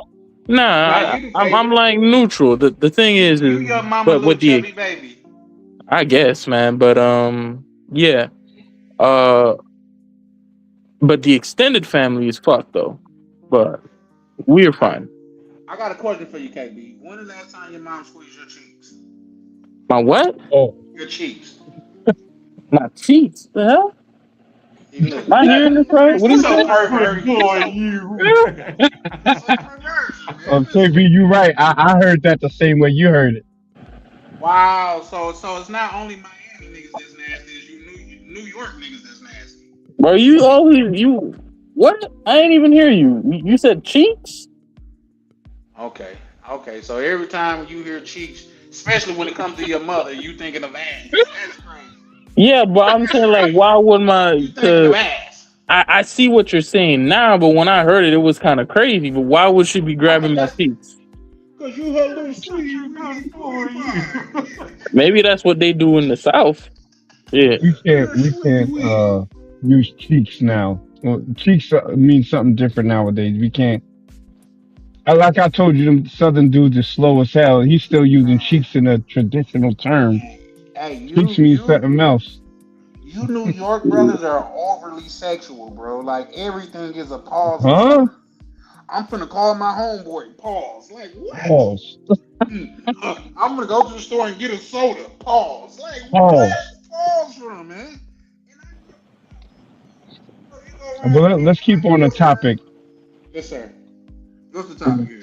Okay, well, let me ask y'all this question. Why do y'all think that our folks, black folks, can always get together for a funeral and organize for a celebration, but we can't get together to build anything? Oh my God, here we go with this again. Didn't we have like a whole show about this? Where we're talking about families, because a lot of times it usually be, like similar to what's going on when I use the example with Rockefeller. You got the Jay-Z's who want to be a part of Def Jam and the Machine with Leo Corwin, and then you got your Dame Dashes who want to be independent, and together they was able to create a nice independent record company, but now apart, they're all they messed up. Hold on, Black. Why can't we use each other's skills that we have? Because being the favorite, meaning that you went to school, you got the accolades, you have all the good credit and the access, and then you have the black sheep who done went to trade school or went to trucking, and he has. That's what we call the black sheep now, just because he went to the trade school. Yes, he I mean, when I think of black sheep, I think of a fuck up, a failure. That's the scapegoat. The black sheep is the one who is, the person who went against the family traditions or he went alternative, non-traditional education. The fuck up is the scapegoat or the lost child, the one who's on drugs, gangs, hustling. The one who's the burden of the family. They got to always bail him out or give him money or whatever. Yeah. And you got the one who said to hell with the family and just moved to Holland. I know. Oh, okay. I understand a little bit. So to answer Black Community's first question, moved to Holland specifically. Yeah, he did say Holland. Yeah, he did. This ain't the hell with the family. I'm just making him an example. He's the exile. He's the exilist now. He got tired of my trolling, so he put the smack down on me. It's all good. I couldn't live there, man. Ain't no heat there. No way. Ain't no heat? Heat. It's too cold. Why y'all so fixated on hot inside, man? That's what central AC and heating is for. What you mean? I'm just so used to the Florida weather. When it gets cold, it fucks me up. But to answer Black Queen's question, I'm gonna attempt to, because I know we have this conversation a lot, and it's a consistent theme. I would say it's for the same reason why it's always been like that. You got people who are here who are on food stamps. They're like, I could dig it out the mud, and they're on food stamps. That's why. We can't even agree whether or not the black community is poor or not. How are we ever going to reach a consensus on what to do next? You have half the panel who might disagree with me on the idea that the black community is poor to begin with. And then, another quarter is going to disagree about what we should do about it. I'm saying that we need like robust, transformative government and change. And then you'll have other people who are saying, hey, you need to go in and you bootstraps, no complaints, no arguments. And then we get stuck there and nothing changes. That's all. Magnesia, what you think? Oh man, that's a great question, brother. Ooh, I think we don't pick the right partners. We pick There we people go. based off of proximity, right? Oh, my family. I'm gonna open a business with my cousin. You need to start picking people that are experts and professionals in the field or that can add value where you get the ROI once you guys start working together. And unfortunately, in some of our ecosystems, there's not a lot of talent in certain things that we want to build, right? So if you got to make sure that you have a talent pool, someone is trustworthy, and then you can make it happen. I just think that a lot of us weren't given a game by people that are older than us. So a lot of the young people left to figure it out themselves, and a lot of them are doing well. There's other levels to the conversation in terms of generational stuff. I don't like to be like, oh, we can't do it because I have millionaires in my family. There's millionaires on a panel. There's millionaires in my ecosystem. So there's enough money out there to get. It's just that you got to pick the right partners. Stop picking people because they're your homie. You might be my homie, but I know, if you ask to borrow $100 today, I'm just going to give it to you because I know you're not going to pay me back on time. I would never start a business with that person. I think the wrong business partners. That's what we do. Can I add to that? If I may give an example. Well, you're next, bro. What I hear Nat Neezy saying is like, stop getting your taxes done by your cousin kinfolk in the basement, man. Like, don't go to a professional, bro. Like, don't let the person like, oh, I'll get you this much back because they're gonna get you in trouble with the IRS, bro. Don't just go the professional route, and that money that you spend is gonna be more than worth it. I'll leave it there. I got my taxes done by my little side chick. She got her taxes done by a little chick, and she messed her whole name up. So pick the proper professionals. Every time, like it's something. Let me see, how can I say that?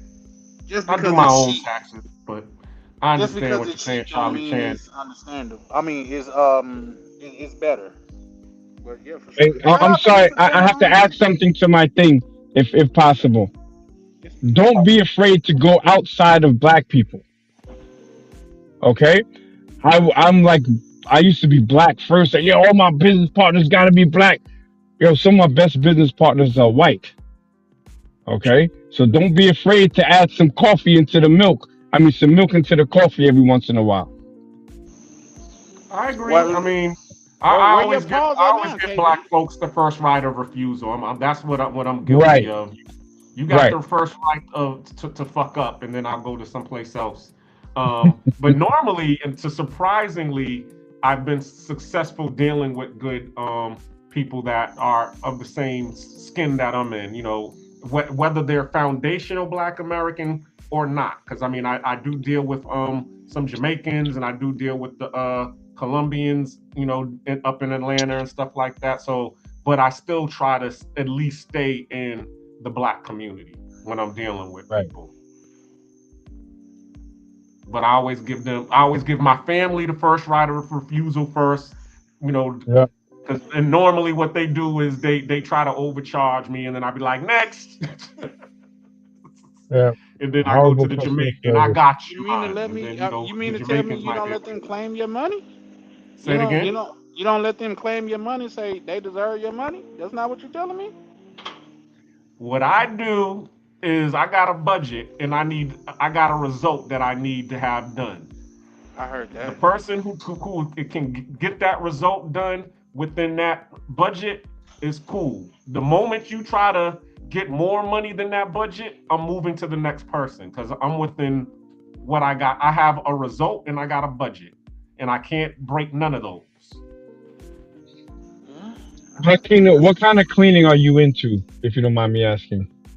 I started in hazardous waste. I started cleaning with the oil spill cleanup back in 2010. So hazardous waste, then emergency response, and then I went into disaster restoration, which is water damage cleaning, fire damage cleaning, mold cleaning, all of that stuff. And then I went into carpet and upholstery cleaning. Okay. So I started with the worst and then went into the most least. Gotcha.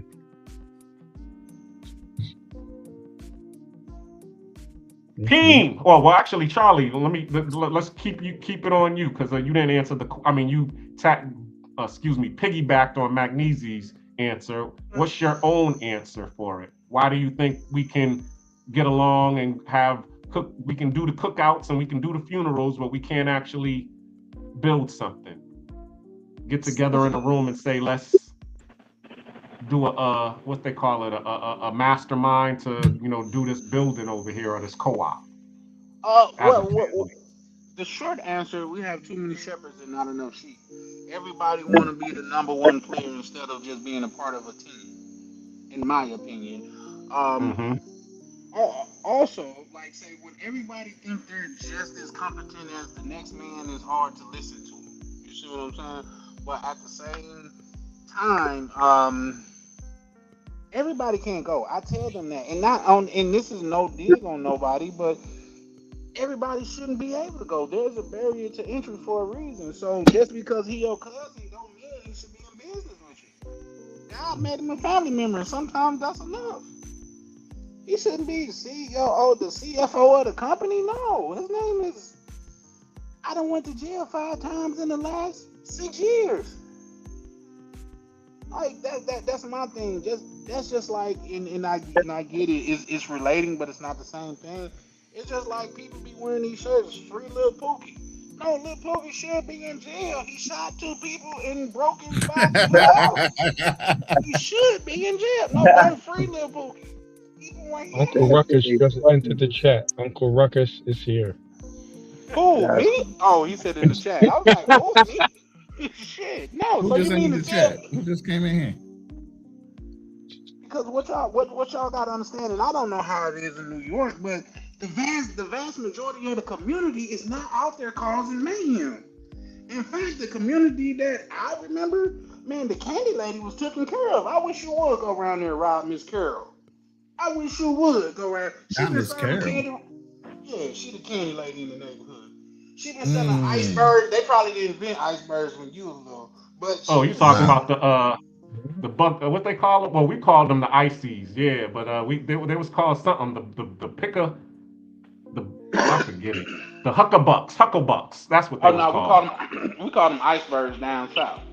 Yeah, the hucklebucks. It don't matter what they was called. You just didn't fuck with them. They was well protected. They was not just well protected, they was real respected. That part. Yeah, for sure, man. So, like, everybody's not supposed to go, unfortunately. Here's the thing, if we're from land where everybody was kings and queens, who was the court? Who was the judge? That's what I'm saying. People that served them. I've been saying that everybody wasn't no goddamn king or queen. There's a warrior class. There was a farming class. There's a whole bunch of different classes. It wasn't all fucking kings and queens. Get the fuck out of here with that shit. Light skins was at the top. Bro said light skins was at the top.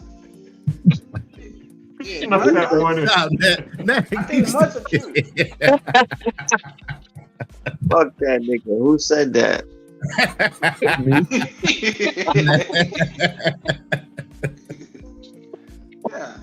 Nah, man, I was in the warrior class. Fuck that shit. I didn't want to be no ruler.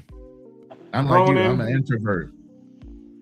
The question's on you. So why can we get together for funerals and cookouts, but we can't get together and build? We can't even get together for that. What do you mean? Don't tell that lie off the rip on the question. We can't get together for cookouts and funerals without a fight starting off there. Really? Damn. Yeah, really. That's crazy. Nah, man, there's always hidden anti. Listen. You roll up to a funeral or a cookout, they already judging your car. Now they judging what you brought to the cookout, what you put on the table, what kind of meat you bring. They judging you the minute you show up in the environment. Let's tell the truth. It's a competition within the family. There's a competition within the family to one up the next one. And that starts the minute you show up in the environment where all the family is. So let's be real about that. But Ronan, some people should be judged. You only bring a loaf of bread to the cookout, but you leaving with 3 plates with tinfoil on. Did y'all organize it when you told that nigga what to bring, or did you assume he was gonna bring some shit?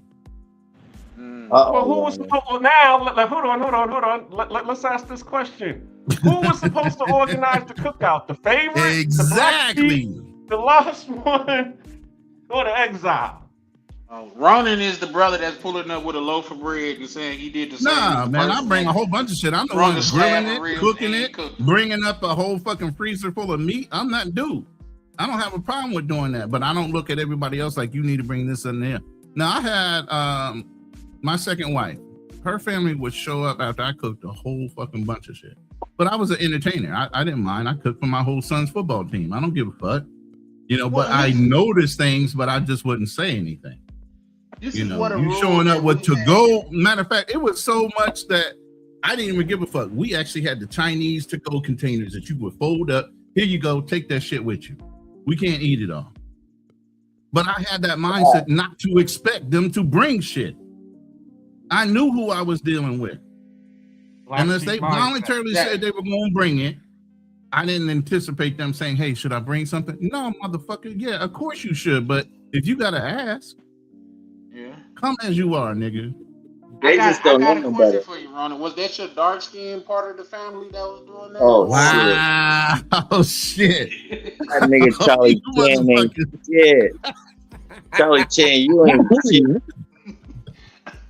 I'm just saying, we having light skin, dark skin talk tonight.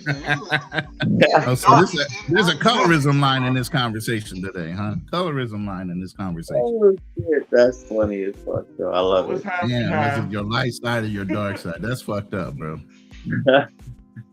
Well, it is half and half in the panel. Shout out to all of us, Team Doc and lovelies out here. See, but here's the problem I got when y'all say that. If I showed you a picture of my grandfather, he was darker than you, Black Cleaner. And I love my grandfather to death. Listen. I love my grandfather. Listen, I love my grandfather to death. I love my grandfather to death. He was asking for me on his deathbed, even though I was already in the Gulf War when he passed away.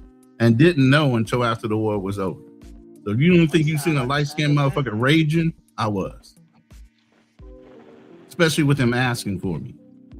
That's why I say I'm the lightest skinned, darkest motherfucker you will ever meet in your life because of my grandfather. Okay. Ronan, on the other side of the coin, can I be the lightest skinned, darkest? You can. You can be a cream puff if you want to. Go ahead. So light skinned niggas a cream puff. Light skinned niggas a cream puff. I didn't say that. We know. I didn't say that. We heard him. I didn't say that. Guys. I didn't say that. I said you can be a cream puff if you want to. Now there's different grades of light skin. Wow. Grades of light skin. Listen.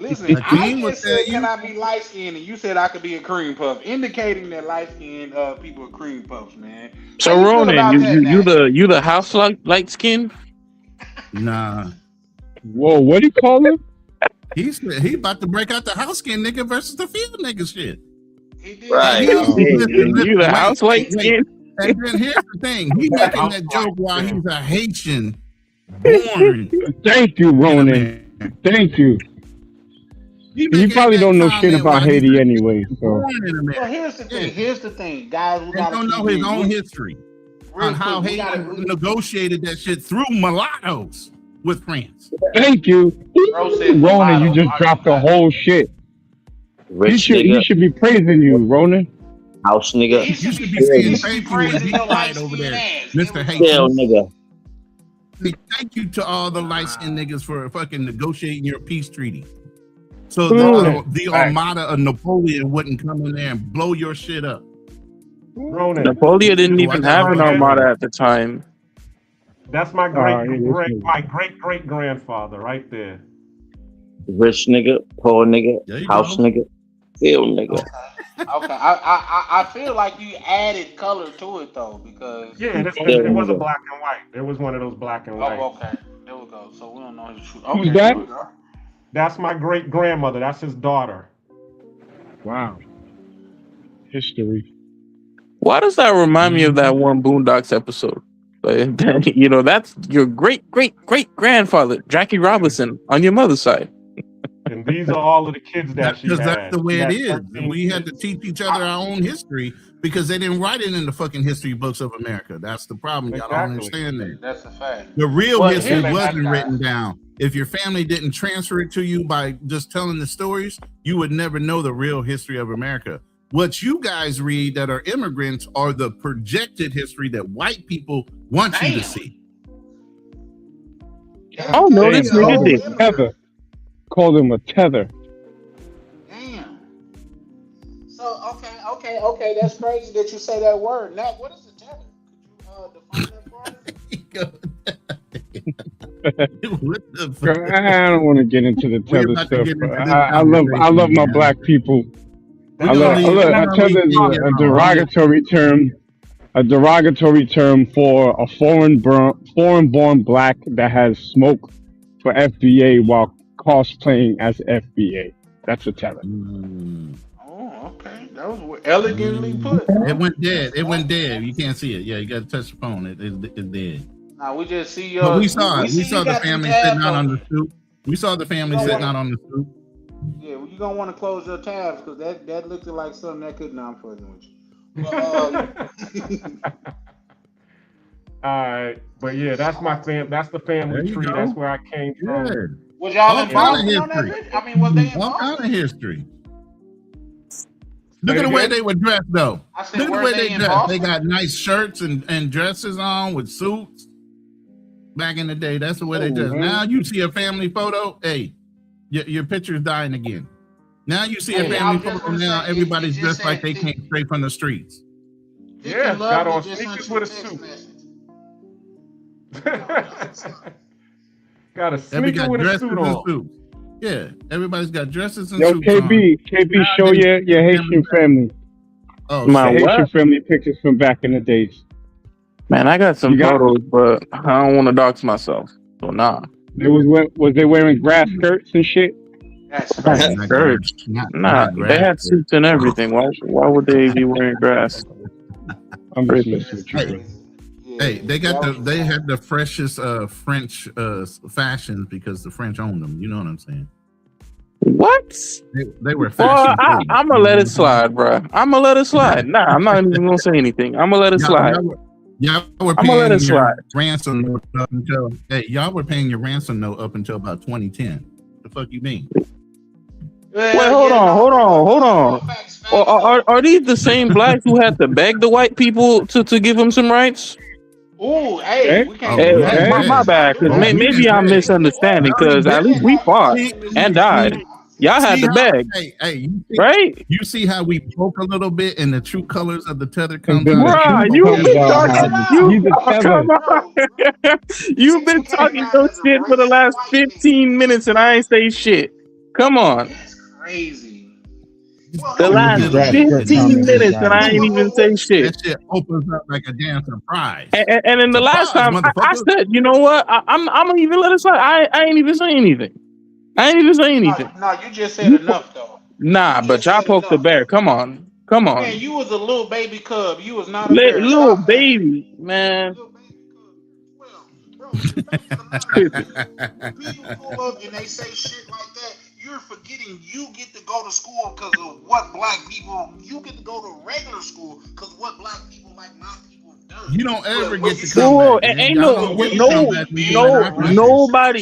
nobody's denying. Nobody's nobody's denying that. But when you're like, oh, they're wearing grass skirts, they were owned by the French and blah blah blah. Like, bro, And here's the thing. that's crazy talk. That's crazy talk, bro.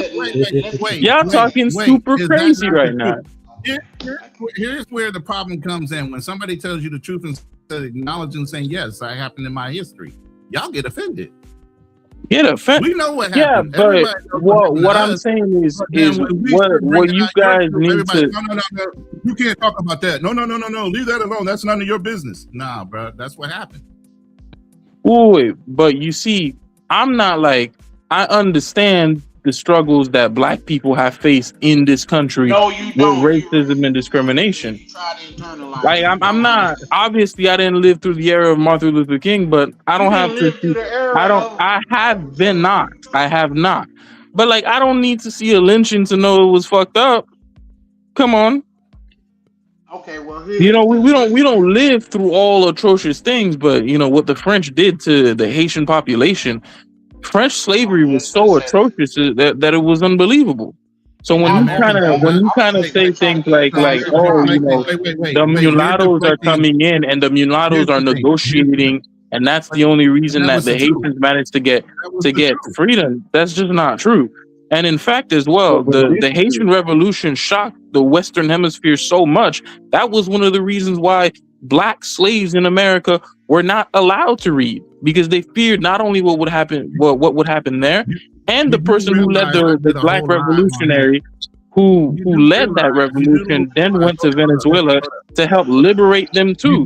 And it's one of the reasons why Venezuela has slavery forbidden within their constitution. But come on, put some respect on it. Come on. Listen, you do realize we did a whole live. We did a whole live on the Haitian community.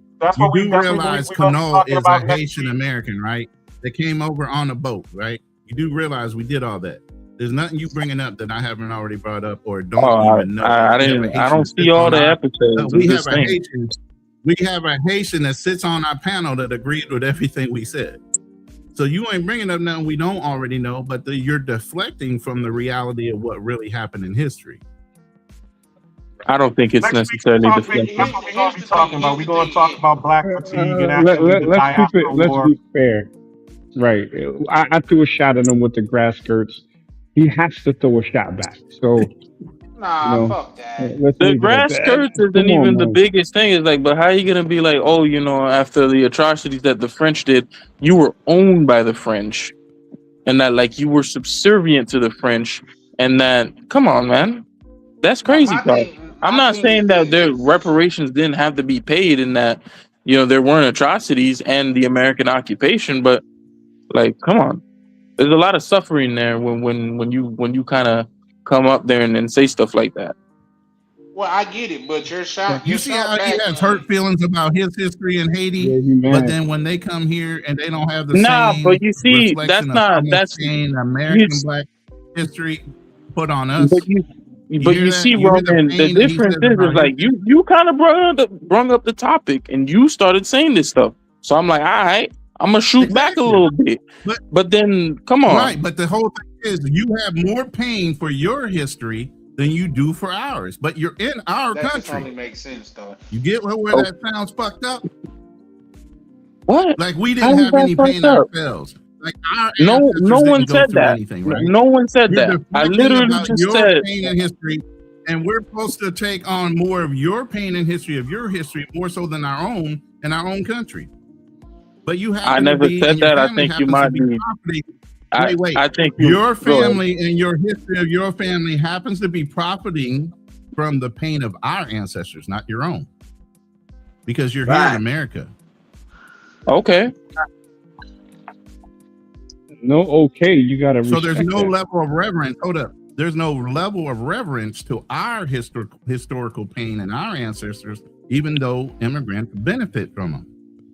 No one said that immigrants don't benefit, but you have to remember that America is an empire fundamentally. But the same but because when you look at what hold on let me land this, because when you look at parts of South America, both in Brazil, what they did with the rubber trees and what they did to the Brazilian people, when you look at Colombia and what they did to the Colombian people, the Peru and what they did to them, specifically not Peru, Panama, and what Roosevelt did related to that canal, the insurrections in Guatemala.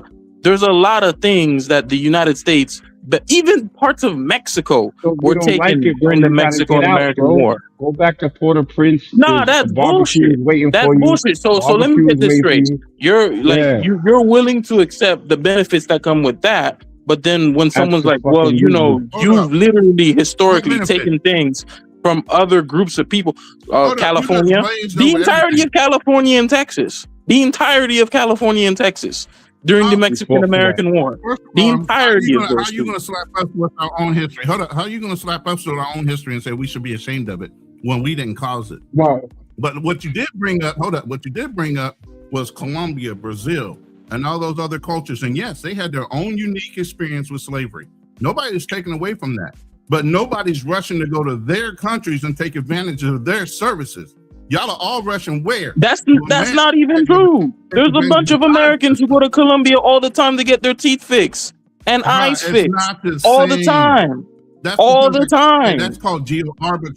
That's called geo arbitrage. Oh, my bad. So it's geo arbitrage when Americans do it, but it's called taking advantage when other groups of people come to the U.S., right?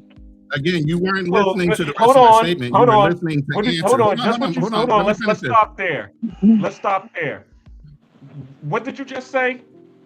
No, I said to him, when they go overseas, like to Colombia or someplace like that, and they use medical services because it's cheaper and better compared to the U.S., that's geo arbitrage. But when you have foreigners who come to the U.S. to enjoy the benefits that come to the U.S., then it's just usury. Well, think about it.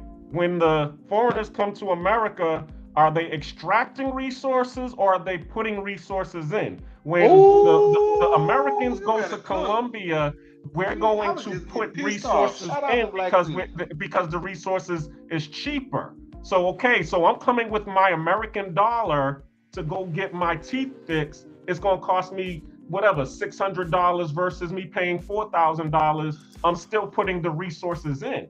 But when you all come to America, you all are coming to get American jobs to take the resources from America to send back home.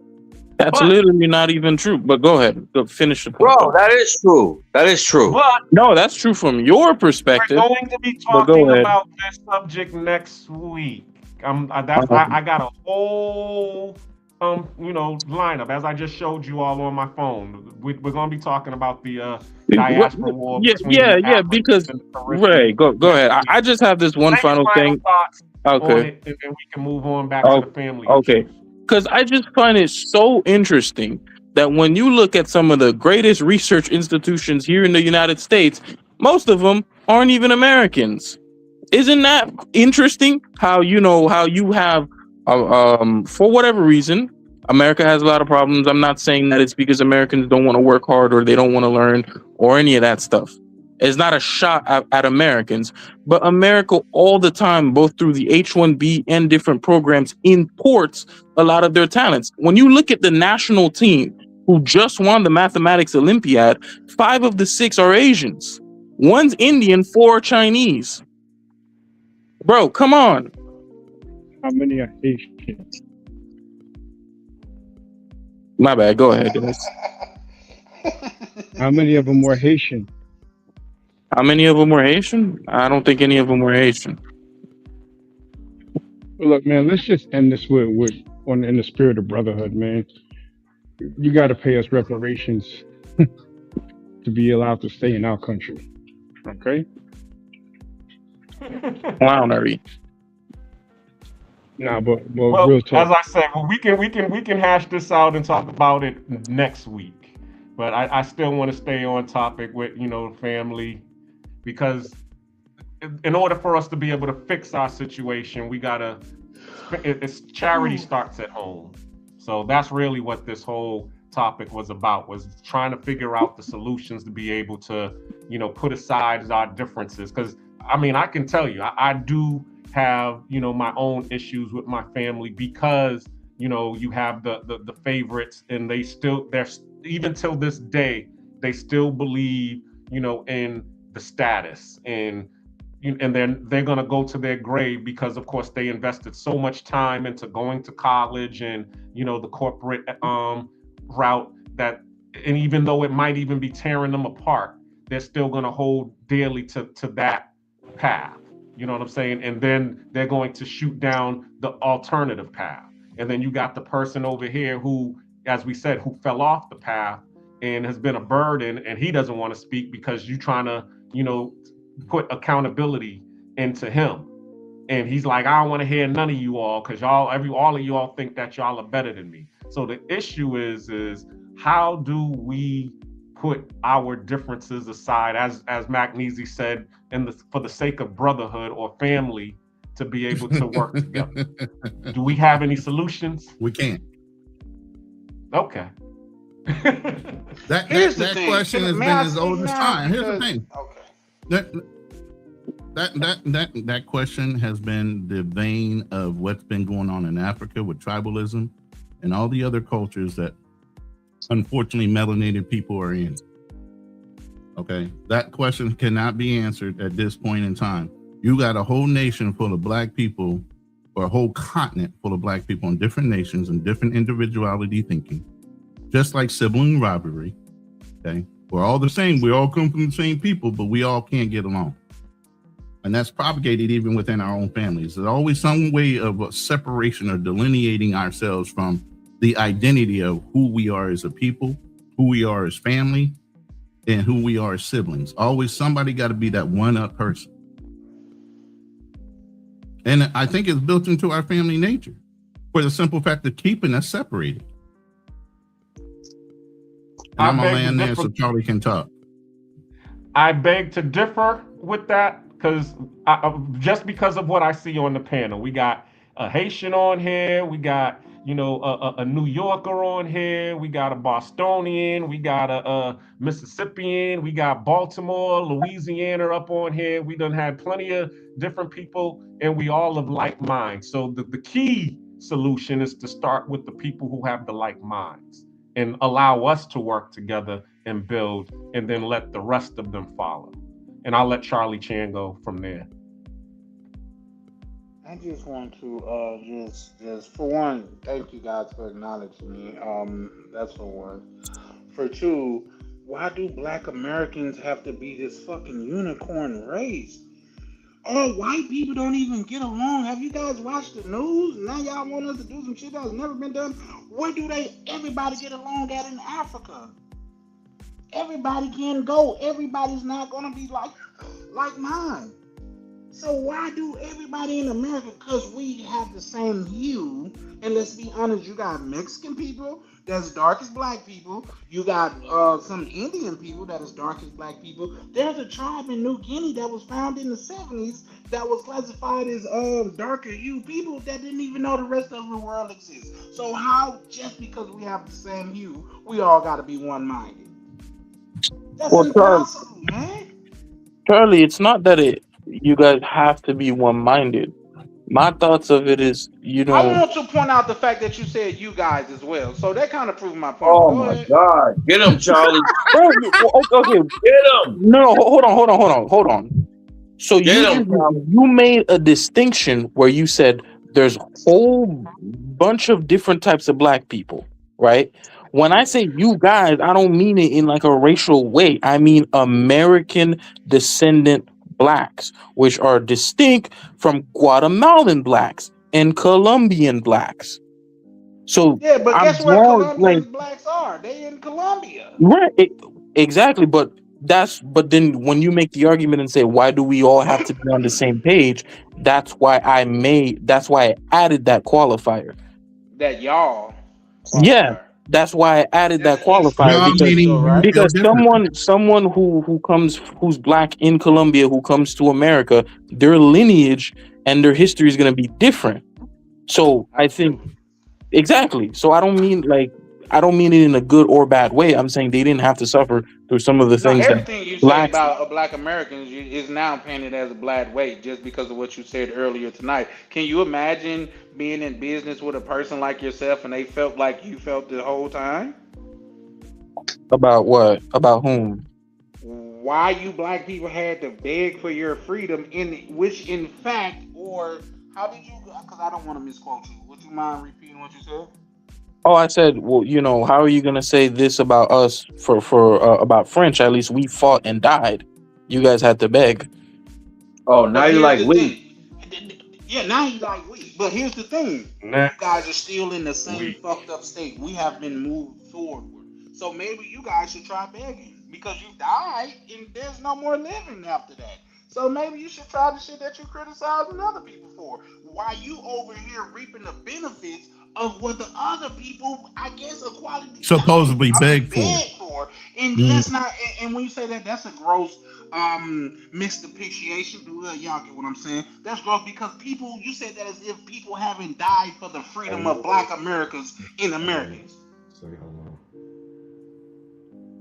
Well, by far, I mean fight a war to actually remove all the whites from the island, which You didn't they remove all the did. whites. Well, They're you still know what I over there, mean. bro. Well, You guys obviously, still we paying have. the debt. What you guys just paid off a debt to where y'all owe the motherfucker for y'all winning the war. Make that make sense.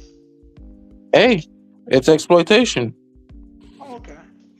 Okay, but because we asked for freedom and we got it, we had to beg for it. And you over here enjoying that freedom, my good sir. Hey, my point of view of it. My. Yeah, man, you guys can say my, but realistically, if Haiti didn't turn out the way it did, I wouldn't even left. I would have went to Canada or France. Yeah, though. And I also wanted to add a caveat that it's not necessarily just Haiti by itself as a standalone. It's all the countries that surround the United States. The United States has been instrumental in interfering into the geopolitics of several of these countries and dismantling them and exploiting them. But that's It's not the just conversation. factual. I think you're moving the goalposts when you say He that is because Well, black no, people don't have the correct. it's not moving the goalposts because It is. yours. Okay, Because go we're ahead. talking about black families and black culture. We don't have a direct conflict or issue with what's going. That's whites that are doing May I that, ask him a question, not Ronnie? black that are doing May I that. ask him a But question? y'all want But to do you? associate But hold everything. on. But do you still reap the benefits though? You Because want the to. argument is You being want that to I'm associate leaving my all of country America and to I'm one reaping point. benefits from Americans from the You suffering of are. blacks, You whether I absolutely realize are. it or not. But then I'm telling you, you guys are doing the same thing, where you're Do you literally not know? reaping the Listen. benefits Do you not from know? other Wait. countries, When well, did black regardless of people? whether you When realize were? it or not. I'm Listen. not arguing whether it's right or wrong. All right, go ahead. Look. Let me say this. It wasn't until civil rights that you guys were even allowed to immigrate into the United States. It wasn't just the Civil War. That was one piece. All the other fighting that took up to the Civil Rights Bill being passed, y'all weren't even allowed to come here. What the fuck you talking about? Civil rights didn't it opened up the door for immigration to come in here in a limited capacity for people of color. So immigration wasn't a God-given right to anybody of color to come into the United States until after the civil rights. So you got here over the suffering of not only slavery, but all the fucking battles in between and all the other fucking things that we did up until the civil rights bill started getting passed. It wasn't just one thing, it was a multitude of things that got you guys here. So you guys are just looking at one piece and saying, well, that's been passed and blah, blah, blah. And we might even help with the civil rights. Okay, great. You help. But your bodies, your ancestors, your blood, sweat, and tears of your ancestors weren't necessarily spilt here doing that. Ours were. But you guys have every right to come in and comment. I can't go to Africa. I can't go to Kenya. I can't go to any of those nations and comment on the geopolitics of their nation with free reign and not feel reprisal. You guys feel like you can come here and say whatever the fuck you want. And you have a say in it. And you don't. You have freedom of speech. And that's great. You can't talk about our politics. You didn't have any skin in the game when it started. You're benefiting. Just like you tell us, don't come over to your countries commenting on your politics, your politicians, all the fucking money letting that your politicians do to screw over your people. That's none of our fucking business. But you want to improve our country first instead of improving the countries you came from. That's fucking hypocritical. It's reductionist. It's hypocritical. You can't completely talk about our country until Haiti's fixed. You can't completely talk about our country until Nigeria's fixed. You can't completely talk about our country until Kenya's fixed. Go fix your nations. Demonstrate to us you know how to do that first before coming here and saying anything about any American politics. Guess what? Well, but then how come you guys don't just stop interfering in foreign nations? Why do you keep transporting weapons into these countries? Don't move the conversation. It's not moving, but you keep transporting weapons into these countries. Doesn't matter. How does it not matter? How does that? Jean-Claude Duvalier was a CIA-backed president. How does it not matter? So your nation's not strong enough to resist American influence. Is that Are what you're you saying? serious? Your people are So, weak-minded. okay. Your So let people me are get this straight. weak-minded. So you Your use people are the weak-minded. CIA to prop up Jean-Claude Duvalier, a dictator, in order to stave off communism. That dictator does dictator things, and then at the end of the day, you blame those people for not being I got a strong enough simple to question. resist your own intelligence apparatus. I So got it's a their simple fault. question. Can I So ask then my y'all not question? Go ahead. willing to fight. Y'all not willing to fight to the last man like you telling us we should be. Oh Lord, here Can we I just go. ask my question? Just real quick, guys. Go ahead. So when you say you guys, is that the same you guys that had to beg for their freedom that's putting weapons in these other countries? Because those are two different things, and I feel like you Oh, trying okay. to And I So swear to let you, me I swear clarify. to you you, said you By I you swear guys to you, guys, it's not. I swear to you, it's not a black person that has anything to do with the weapons and all that other shit you brought up. You they deflect. You ain't got move a to the white Jerome, a people, it's not to the not Liberty, black deflect. people. nothing. It's not a matter of you necessarily voting for, but you vote in those representatives. For example, several of the senators that was voted into Congress were sent into That has Haiti nothing to do with the pre black culture. 2008. Here we go. Pre That has nothing to do 2008 with black to culture. affect the elections. Even now, they're being placed right now where special elections are being prevented from taking place because they want to just prop up one particular candidate despite the overall populace not agreeing with it. That's the point that people are trying to make. No one is arguing that I'm certainly not arguing that black people haven't fought, struggled, and they've done a lot to benefit black people globally, especially those who immigrate to the United States. But I think that Americans should also understand that it's not as simple as them wanting to escape their country. Most would rather stay in their country. The difference is that the Really? The American apparatus has removed several lawfully elected heads of states to place their own that benefit the United States to the detriment of those host countries. That's Can I all I'm get in saying. here, guys? I've been I listening. Let me get agree, in. and as I said, I trust that you will be on next week's panel, KB, to Oh, talk okay. about this as you say in your language, talk your shit. I'm Because I not definitely talking want to hear. shit. Like I got a No, I'm lot of saying that. like people need to understand. I got a lot of respect for Nah, black people KB in this drunk. country. I got respect for people in a lot of respect, and you know how much I've mentioned Martin Luther King and his speeches. I got a lot of respect for black people, and you know this. But like, I don't like it when Americans kind of like puff out their chest like that, where it's like, oh, like you did a lot of bullshit and fucked up shit to other groups of people. People don't But say are anything, those but black like, Americans come that you on. were just referring to Well, that as I was beg for their saying, because freedom? it's getting late here, and I do have a guest here Oh, that I gotta make sure that I'm not, no Like, doing the you're gonna be boys clapping solution thing because cheeks. they gotta work in the morning. So I'm gonna let everybody say their final thoughts on or final perspective on this, and we're going to end the live. So I'm gonna start with Magnesia since he is the last one in. So the last shall be first, and the first shall be last. I'll be last. No, I appreciate it, brothers. When you gonna have this diaspora war panel? Next Monday. Black All right, fatigue because next Monday. I need in on this. And I'll say that. I'll just let me know, Ronan. Please send me a text so I could get in on that panel because just like Ronan cooks, I cook on this as well. My last thing would be grass skirt is a lighthearted shot, but when you go to the tether talking points of you guys didn't fight for your freedom while ignoring the Stonewall Rebellion and everything else and everything in modernity, which allowed immigrants of African descent, or no, they called it of African nativity, to come into America. We fought for that. To come in and then say that we didn't fight and y'all don't benefit is blasphemous. And that's why the brothers getting smoked. But we can save it for the next show. I'll rock with y'all. Salute. And I'll see you on the next one. Shout out to you, Magnesia.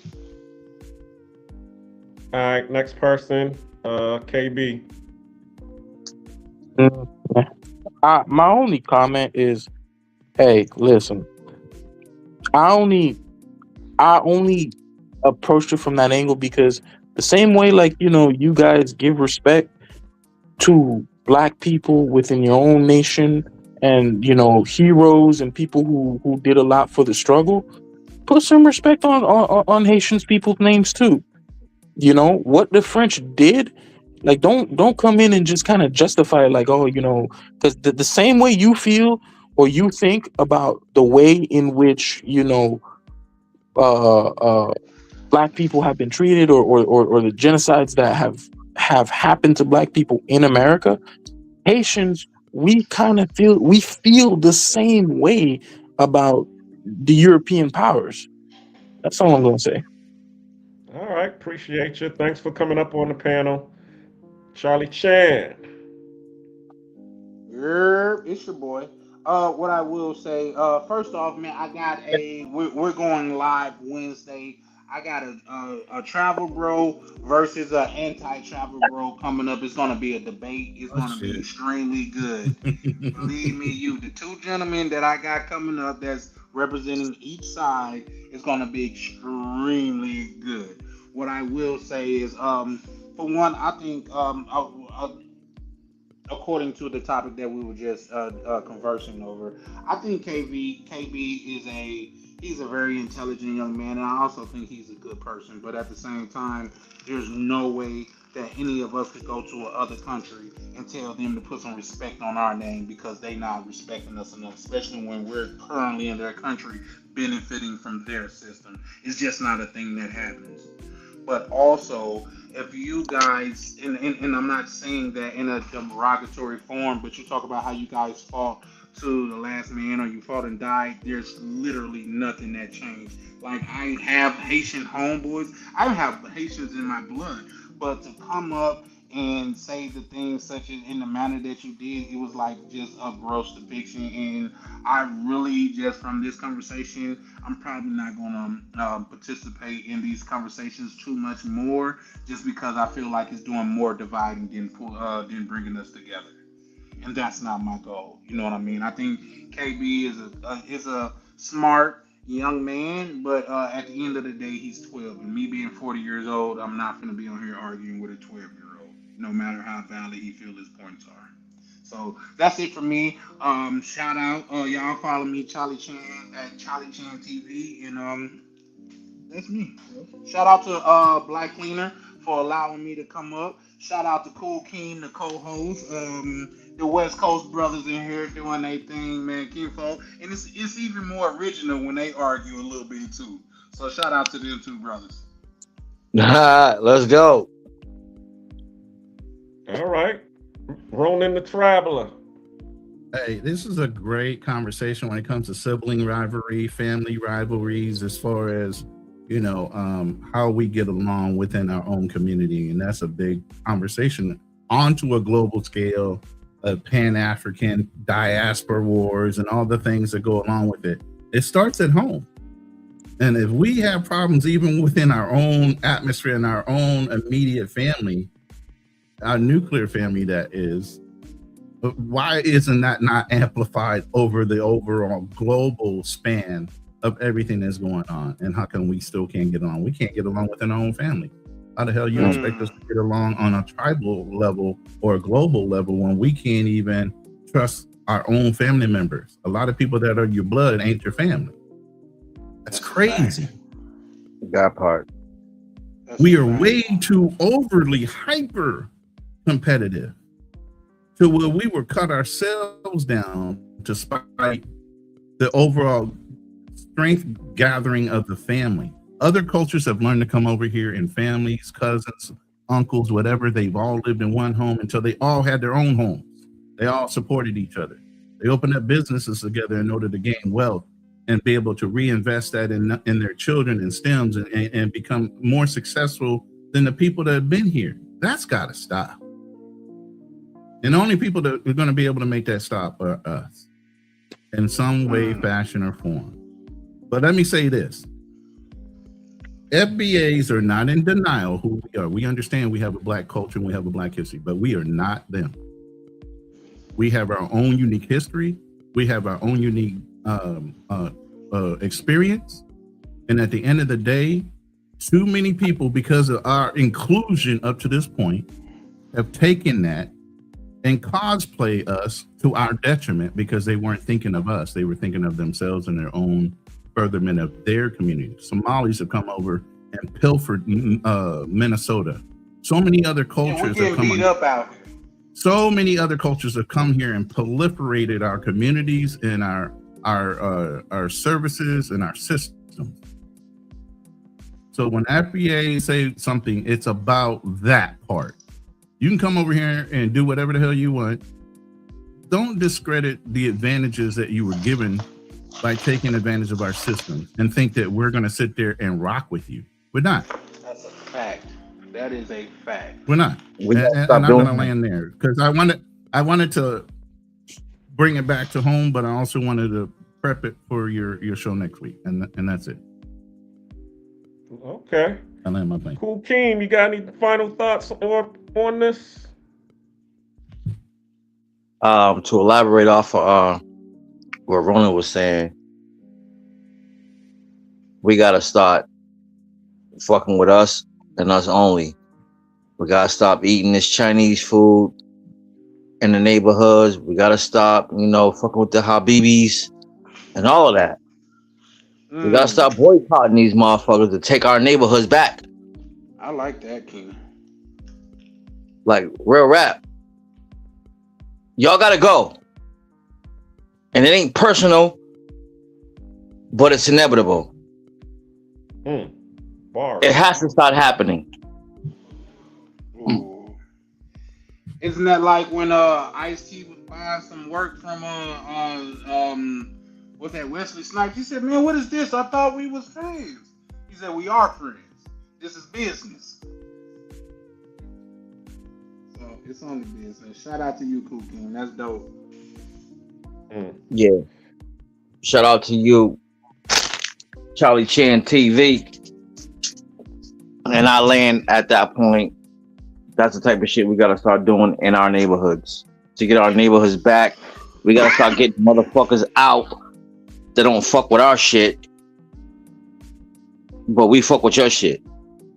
And if you ain't gonna get out, it gotta stop being an even playing field out here. Now, it ain't no if you gonna get out, Keem. It's not a question. All right, so they gotta go. I agree with you. They gotta go, brother. Shit. We from the hood. We know when you say, "Oh no, they gotta go." You moving, work in the wrong area. You gotta go. I don't give a fuck if you just moved in this morning. You need to be gone by tomorrow morning. You gotta go. Yeah. But my apologies, guys. I just get a little offended. Let me ask y'all a question. Quick question. You think Donald Trump gotta go? Yeah. That nigga Ben had to go, bro. See, that's the difference between us and them. Because we unequivocally said yes. Trump is he's drunk. He's a rapist. Nah, dude, no, man. No, hell no, man. Get out of here, bro. You gonna really? I'm about to stop. Leave me alone, bro. Uh-oh. The older brother. The favorites over there. But that's who that is? That's the brother in the background. Put him on. Put him on. Yeah. Yeah, go ahead. We're hold on. You can't say the whole word. Yeah, you can't. Yeah. A comment. Convicted felon. Well, no, we were talking about lineage. We're talking about lineage, like how he's not originally from the U.S. So the discussion doesn't matter. Well, hold on. Let me elaborate. Right. Sorry. Are you talking about the fact that his dad used to hide the fact that he was German? Yes, he's German. He's German. So we all his Jewish tenants wouldn't know about it? Yes, he's Peter Drumpf, right? Listen, can I get KB some props right now? And not just KB, but him and his family. Y'all see how they argue amicably? Like, oh, I'm sorry, my bad. And, you know what I mean? Continue to go on. That's what we need in our community. So Yeah, well, we were getting into a little bit of a spat because, there are people that are like, well, these immigrants who are black, who don't mess with black people in this country, they should just go back to their country. No, because nobody said that. We said No, you no, need to no, put some well, not respect on our you. name. How you come over here and What I'm okay? trying to say is that Hey, either or Black Cleaner finna, he gotta end this live. He got some box coming through. He's staying no. true to his goddamn date. I didn't. What I'm trying to say, I went to sleep in my bed by myself that night. So shout out to the brotherhood. yeah. What I'm trying to say though, right, is that I was not born here. English is not even my first language. It's not even my second language. Ça passe. Ça passe, come on. Yeah. So the point is that, right, we were indoctrinated in a way that we truly believe that American blacks are less than. Well, nigga, you believe that, not me. The hell? That's crazy. I'm not even joking. I'm not even joking.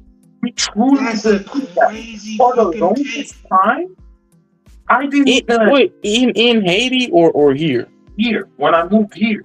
I didn't... Yeah, all you immigrants do, let's be honest.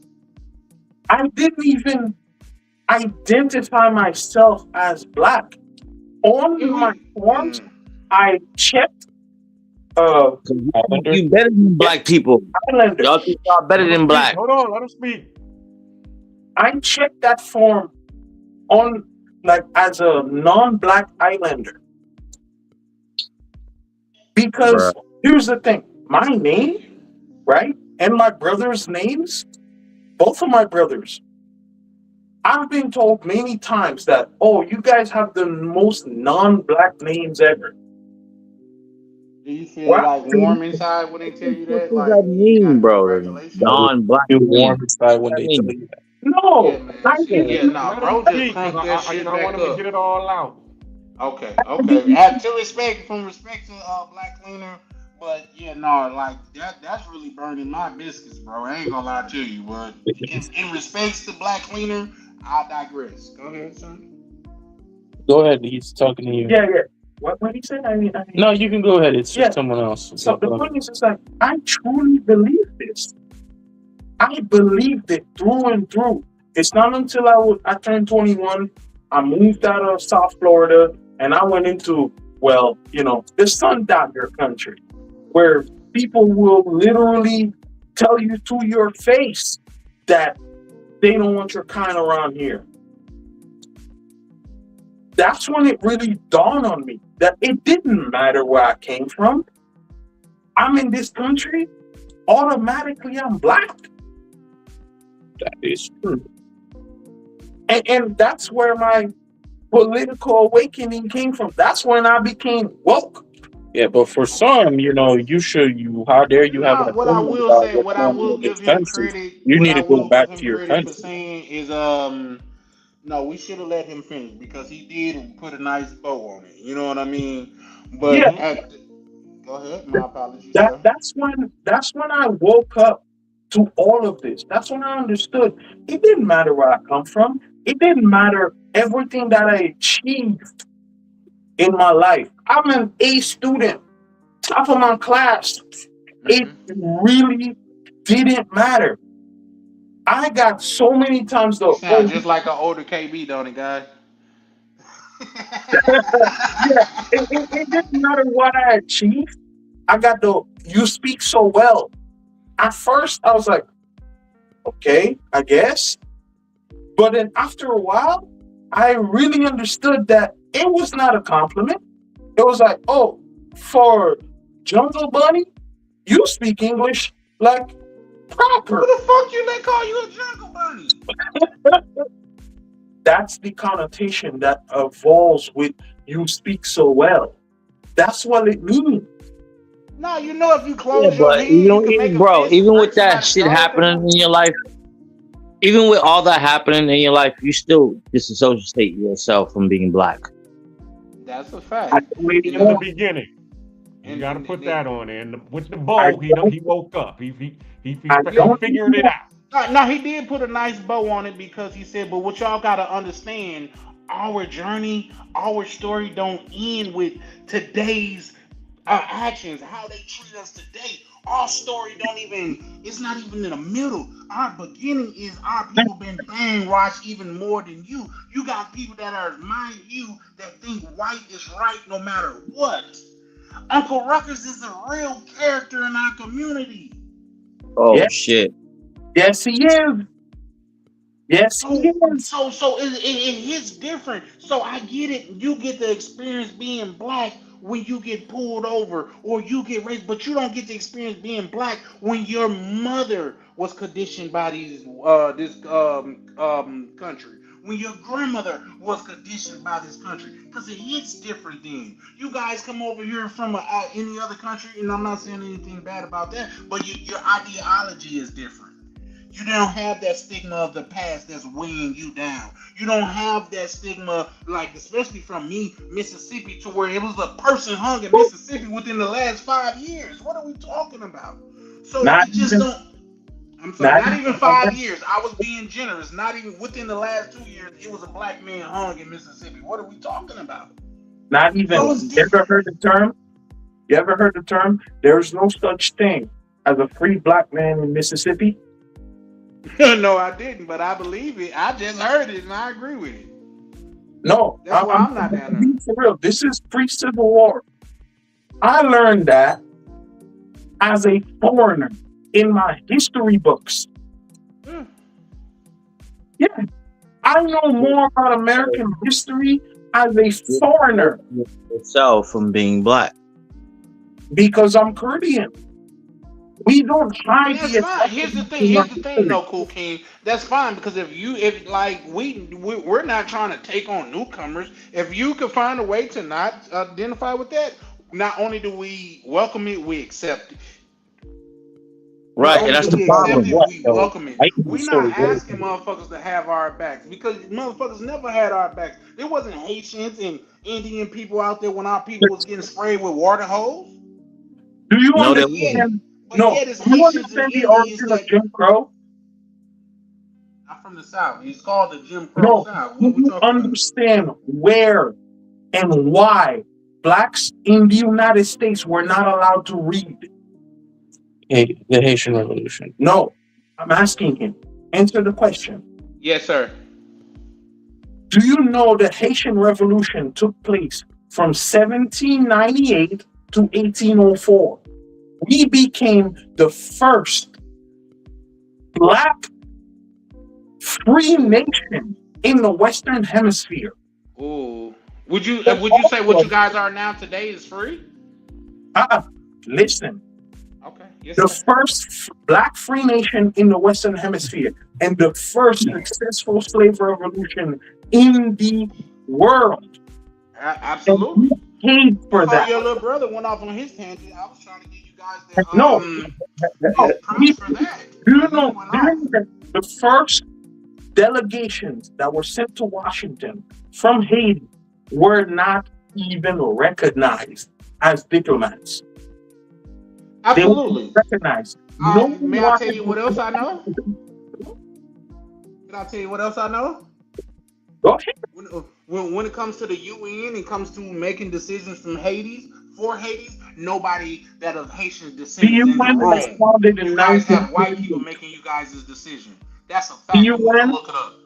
the UN was founded in 1948, 144 years after Haiti became an independent nation.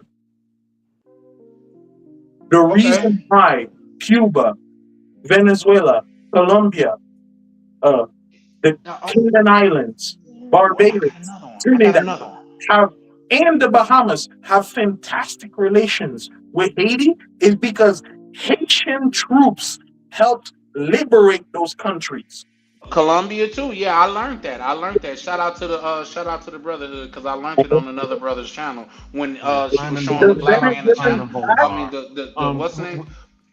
Y'all giving away all my juice, man. Y'all need to save all of this for next week. Save all the smoke for next week. The Venezuelan flag We're still. All right, I'm about to mute you because you giving up too much juice, man. I gotta go. I'm willing. I'm damn near willing to. I'm finna call KB in the back office. That's what I'm finna do. Me and brother converse. So go on in the live, man. Didn't he just tell you you're giving too much away? Yeah. Yay. Come on, bro. Don't tell me you this sophisticated.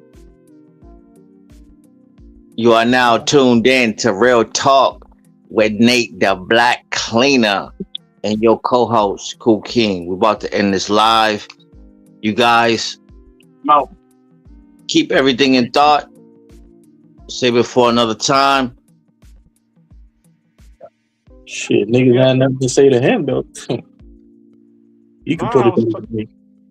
Well, go ahead. Because he the co-host. We appreciate him and your brother for getting on and laying all that history and stuff like that.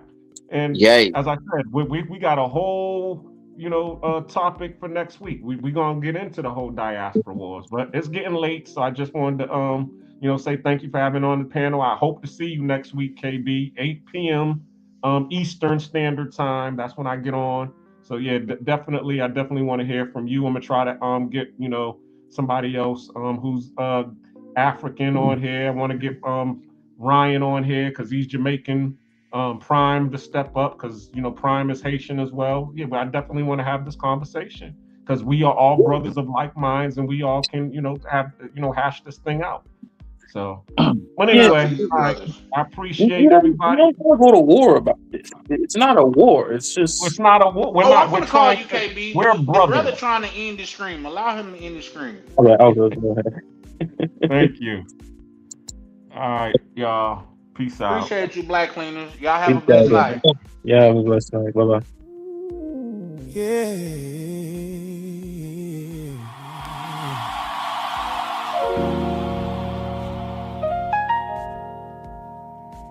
The Black Cleaner, Nate's Odyssey, traveling while black, real stories, no filters. Follow the journey across the world we've roam, searching for peace while trying to build a home. Through the love and the loss, through the pressure and growth, the Black Cleaner speaking truths most people never told. Follow the journey, no filters, no pretending. Follow the journey, real stories, never ending. From Panama nights to Cartagena views, trying to understand life from a different point of view. Conversations get deep when the camera's cut on. Talking purpose, pain, and trying to stay strong. Traveling while black in a world full of judgment. Trying to find freedom while escaping the dysfunction. Some people chasing money, some searching for healing. Others just trying to understand what they really feeling. Nate's Odyssey, every episode authentic. Talking real life lessons, people scared to mention. Relationships changing, friendship fading slow. Trying to find your purpose while still learning to grow. Follow the journey across the world we roam, searching for peace while trying to build a home. Through the love and the loss, through the pressure and growth, the Black Cleaner speaking truths most people never told.